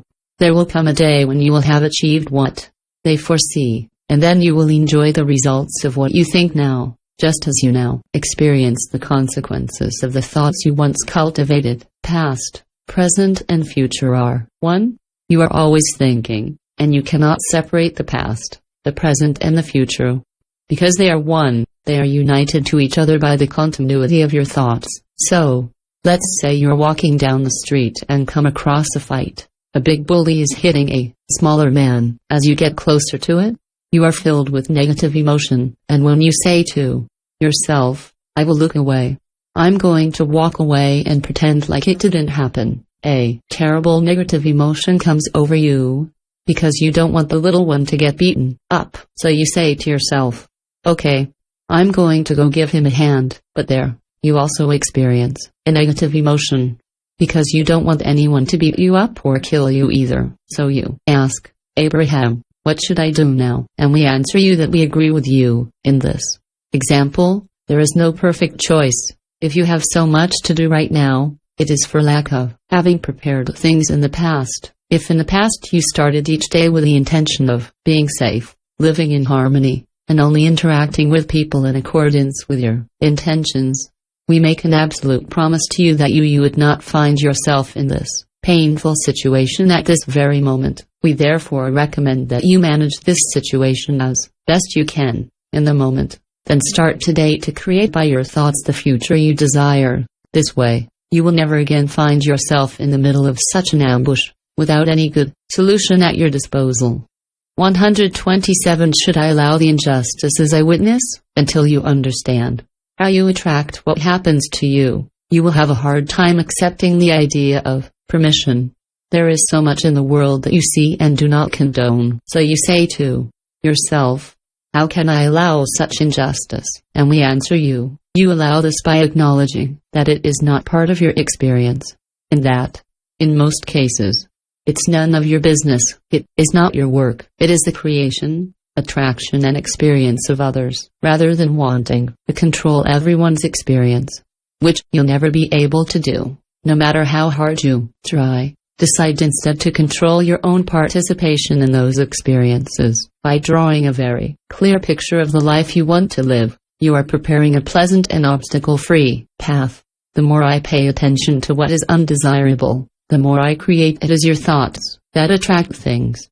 You get what you think about whether you like it or not. So, if you pay attention to drivers who are not courteous, you will attract more of them to your route. Likewise, if you fixate on people who don't serve you well, in every business you go to, you will always attract more such experiences. It's the things you give your attention to, and specifically your emotional attention, that you attract into your life. Does the art of allowing affect my health? Jerry Abraham. If you don't mind, I'd like to review several real life experiences and tell me how the art of allowing applies to those particular conditions. First of all, as for physical health, I remember spending years as a child suffering from serious illnesses. Then, I reached a point in my life where I decided to get out of this state, and since then I have always enjoyed excellent health. What role does the art of allowing play in these two situations? In moving from extreme illness to absolute health, Abraham, the moment you decide what you want, you complete the first half of the deliberate creation equation. 128. You think of something with emotion, and that's called wanting.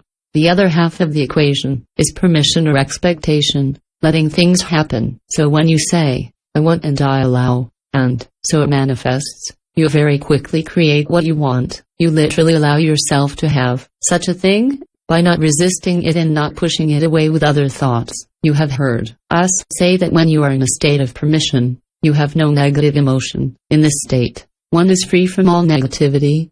Therefore, as soon as you have laid down your deliberate intention to obtain something, and you feel only positive emotions about it, you are in fact in the state necessary to allow its manifestation, so you will actually get it. To enjoy health, rather than being sick, you must think about health. When your body is sick, it is easier to observe its illness than to think about something else.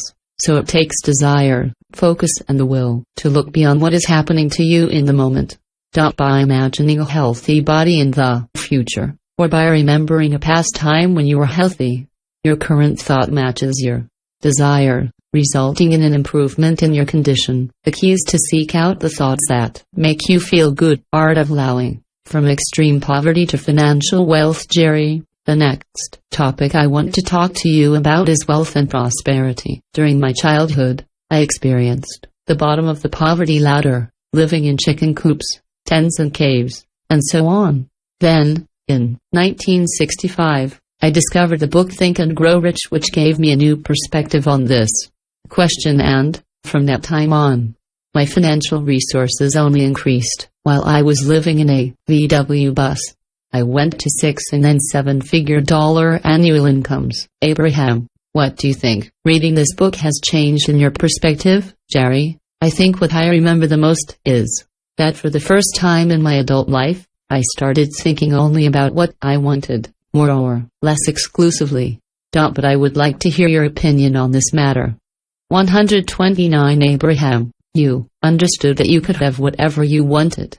Your desire was already in place, But reading this book made you believe it was possible. It also led you to begin to allow your desire to come true. Art of allowing, relationships and the art of being selfish. Jerry, another very broad area that I would like to touch on is relationships. Was a time I had a hard time allowing my friends to have their own thoughts and beliefs, and indulge in their inappropriate activities. Abraham, when you use the term allow in that sense, what exactly do you mean, Jerry? I felt they should think and act the way I wanted them to, and when it wasn't, I felt extremely uncomfortable, even angry at times. Abraham, so while observing what they were doing or saying, you were experiencing a negative emotion, which indicates that you were not allowing. Isn't the art of being selfish immoral, Jerry? At that time, I considered myself to be very selfless, serving others. In other words, I would not have been considered selfish. So, I expected others to be less selfish and more outgoing. The fact that they weren't bothered me deeply. Then, I found David Seabury's book, The Art of Selfishness Superscript 1, which led me to take another look at selfishness and allowed me to understand the origin of a large part of my negativity. 1. The Art of Being Selfish, untranslated, and D.T. Abraham. It is important that you allow yourself to pay attention to what you want. Now, some call this selfishness and deem this attitude worthy of reprobation, but we tell you that as long as you don't have a healthy view of yourself, that you don't allow yourself to want what you desire and expect to receive it, you will never deliberately create 130 and you will never have a very satisfying life. It's usually what you don't allow yourself that you don't allow others either. Often, the one who disapproves of a particular trait in himself notices the same characteristic in others whom he disapproves of just as much. So by accepting yourself, appreciating, approving and allowing what you are and do, you take the first step towards accepting, appreciating and approving of others, and giving them permission. This does not mean that you should expect to be perfect, according to your standards, or for others to be perfect, according to them, because such a thing will never happen. Since you are constantly evolving beings, it means having the intention to see in yourself what you want to see, and do the same with others. We are often accused of teaching selfishness, and we fully agree. Everything you perceive comes from the point of view of the self, of the ego, and if you are not selfish enough to hold on to your connection to your inner being, larger and wiser than you will have nothing to offer others. By being self-centered enough to be mindful of your feelings, you can then use your guidance system to attune yourself to source energy. Then, whoever is lucky enough to be the object of your attention will benefit. When others disapprove of me, they were at fault. When others observe traits in you that they do not one way or another, and we tell you, it's not your fault. It's theirs. It is their inability to be an ally that elicits their negative emotion.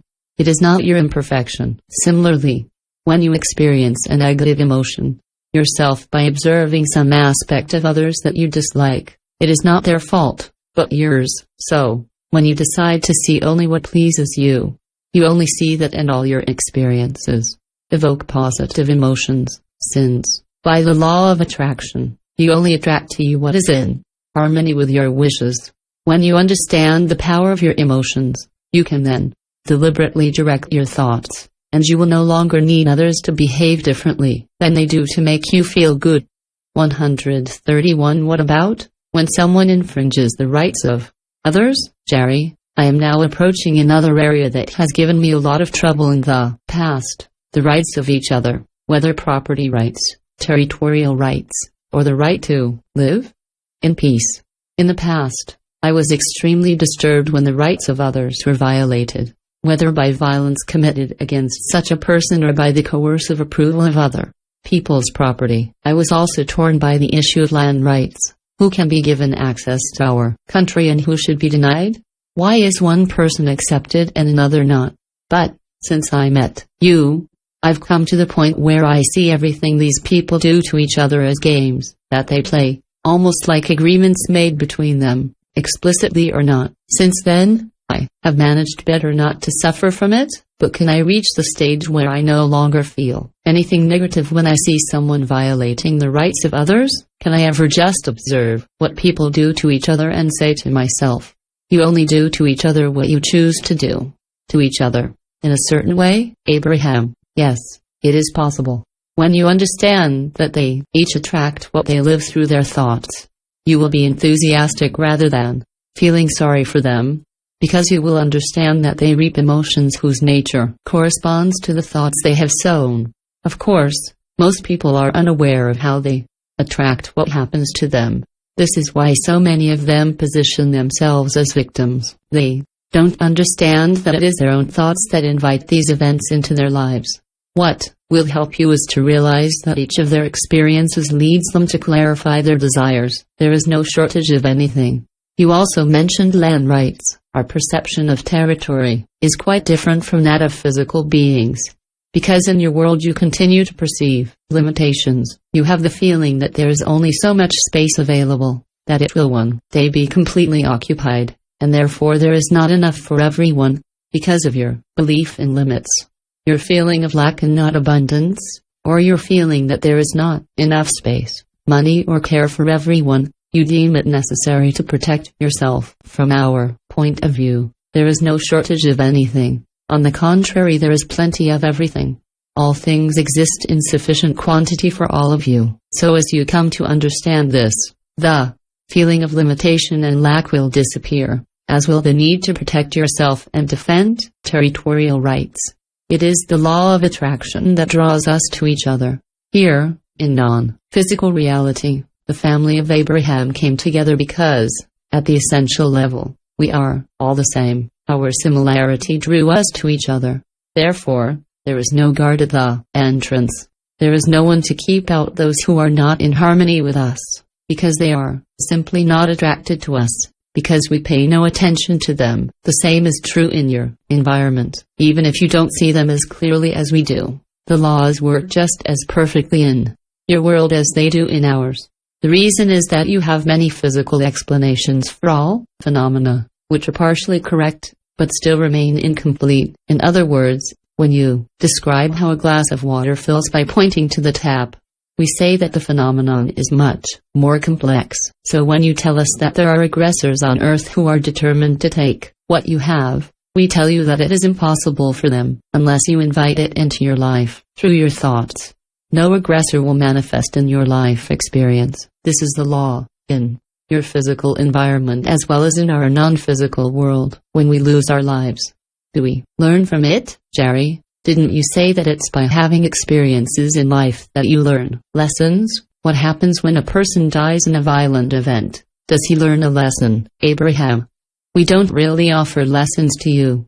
We don't like this word very much, because it seems to imply that there is a predefined order in which you should learn things. But there is no such thing. What's just happening is that you're having experiences that give you some knowledge, which makes you smarter and opens your mind. What you need to understand before you can appreciate the value of a loss, even of life itself, it is because you are contributing to the growth of a much larger experience than that represented by your collective experience in this physical body. Everything you are experiencing right now adds to this larger knowing. So even when you are taken from this physical existence, everything you have experienced here will be part of this greater knowledge.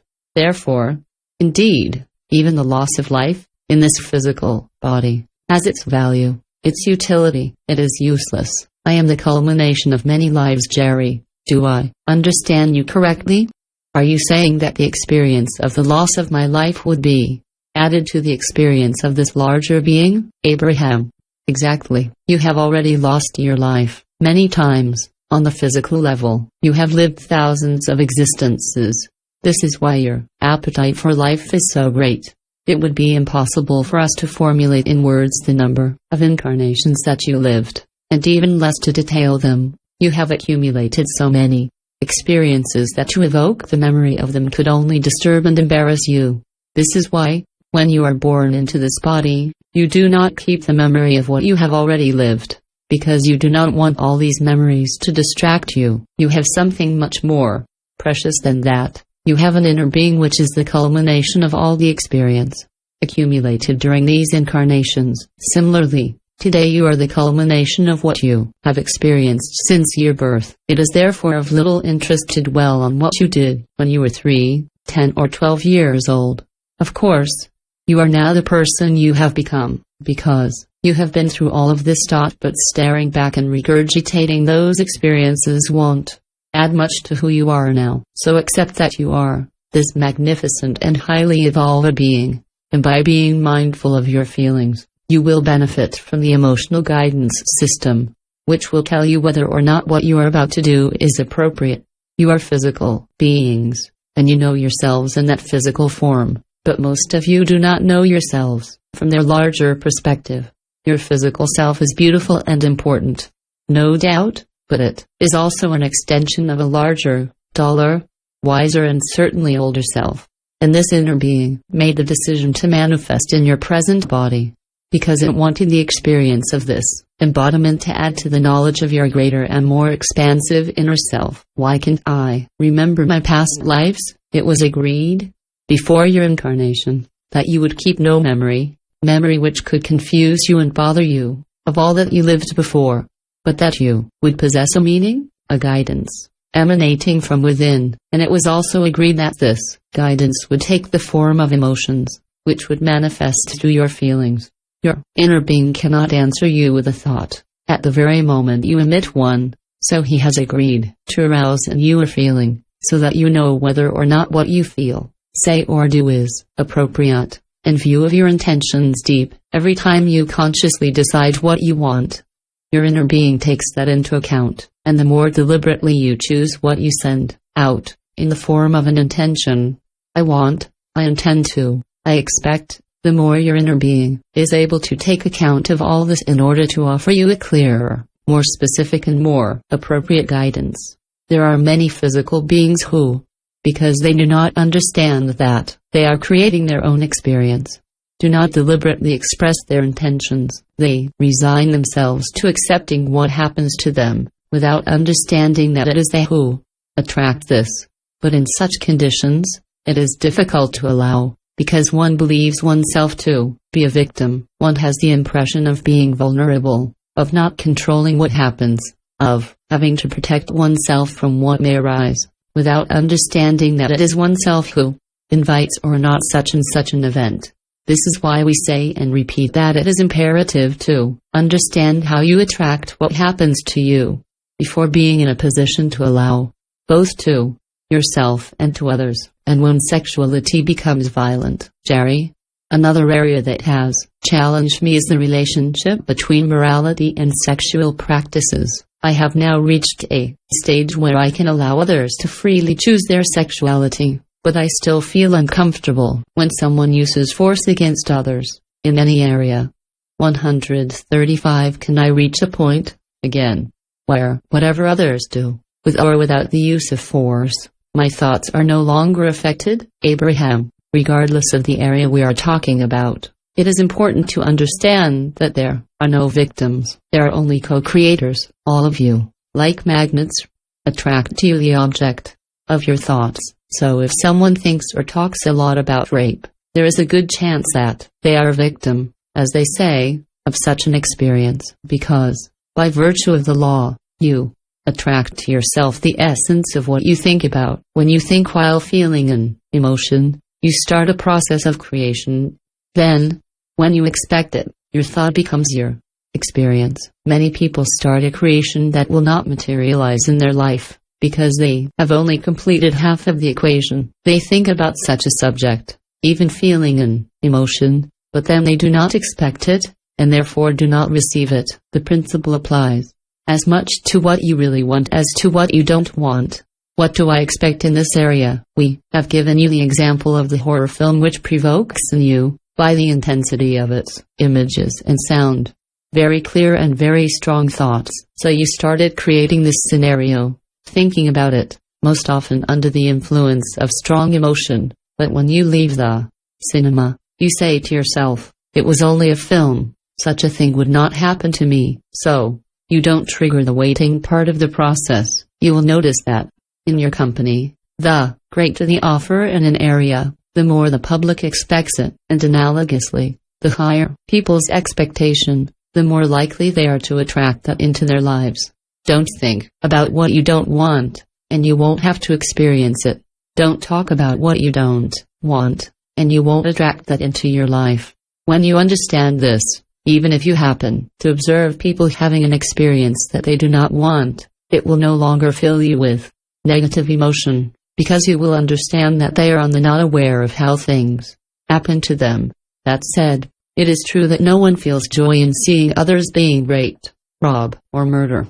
These are not pleasant experiences, but when you understand how one attracts these kinds of experiences into one's life, you will stop thinking about such things and therefore, you will stop seeing them. You attract into your life what is the object of your thoughts. Television muddles the waters, because you switch it on for the purpose of distracting yourself, and you suddenly come across a flash that informs you that a horrible event has just happened. But when you make it your intention, whatever you do, to see only what you want to see, you won't be in front of the television anymore when this kind of newscast is on the air. I'm planning my future right now. When you read something in a magazine that begins to evoke a little negative emotion in you, you can immediately put it aside rather than read on and watch your emotion increase as the law of attraction kicks in. But more than that, at this very moment, with your decision to attract only what you want being made, you will begin to prepare the ground, so that your future actions do not have to be so firm. You will no longer be attracted to television or newspapers, thanks to the law of attraction. Only the object of your deliberate attention will exert an attraction on you. If so many of you get drawn into topics you haven't deliberately chosen, it is because you are not issuing a deliberate intention. You don't say what you really want often enough, so attract a bit of everything. The stronger and more specific your intentions, the more you will have accomplished the preparatory stage and the less you will have to resort to action to get rid of the unwanted things that clutter your experience. You will no longer be trapped by the television, so to speak, or by the predators of your society, because the universe will have concocted something else for you. What about the innocent little child, Jerry? A lot of people will accept the basic idea that you present to us, that we create by our thoughts, Abraham. But what a lot of people will stumble over, I think, or at least the part of your teaching that will give them right from wrong, that's what affects innocent children. They'll say, what about little children?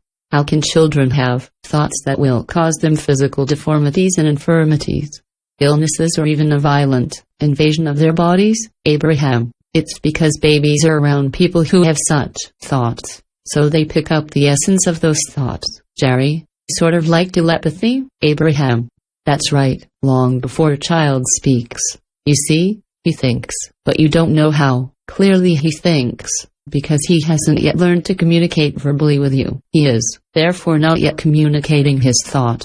Jerry, the child does not think in words. What I mean, it is that I perceive that a child already has thoughts long before he can express himself in words. Abraham, yes, the child thinks and he receives vibrational thoughts from you from the first day he enters your environment. This is why beliefs are transmitted so easily from parent to child, from parent to child, from parent to child.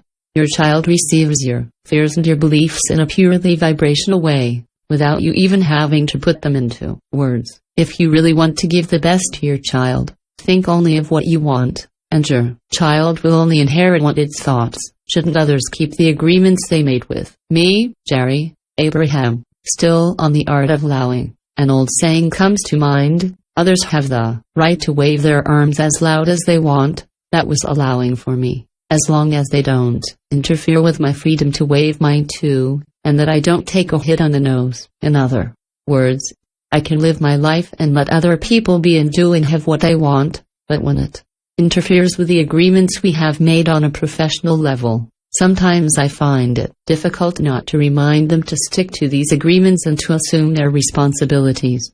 As we agreed, Abraham, as long as you're worried about other people interfering in your life, or someone throwing an arm at you, you don't really understand how you're attracting what's happening to you. From today, you can only think of what you want, and therefore attract more than that. You ask this question because yesterday, or some time before, you did not yet understand this and your thoughts drew people to you. You threw an arm in your face. So now, you're wondering, what am I to do with this? If there are people in your life who wave their arms in an unpleasant way, pay no attention to them and they will go away, and in their place, you will see other people arrive who are in harmony with you and with whom you feel comfortable.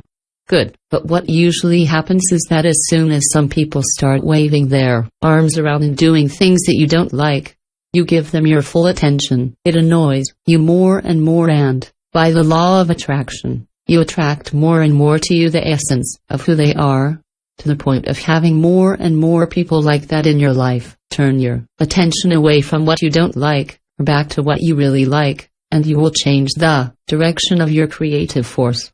Not right now, but the change will have begun, if every morning for the next 30 days, you start the day saying, I cultivate intention, I want and expect to see what I want to see and nothing but that. No matter who I work with, who I talk to, where I am and what I do, you will have changed the creative course of your existence, and everything that displeases you in your life today will be gone and replaced by what you really like. It is absolute. It's the law. I will never be wrong.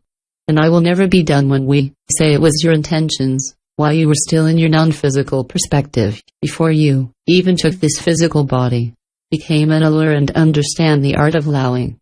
It really is, but we want you to understand that you will never be done with this process. You are not the same as a table that is imagined, then made, and then finished. You are going through an eternal growth process, but you are still who you are right now. Your goal is to understand the laws of the universe so well that you become one with them. You want to know how things happen to you, so that you no longer feel victimized, nor be subject to the whims of those who wave their arms around you. These things are hard to understand when you find yourself right in the middle of two seemingly different worlds. On the one hand, the world that you created before understanding all that we have talked about, and on the other, the world that you are creating now that you have gained a clear understanding of things. So, among the things you are currently experiencing, some are the result of what you have sown and thought about in the past, and do not fit very well with what you desire now. And we are well aware that the transitional stage you are in is a bit unpleasant, but this discomfort will become more and more insignificant as you become more and more clear about what you want. Much of what cluttered up your past experience is now being cleared away. When you are driven by positive emotion and only think about what you want to do, think, or say, you are giving yourself permission. And when the way you look at the life of others arouses in you a positive emotion, you grant your permission to others. It's as simple as that. So, it's impossible to feel a negative emotion about yourself while giving yourself permission to yourself. To be an allure is to be someone who feels positive emotions, which involves being in control of what one directs one's attention to. This does not mean that everything in your world will be organized, so that everything and everyone is exactly as you want it to be. It simply means that you are able to see, and therefore request from the universe, both in your world and in your friends, all that is in harmony with you, without giving more attention to the rest, that you will therefore stop attracting and inviting towards you.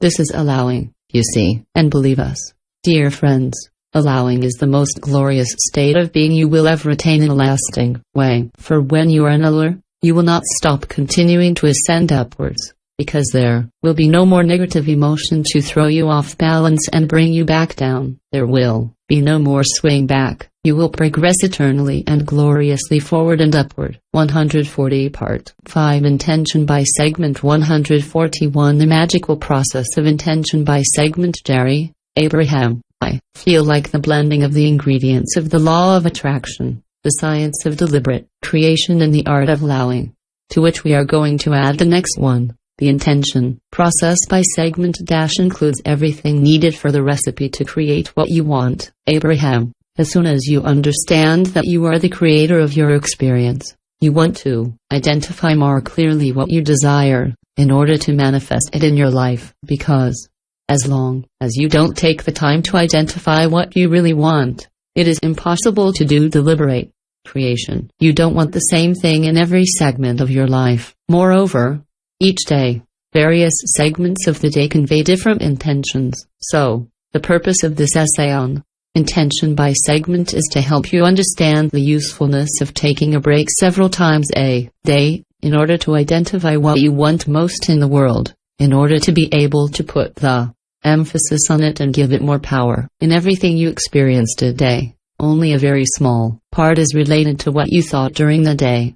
But if you make a habit of pausing, segment by segment, and identifying what you want in that segment, you will send forth thoughts that will begin to prepare for the future experience you will have when you find yourself in a similar segment. In other words, let's imagine that you get into a car and are alone, wanting to communicate with someone else or being an excellent listener to what others are saying would not be appropriate intentions in this situation. On the other hand, expressing the intention to arrive safe and sound, to benefit from free-flowing traffic and to arrive on time, fresh and rested, are intentions that correspond perfectly to this segment where you pass from one place to another. Identifying your intention as you enter that segment of driving not only affects that segment, but it sows seeds in your future, so that every time you get in the car, you will already have prepared circumstances and events corresponding to your wishes.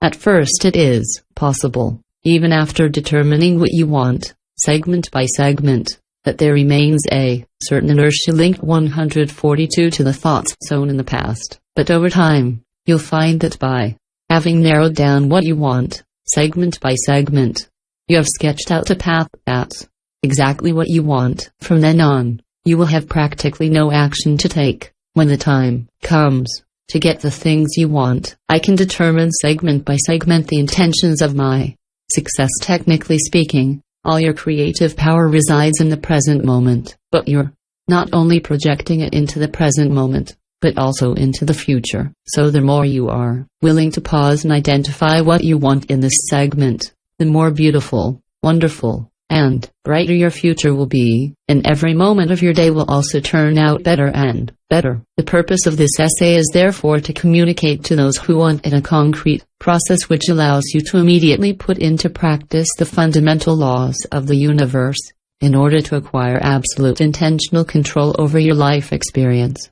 And although to some this statement seems vastly exaggerated, because they consider it impossible to be able to completely control one's life, we want you to know that it is nevertheless possible. We are here to help those of you who are currently condensed in physical bodies to understand very precisely how you attract all that you get, and nothing happens to you that you don't have, prompted by their thoughts. As soon as you begin to review your life and observe the absolute correlation between what you say, what you think and what you get, you will realize that it is you who invites, attracts and creates all that constitutes your physical life experience. This time is the best possible. You live in a wonderful time, in a very technologically advanced society, giving you access to information from around the world that stimulates your thoughts. This very wide access to information is a great advantage, since it is an opportunity for expansion, but it is also a source of great confusion. 143. Concentration on a narrower topic provides more clarity, while attention to many areas simultaneously is often confusing. You are receptive beings. Your thought processes are very fast, so when you only consider one subject at a time, you are able, because of the law of attraction, to achieve ever greater clarity on this subject, until you can achieve virtually what you want in this area. But because there are so many mental stimulations in your society, few of you stay focused on the same subject long enough to progress really far. Most of you get so distracted that you don't even get a chance to develop a single thought to a meaningful level. The purpose and value of segment intent. Segment intent is therefore a process of identifying specifically what you want at a specific time. It is meant to clear the confusion of your life experience into an awareness of what you want most right now, and when you pause to identify what that intention is, you attract a phenomenal power from the universe that channels itself integrally into the very particular time frame you do that. Consider your thoughts to be magnetic. In fact, everything in your universe is magnetic and attracts like itself to itself, so as soon as you contemplate even a small negative thought, or focus on it, it will expand. Due to the law of attraction, if you're feeling particularly sad or disappointed, you'll find that you attract like-minded people, because what you're feeling is your point of attraction. So if you are unhappy, you attract more of what puts you in that state. While if you feel good, you attract more of what you see fit. As long as you invite or attract into your life everyone you come into contact with, whether it is the people around you in traffic, the people you meet while shopping, the people you pass while walking down the street, but also the subject of the discussions that people have with you, the way the waiter in the restaurant treats you, which of the waiters you are assigned to, the money you earn, your state of health and your appearance, people you date. This list could go on to include everything that makes up your life. 144. It is very important that you understand the power that lies within each present moment. The purpose of the segmental intention process is to direct your thoughts clearly toward the things you wish to experience. By identifying which aspects of life are most important to you in this segment of your day. When we tell you that you created your life and attracted even the smallest of its components, we often encounter resistance. It's because most of you are going through things you don't want, so you say, Abraham, I would never have created those things that I don't want, and we admit that you wouldn't have created them deliberately, but we disagree that you didn't create them at all, because it is through your thoughts, and only your thoughts, that you attract everything that happens to you. But, as long as you don't accept that you are the creator of your life, there is not much of what we are offering you here that will be of value to you. The law of attraction affects you, whether you realize it or not, and segment intention will help you become more aware of the power of your thoughts, because the more you deliberately use them, the more your life will reflect your deliberate intention in every detail. Your society is very thought-provoking. You live in a society that is very thought-provoking, and if you are open and receptive to this, you are likely to attract more thoughts, and therefore more circumstances, events and people, than you would expect. Have the time or desire to manage during a single hour of exposure to your media. You are under phenomenal stimulation, and it is no wonder that you often feel totally overwhelmed by all that you are receiving, or that some of you completely shut down and protect yourself from everything, because too much comes to you too quickly. The segmental intention process will provide you with the solution, for as you read what is written here, your confusion will give way to absolute clarity. The feeling of having no control will be replaced by the certainty of controlling everything, and, for many of you, the feeling of stagnation will give way to an exhilarating and invigorating feeling of rapid progress. 145. When you consider too many things at once, you experience confusion, whereas when you focus on a single thought, you experience clarity, and it all revolves around the law of attraction. As soon as you send out a thought on any subject, the law of attraction immediately goes to work and attracts other thoughts on the same subject to you. When you go from one thought to another, then to another, the law of attraction delivers you other thoughts on that first thought, then on the other, and so on. This is why you often feel overwhelmed by the action of the law of attraction. You have attracted information on far too many subjects. In many cases, this information has its source in your past. In many others, it comes to you from the people closest to you. But in all cases, the result is the same. You are thinking about so many things at once that you are not moving in any specific direction, and as a result you feel confused and frustrated. From confusion to clarity to deliberate creation. As soon as you choose the object of your primary attention, the law, or the universe, will attract more of it to you. But instead of receiving all kinds of thoughts from all directions, including conflicting or opposing directions, the thoughts and events you will now attract are in harmony with the primary thought you have determined. You then gain a sense of clarity and, more importantly, the assurance that you are progressing in the right direction. When you think about several subjects simultaneously, you do not make substantial progress in any of them, or your concentration and your power remain diffuse. Whereas if you focus on what is most important to you, at each precise moment, you move more resolutely in that direction. I divide my day into segments of intentions. The point where you are now, the position from which you are consciously perceiving things at this precise moment. That point is a segment. You can divide your day into many segments, and no two people will have precisely the same number. From day to day, your segments can also vary, and that's 146. Not a problem. It is not necessary to have a rigid segmental program. On the other hand, it is indeed important to identify the transition from one segment to another, and therefore from one set of intentions to another.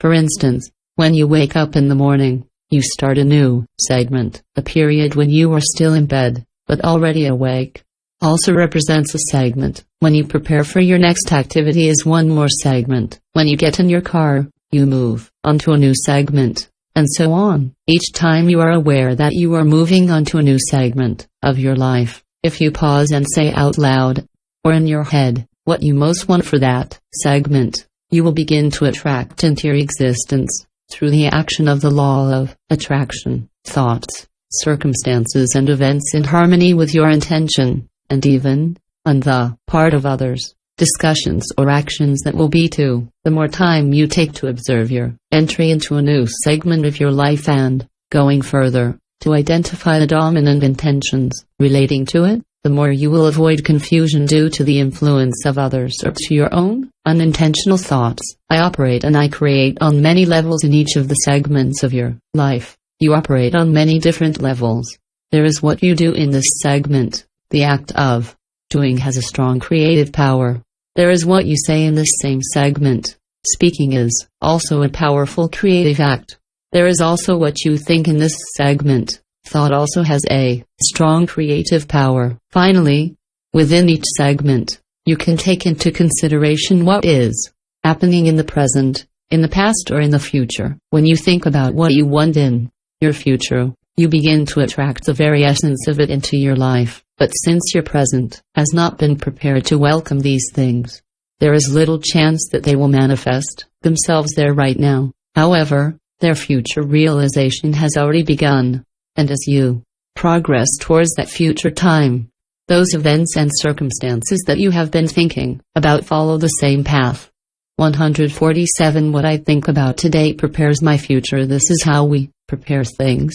How we sow today we will reap tomorrow. In the present, think about your future, so that by the time you reach that future point, things will have already been prepared or sown for your attention by yourself. Analogously, in everything you experience today, a large part is linked to what you thought yesterday, the day before yesterday, but also the year before, and many years before. Among your thoughts, all those which are oriented towards what you desire in the future are very useful. On the other hand, all those which have as their object what you do not want are harmful to you.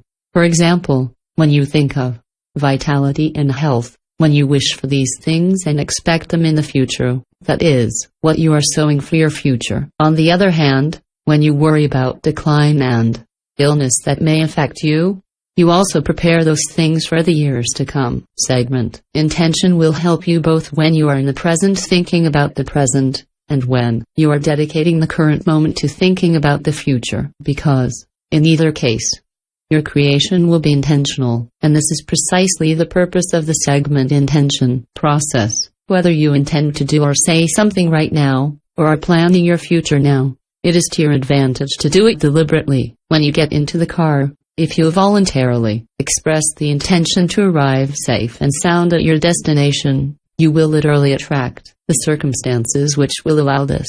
Now, of course, if you have already expressed this intention at the start of many other journeys, if, in the past, when imagining your future, you have already expressed your desire to travel in complete safety, expecting it, your past intentions have already begun to prepare your future, so that the intent per segment you are doing now adds to and reinforces your past intentions.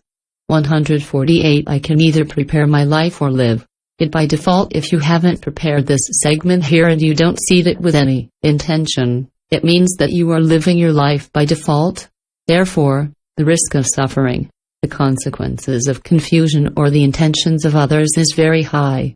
Two beings driving in separate vehicles, arriving at the same place at the same time, and colliding, are people who have not expressed the intention of moving safely. They live their lives by default and, due to their confusion, find themselves attracting each other. If you want something and expect to get it, that's what will happen. But if you don't take the time to determine what you want, then, subject to the influence of others or your old habits, you will attract all kinds of things, both desirable and undesirable. We recognize that you sometimes by accident or by default, attract things that you really like, as well as invite others, which you do not want, but the default attraction brings little satisfaction. It is deliberate creation that is the true source of joy in life. The nature of what I attract depends on my feelings. Now here is the key to deliberate creation. Imagine that you are a magnet who only attracts to you things of the same nature as what you feel at every moment. When you feel clear, with a situation under control, you attract clear situations to you. When you feel healthy, you attract circumstances favorable to your well-being. When you feel prosperous, you attract more prosperity to you. When you feel loved, you attract more love. The way you feel is literally your point of attraction. So segment intention has the merit of allowing you to pause many times a day to tell you, this is what I want in this segment of my life. I desire this and I expect it. And by speaking these powerful words, you become what we call a selective sieve, and you attract into your life only what you want. The universe, you see, the very world you live in, is filled with all kinds of things. There are some that you like a lot, and others that you don't like. And all of this can only manifest in your life if you are invited to do so by your thoughts. So if, several times a day, you take the time to identify what you want and to clearly express your desire and your expectations, you will gradually gain magnetic control of your life. You will never again be the victim. Actually, that does not exist. And you will no longer attract anything accidentally or by default. From the moment you will gradually gain magnetic control of your life. You will never again be the victim. Actually, that does not exist. And you will no longer attract anything accidentally or by default. From the moment you will gradually gain magnetic control of your life. You will never again be the victim. Actually, that does not exist. And you will no longer attract anything accidentally or by default. From the moment when you begin to segment your day and, several times a day, identify what you desire, you become a deliberate attractor, and it's a joyful experience. What do I want now? If the intent by segment is so effective, it is because the subjects of interest are numerous, and if one tries to treat them all at the same time, one becomes dispersed. While focusing more precisely on certain topics, with each segment, you allow the law of attraction to react with greater force. Suddenly, you are less likely to sow confusion in this subject, by being animated by contradictory thoughts, doubts, worries and fears of missing out. For example, imagine that the phone rings, you pick up and say, hello. Then you find out who your interlocutor is and you answer him, hello. Just a moment, please. And then you say to yourself, what is my main objective for this conversation? I want to energize my interlocutor. I want to be understood. I would like this person to understand me too. And I would like to influence him positively in the direction of my desires. I want her to be stimulated and motivated by my words. In fact, I would really like our conversation to be a success. Then, when you resume the conversation, you have prepared it. From then on, your interlocutor will respond in a way that is more in line with your wishes than if you had not taken this time to reflect. When someone takes the initiative to call you, they know what they want. It is, therefore, important that you take the time to determine what you want. Otherwise, because of his influence, your interlocutor may achieve his ends, and you will not. If you want too many things at once, it's confusing. Whereas when you focus on the most important specific points, specific to a specific moment, you gain clarity, power and speed. This is the whole purpose of the segment intention process, to pause as you enter a new segment, to identify what you want most and be able to focus your attention on it, and so to increase its power. Some of you are concentrated during a few segments of the day, but few are those who remain so from morning to evening. Therefore, the identification of the various segments, and what is most important for each of them, will allow you to become a force of creation or deliberate magnetic attraction in each of these segments.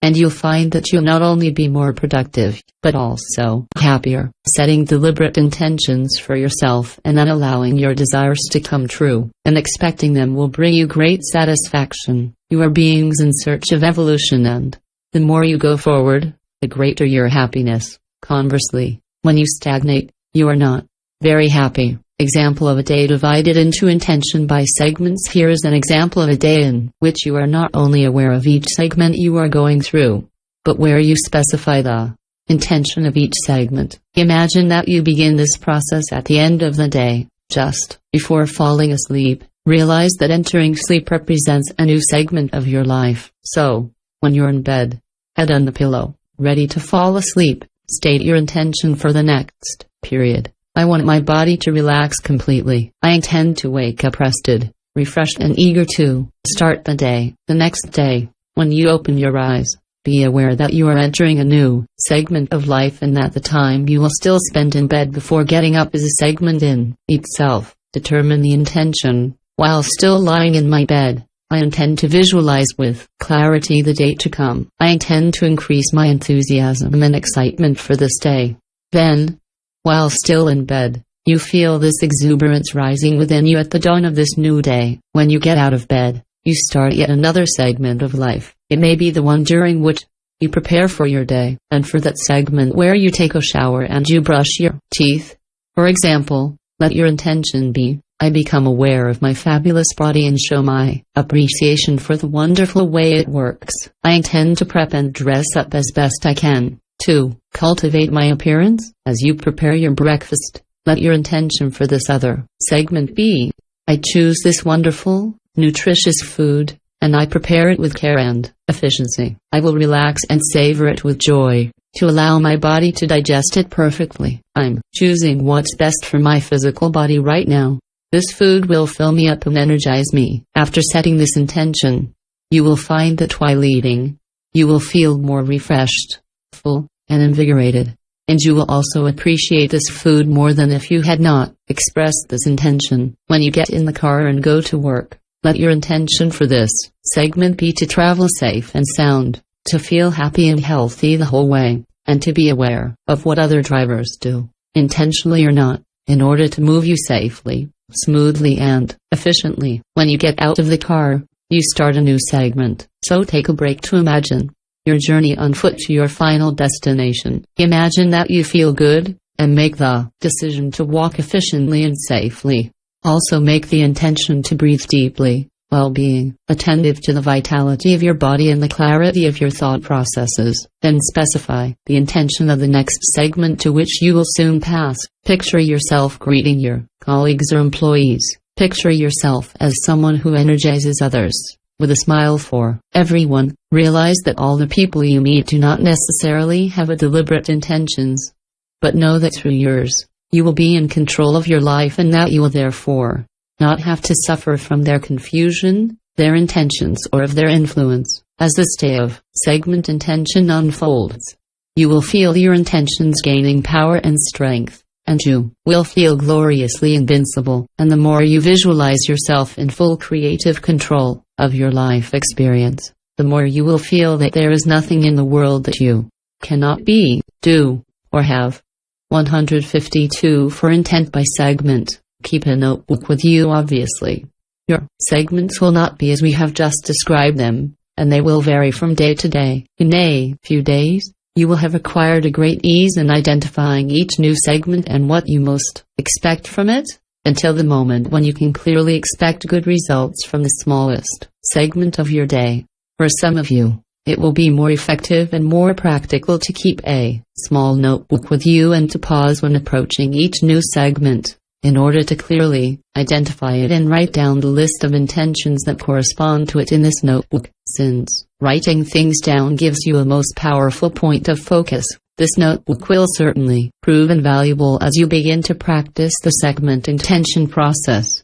Have you jotted down Some questions for us on intent per segment. Isn't there a goal to achieve, Jerry? Abraham. 2. Resegment intention is the perfect way to immediately practice the law of attraction, the science of deliberate creation and the art of allowing. In other words, immediately coupling our conscious knowledge of these laws, which your teaching has clarified to us, with the segmental intention process allows us to quickly discover for ourselves how our thoughts affect what manifests itself in our lives. For my part, I see in the intention per segment the equivalent of a series of small goals, or intention, of which one can observe the manifestation in a practically instantaneous and conscious way. Which brings me to my next question: don't we have some sort of overall goal, or overall intention, to achieve in this physical incarnation? Abraham. Yes, there is, and just as the intent by segment allows you to identify the most suitable intention for the moment you are currently living, the overall intention that moved you when you manifested in physical form is at the other end of the spectrum, so to speak. Put another way, you are currently expressing what you most want from this moment. But this moment is affected by thoughts you had before you were even born into this physical body. When you left your larger inner perspective to physically incarnate, you did have intentions, but now it is those that emanate from your conscious physical perspective that predominate. You are not a puppet wisely carrying out what has been decided before. You have the choice, at every moment, to decide what feels most appropriate to you. From your ever-changing perspective, as you have outgrown by your evolution what you were when you came into this body, since your life experience has already added to this perspective. Is the goal of being happy important enough, Jerry? Well, since I don't consciously know these global, specific and individual goals, is there a more important goal than just being happy? Abraham. You are specifically talking about the way to know what your intentions were when you left your inner perspective, you said. Since I don't consciously know these global, specific and individual goals, the reason you don't know these specific goals is that there were none before your physical birth. You had general intentions, such as to be happy, but you enjoy a 154 communication with her. All physical beings are in communication with their inner being through their emotions. Therefore, when your emotion is positive, you know that you are in harmony with your inner intentions.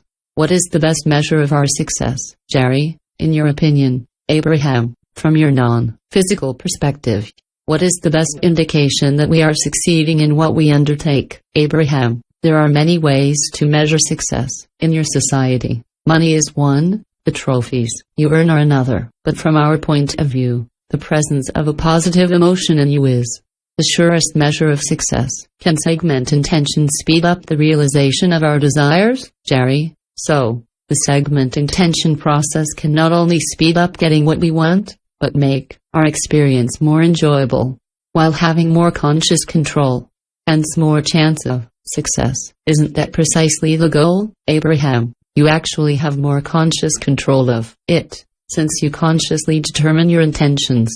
The alternative is not deciding what you want and therefore, because of your indecision, attracting a bit of everything and in doing so, getting some things you like and some you don't. The whole purpose of segment intention is to allow you to permanently attract only what you deliberately want. No more default creation. You will no longer attract what you do not desire.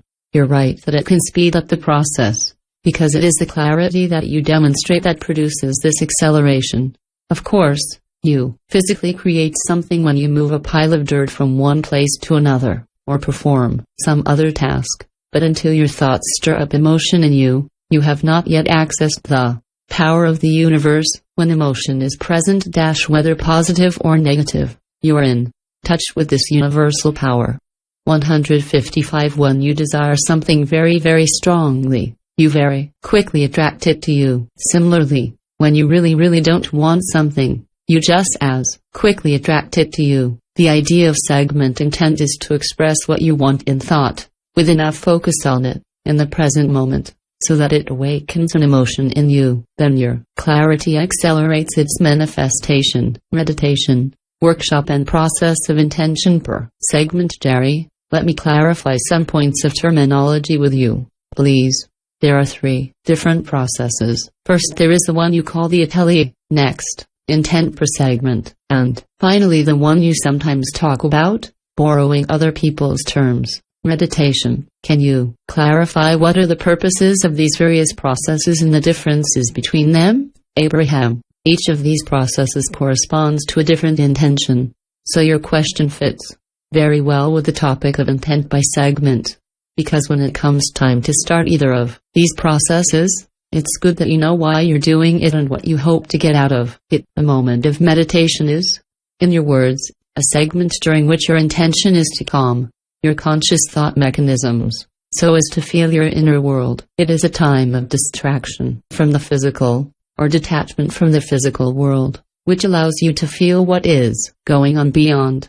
There can be many reasons for wanting such a detachment, so it is important, when entering this segment, that you identify yours. Your motivation to meditate may simply be the urge to detach yourself from the world, which is confusing and worrying to you. You need a quiet moment. When we encourage you to meditate, it is with the intention of allowing you to open a passage, allowing your inner self, which lives in the inner dimension, to merge with the physical self present in this physical body. Meditation is the means of withdrawing your attention from the conscious physical world, and bringing it back to your inner world. Moving on to the workshop process. This is a segment where your intention is to think specifically and precisely about the details of what you want and, under the effect of the law of attraction, achieve clarity. In other words, you want to think about your desire in such a specific way that the power of the universe accelerates your creation.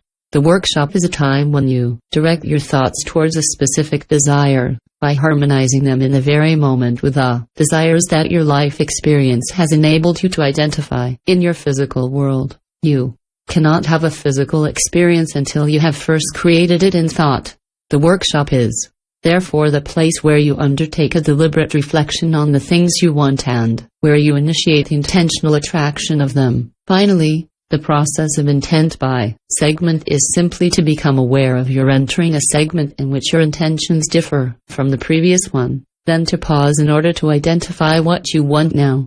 Intention by segment is the process that allows you to eliminate the main obstacles to deliberate creation, the influence of others who have different intentions than yours, and that of your own old habits. How can I consciously start feeling happy? Jerry, I heard you say that you have to feel happy first before you start expressing your intentions. Can you suggest various ways to consciously induce a feeling of joy in oneself, or to give rise to a positive emotion? Abraham.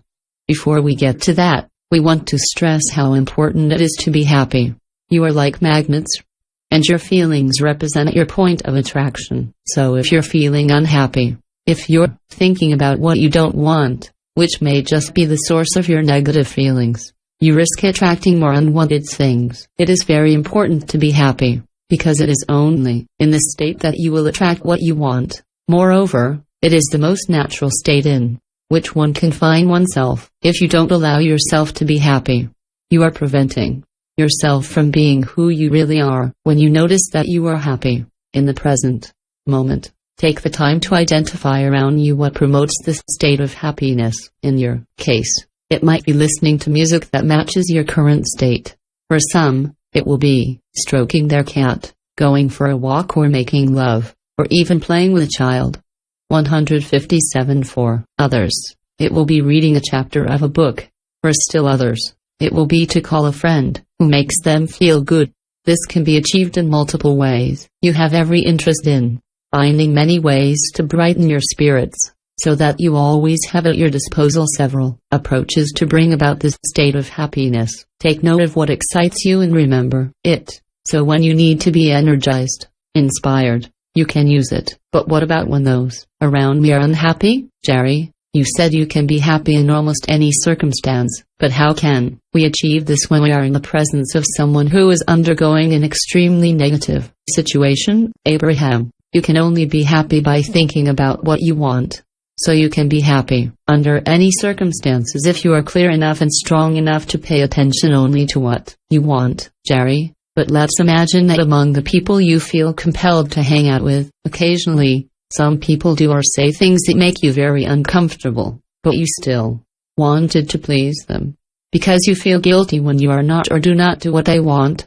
How can we be happy in such a situation, Abraham? It is true that it is more difficult to remain happy or positive in the presence of unhappy people or who want something other than what you want to give them. However, during our interactions with physical beings, we have noticed that even if your unpleasant experience lasts only 5 or 10 minutes, most of your negative emotions occur not during the few minutes in question, but during the hours that follow, where you ruminate on this event. In general, you spend much more time thinking about the negative things that have happened and what is happening right now. You could free yourself from the majority of your negative emotions if, in the moments when you are alone, you focus on what you really want to think about. Subsequently, during those brief encounters, those brief moments in your life when you are harassed by someone, you will develop your ability to ignore them, and, over time, the law of attraction will no longer attract such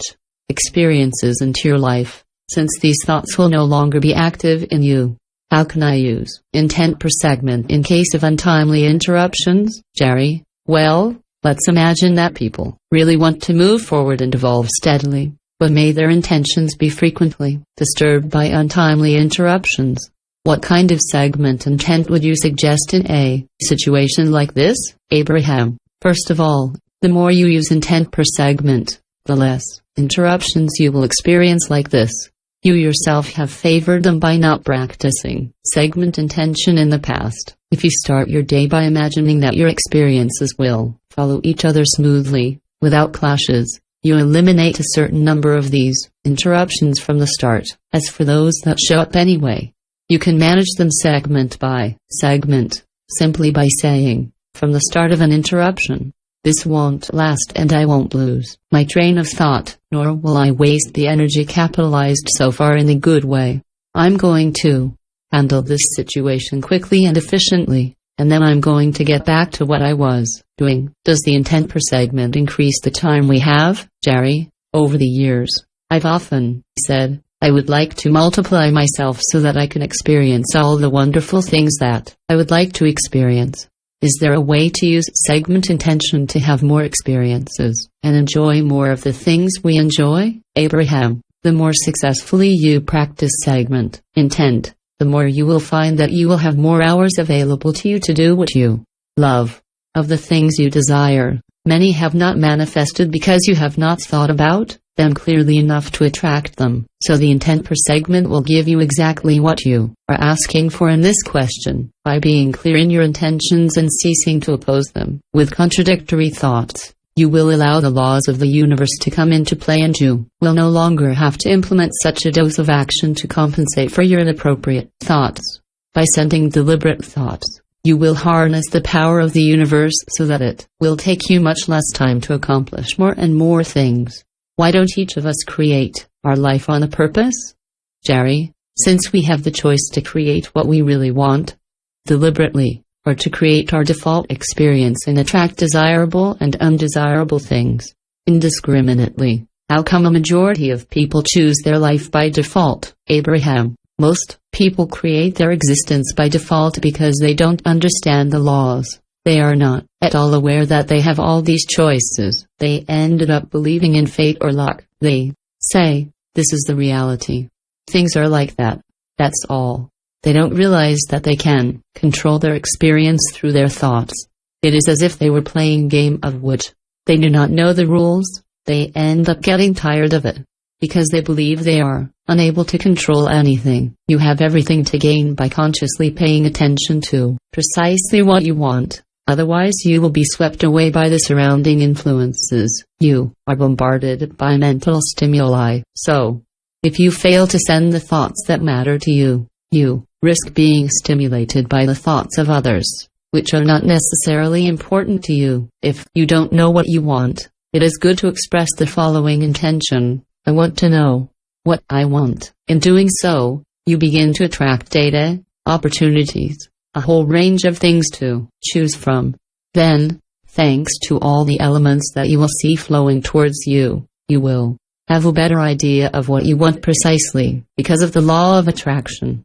It is easier to simply observe things as they were than to deliberately choose something else. However, when people simply observe reality as it is, the law of attraction attracts more of the same things to them, so that they end up thinking that they have no control at all.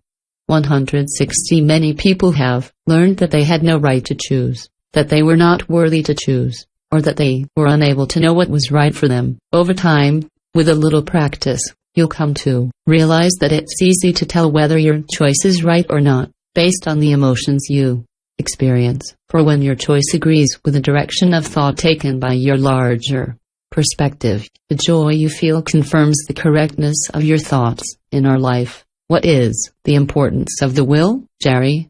Let's imagine a person who doesn't say, "I want to know what I want," but rather, "As far as I'm concerned, I don't want anything," or "I've been told it's not right, I've desires." A person who would be in a kind of apathetic and energyless state. What would you say to him? Abraham, isn't the desire to have no desires, in order to increase one's merits, also a desire? Will is the beginning of all deliberate creation. So if you deny yourself wanting, you deny deliberate control over your life experience. You are physical beings. It's obvious. But you have a life force, an energetic, divine, creative force, which flows into you from your interior dimension. Your doctors, in what they observe, do not know much about it. They only know that some have it and some don't. They can then say, "Such a person is dead. He has no more vital force."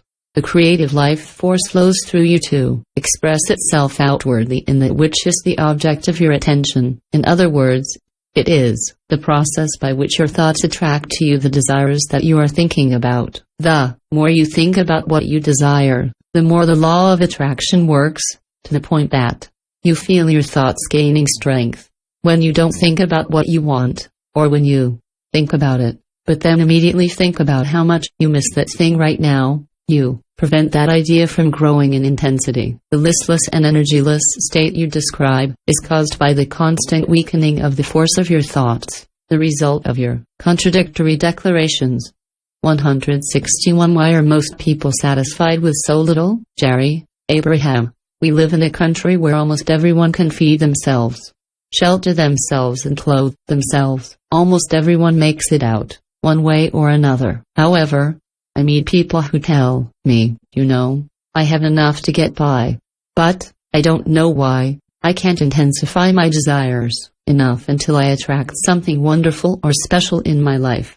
What would you say to someone who finds themselves in such a situation? Abraham, it's not that you don't want anything more, but somehow you've convinced yourself that you can't have anything more, so you do everything to avoid the disappointment of wanting something you can't get.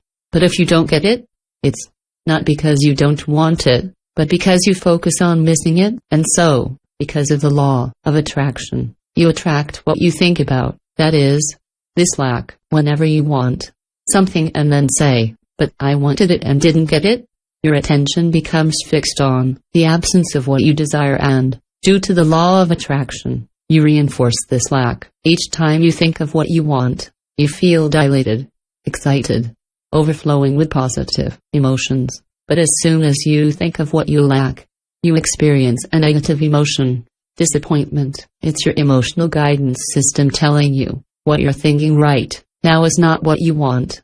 So we would say to him, allow yourself to want a little bit. Think about what you want, savor the positive emotion that comes from exercising your will, and let your disappointment fade away. And, by dint of thinking about what you want, you will attract it. How do we prioritize our intentions, Jerry? You've given Esther and me a process that has had great results, and I'd like you to talk a bit about it. This is what you call prioritizing our intentions, Abraham. Even if you don't think about all your intentions at the same time, you often have several that are all related to the present moment. For instance, you have an exchange with your romantic partner. You want to have good communication with him. You want to be in a good mood. You want to bring the best to your partner.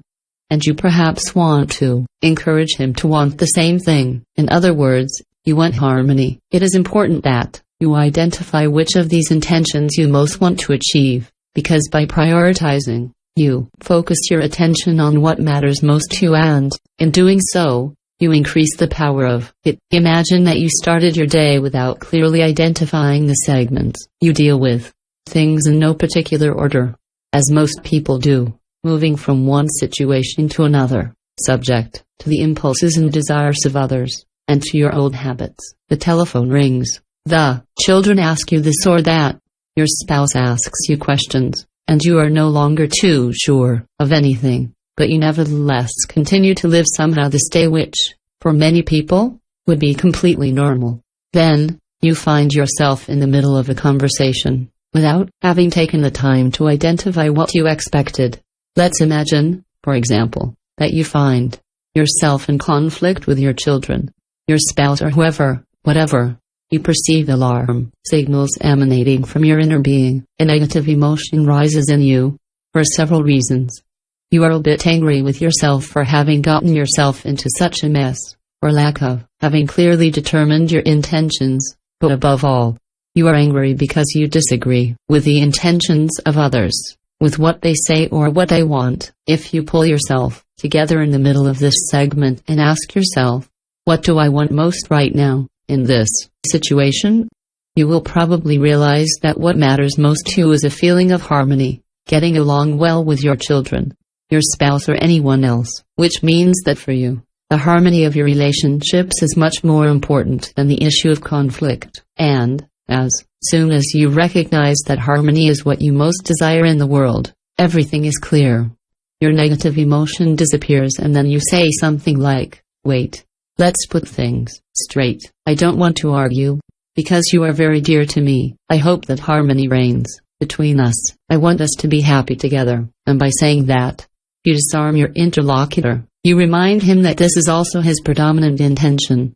Therefore, having determined this primary intention, which is harmony, you can take a fresh look at the less important subject that concerns you. We are now going to give you an affirmation which, if you express it at the beginning of each of the segments of your life, will serve you well. As you begin this segment, I express my intention to what I desire to see in your interactions with others. This affirmation will help you see that it is harmony you want, that you want to inspire others, that you want to communicate your ideas clearly, and that you want their desires to harmonize with yours.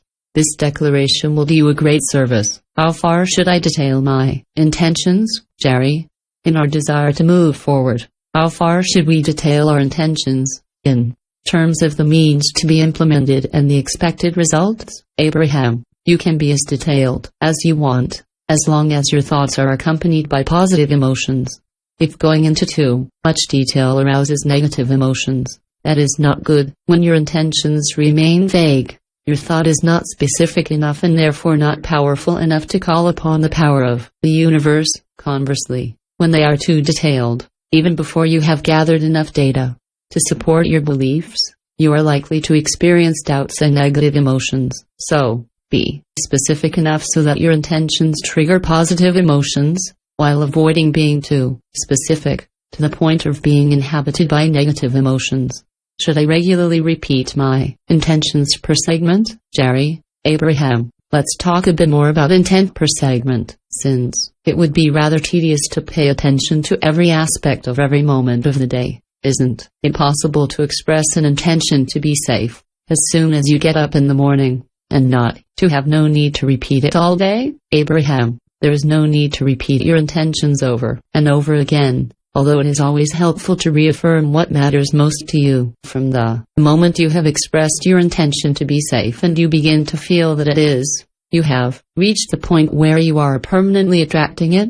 164. If by chance you no longer feel safe, it is because the time has come to reiterate your intention to reinforce this state. Can the segment intention process get in the way of my spontaneous reactions, Jerry? Can segment intent interfere with our spontaneity or our ability to react to a situation in the moment? In any way, Abraham, intent per segment will hamper your ability to react by default, but it will enhance your ability to do so deliberately. Spontaneity is wonderful, as long as you attract what you want. It is less so when you spontaneously provoke what you do not want. We would not, at any cost, replace deliberate creation with spontaneous creation by default. The difficult balance between belief and desire. Jerry, Abraham, would you mind telling us a bit about what you call the difficult balance in creation between wanting and believing? Abraham, the two halves of this balance of creation are willing and allowing. You could also say want and expect, or think about it and expect it. The best case scenario is to desire something and then make sure you either believe it or expect it to come true. This is the pinnacle of creation. If your desire for something is small and you believe you can get it, balance has been struck and you will have it. If your desire is strong, but if you doubt your ability to achieve it, it will not materialize. At least not immediately, because you must put your desire and your belief in unison. You may have been tricked into thinking about something you don't want, but since you have often heard such things happen to others, you believe it is possible. Therefore, the little that you have thought about it, associated with your belief in its possible manifestation, makes you a candidate for its realization. The more you think about what you want, the more evidence the law of attraction will give you, until you actually believe it. Once you understand this law, which is easy, given its consistency, and begin to deliberately direct your thoughts, you will naturally end up believing in your capacity to be, to do and to have all that you want. Where does the work come in? In the intention by segment. Jerry, we are physical beings, and we are led to believe that it is necessary to work hard to obtain a financial result. But you don't talk a lot about action. Where do hard work and physical action fit into your creative equation? Abraham, the more you pay attention to an idea by thinking about it, the more the law of attraction reacts to it, and the more powerful that thought becomes. By laying the groundwork in advance, using intent by segment, and visualizing things in your creative workshop, you will then feel inspired to take action. An action that stems from an inspiration produces good results, because you let the laws of the universe carry you. If you take action without having done any prior preparation, you will have to work hard, because you are trying to achieve more in the moment than your action alone can accomplish. If you cause your creation to manifest with thought and then follow it up with inspired action, you will find that your future will be ready in advance, awaiting your arrival, and you will be just a step away from it. Take action to enjoy the fruits of your true creative labor, rather than mistakenly trying to use action to create. What is the best action one can take, Jerry? Let's imagine that there is a whole range of actions that we can take to achieve a specific thing. How to decide at the last moment which is the most effective? Abraham, just imagine yourself doing the action, and then observe what it feels like to do it. When you have two choices, imagine yourself making the first one and write down the feelings you have. Then visualize yourself making the second choice and also pay attention to your feelings. However, your feelings about this possible course of action will not be very clear until you take the time to identify what your intentions are, to begin with, and categorize them by priority order. After doing this, you will find that choosing the most effective action to take will be very simple. You will use your emotional guidance system. How long do I have to wait for things to manifest, Jerry? Let's say some people are waiting for something like this to manifest in their lives, and they start to get a little discouraged, because the object of their intention still isn't there. How long do they have to wait before signs of success show up? And what could be these signs telling them that their desire will indeed come true? Abraham, as soon as you have expressed your intention to obtain a certain thing, and expect it, it is on its way to you, and you will begin to see many signs of it.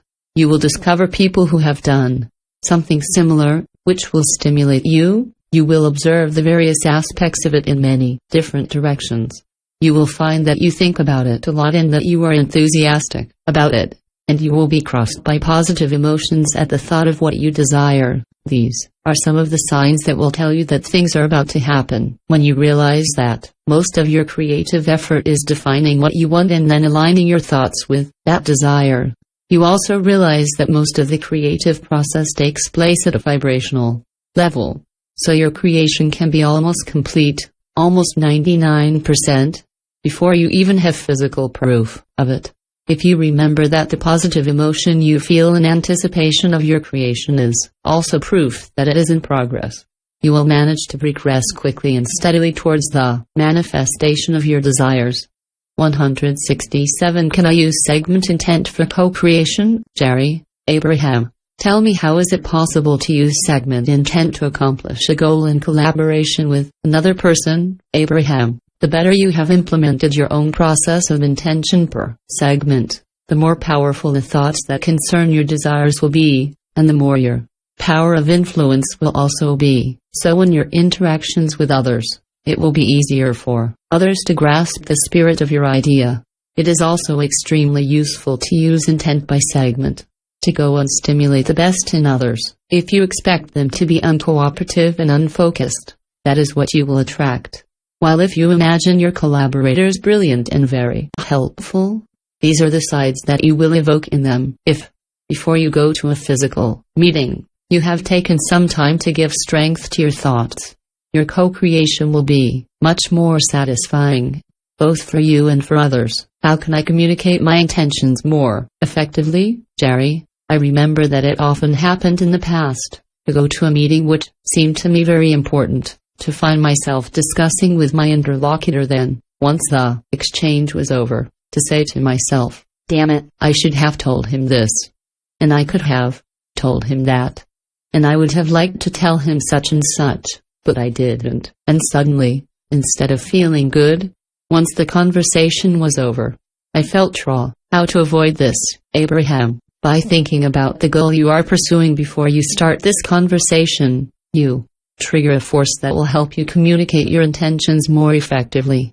It is also helpful to understand that it is through this exchange of thoughts, ideas and experiences that you have the potential to create something greater together than you would alone. So, by having positive expectations about the contribution of your interlocutors, you put yourself in a position to discover their clarity, their strength and their value. Through this positive alignment, your mind will be clear and you will elicit clarity from others, so together you will co-create in wonderful ways. Jerry, now imagine the following situation.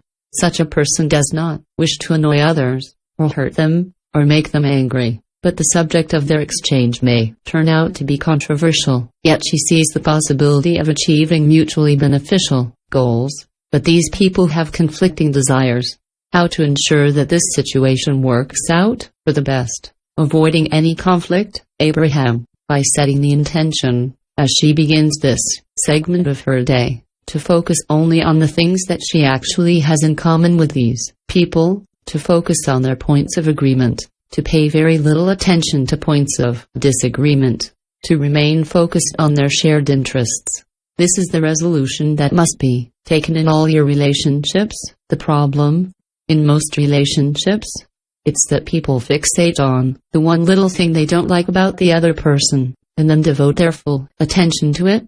Therefore, because of the law of attraction, they only increase what they don't like. Can we know prosperity without working for it? Jerry, you have told us many times that we can have it all. Imagine then that people want prosperity, but they don't want to work or get a job. How can they resolve this dilemma? Abraham, by dealing with those intentions separately. If they desire to be prosperous, but believe that hard work alone leads to prosperity, then they will not achieve it, because they refuse to do the one thing that leads to the goal they wish to attain. On the other hand, if they look at prosperity in isolation, without coupling it with work, to which they walk, they will be able to attract it. You touch here on something very important. It is about what we call conflicting intentions or beliefs. The solution consists in withdrawing your glance from what is source of conflict, to carry it back on the essence of what you want. If you want to become prosperous, and you believe that it takes hard work and you are ready to put in the effort, there is no contradiction and you will reach the desired level of prosperity. 169. If you desire prosperity and you believe that you have to work hard to achieve it, but you hate work, there is a contradiction in your thoughts, and you will not only find it difficult to act, but your action will turn out to be unproductive. If you desire prosperity and think you deserve it, and expect it to come to you, simply because you want it. There is also no contradiction in your thoughts, and prosperity will achieve. Pay attention to your feelings when you reflect, so as to identify your contradictory thoughts, and as soon as you have eliminated those thoughts, whatever the object of your desire, it will come true. The law of attraction will get it for you. As soon as she found a job, other offers began to rain. Jerry, imagine a person who tries unsuccessfully to find work for months. As soon as she lands a job that suits her, 4 or 5 other interesting offers all fall at the same time, the same week. What causes this, Abraham? If it took her so long to find this job, it was because instead of focusing on what she wanted, which was a good job, she was fixated on the absence of this work, and thus contributed to postponing the deadline. But as soon as she made her breakthrough and landed her first job, she stopped thinking only about the lack of work and started thinking again about what she wanted. From then on, she began to receive more of what she had wanted for a long time. In your example, this person's desire intensified, even though their belief was weak. Thus, over time, the law of attraction ended up giving him what corresponded to his strongest feeling. However, she racked her brains for nothing, not having taken the time to clarify her thoughts. Why does pregnancy often follow adoption, Jerry? Is that the reason why a couple who couldn't have children for years often sees a pregnancy occur right after an adoption? Abraham, yes, it's the same principle. 170. What place does competition have in all this, Jerry? I have one more question for you, Abraham. How competitive are you, Abraham? From our point of view, in this vast universe where everyone creates, there is really no competition, since there is abundance of everything for everyone. You are the one who put yourself in a situation of competition by asserting that there is only one price. It causes some discomfort, because you want to win. You don't want to lose. But competitors often fix their attention more on defeat than on victory. When you participate in a competition, always wins the one with the strongest land expectations. It's the law. If competition has a quality, it is this: it stimulates desire. Am I interested in strengthening my will, Jerry? Is there a way to strengthen your willpower, so you get more of what you want and less of what you don't? Abraham, using intent per segment can definitely help with that. But it's less about strengthening your willpower and more about cultivating the thoughts that the law of attraction will intensify. By will, we sometimes mean determination, and this can mean thinking deliberately, but these terms give the impression that more effort is needed than is actually necessary. Just think about what you like best all day long, and the law of attraction will take care of the rest.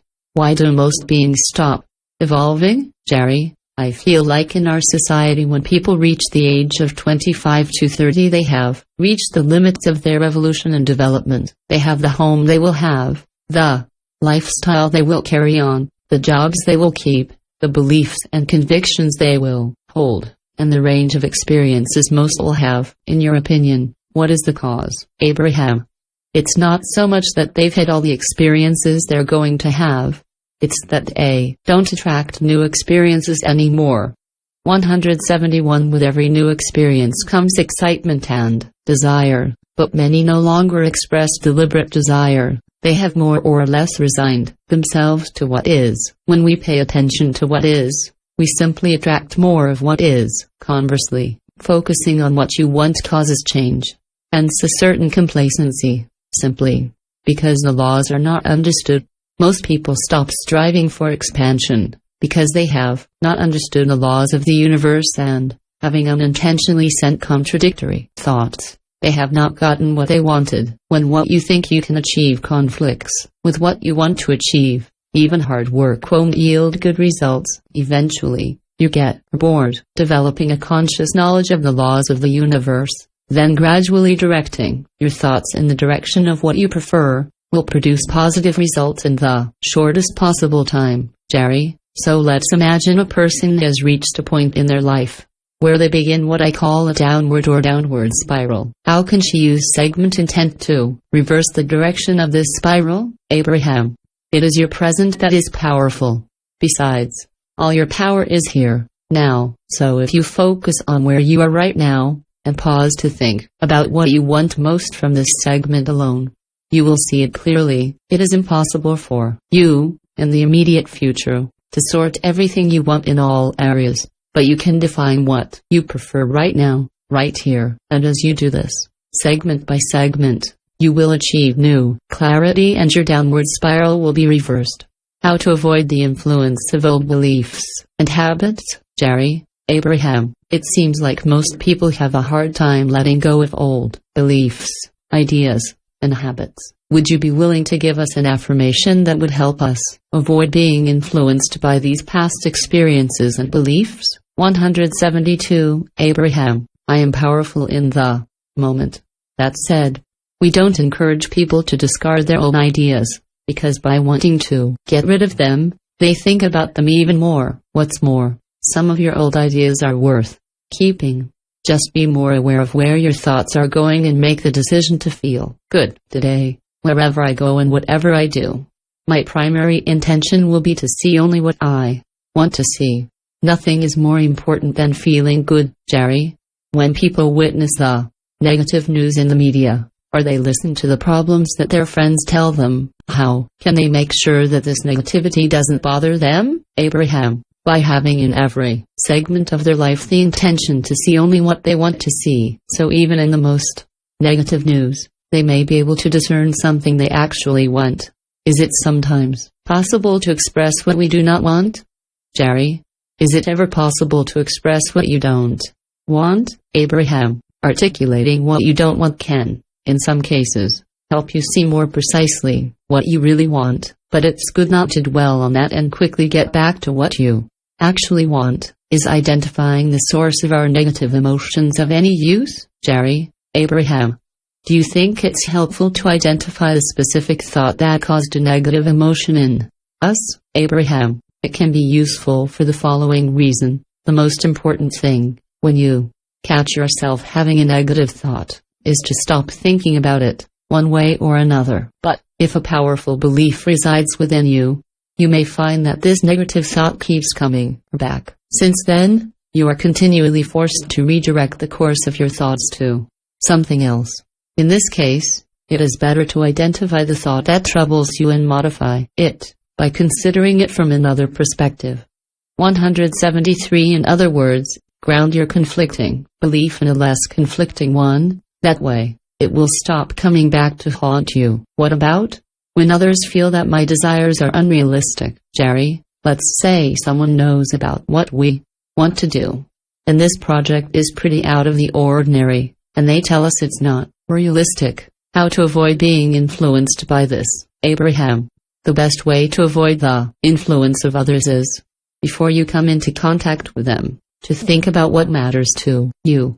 This is where intent per segment can be very useful. When others insist that you be realistic, they push you to root yourself where you are, like a tree. But as long as you look only at what is, you won't be able to go any further. You must have permission to look at what you want to see. If you want to attract those things, when we pay attention to what is, we only perpetuate the same thing.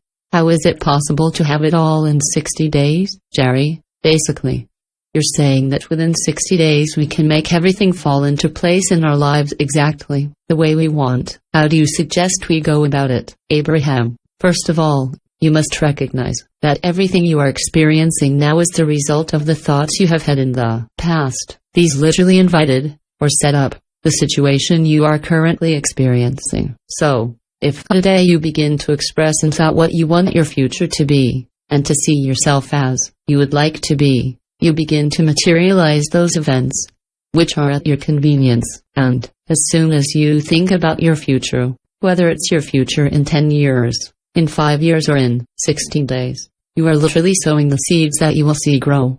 Then, when you really live these moments that you have prepared, when this future has become your present, you will make a final adjustment by saying, "This is what I want now."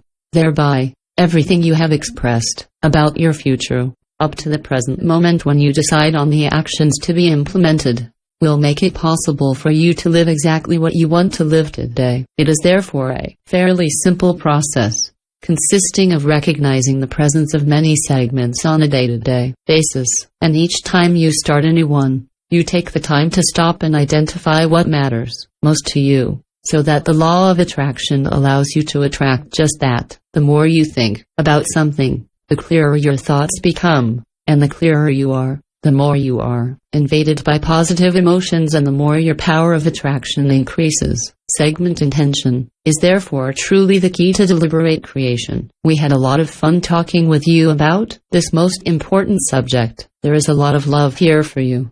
Now you understand the rules, so to speak, of this wonderful game of eternal life that you are playing. You are destined to have a wonderful existence, for you are now in control of your physical experience. Since you now know the law of attraction, you will no longer misunderstand the reasons why what happens to yourself and others. The more you train and practice the art of directing your thoughts to what you desire, the more your understanding of the science of deliberate creation will take you wherever you want to go. Segment by segment, you will create your existence by sending powerful thoughts into the future to prepare it for your joyful arrival, and by being aware of your feelings, you will learn to align your thoughts with your inner being, that is, who you really are, as you become the healer you were destined to become, in order to enjoy a life of endless fulfillment and joy. We took great pleasure in this exchange. For now, we are done.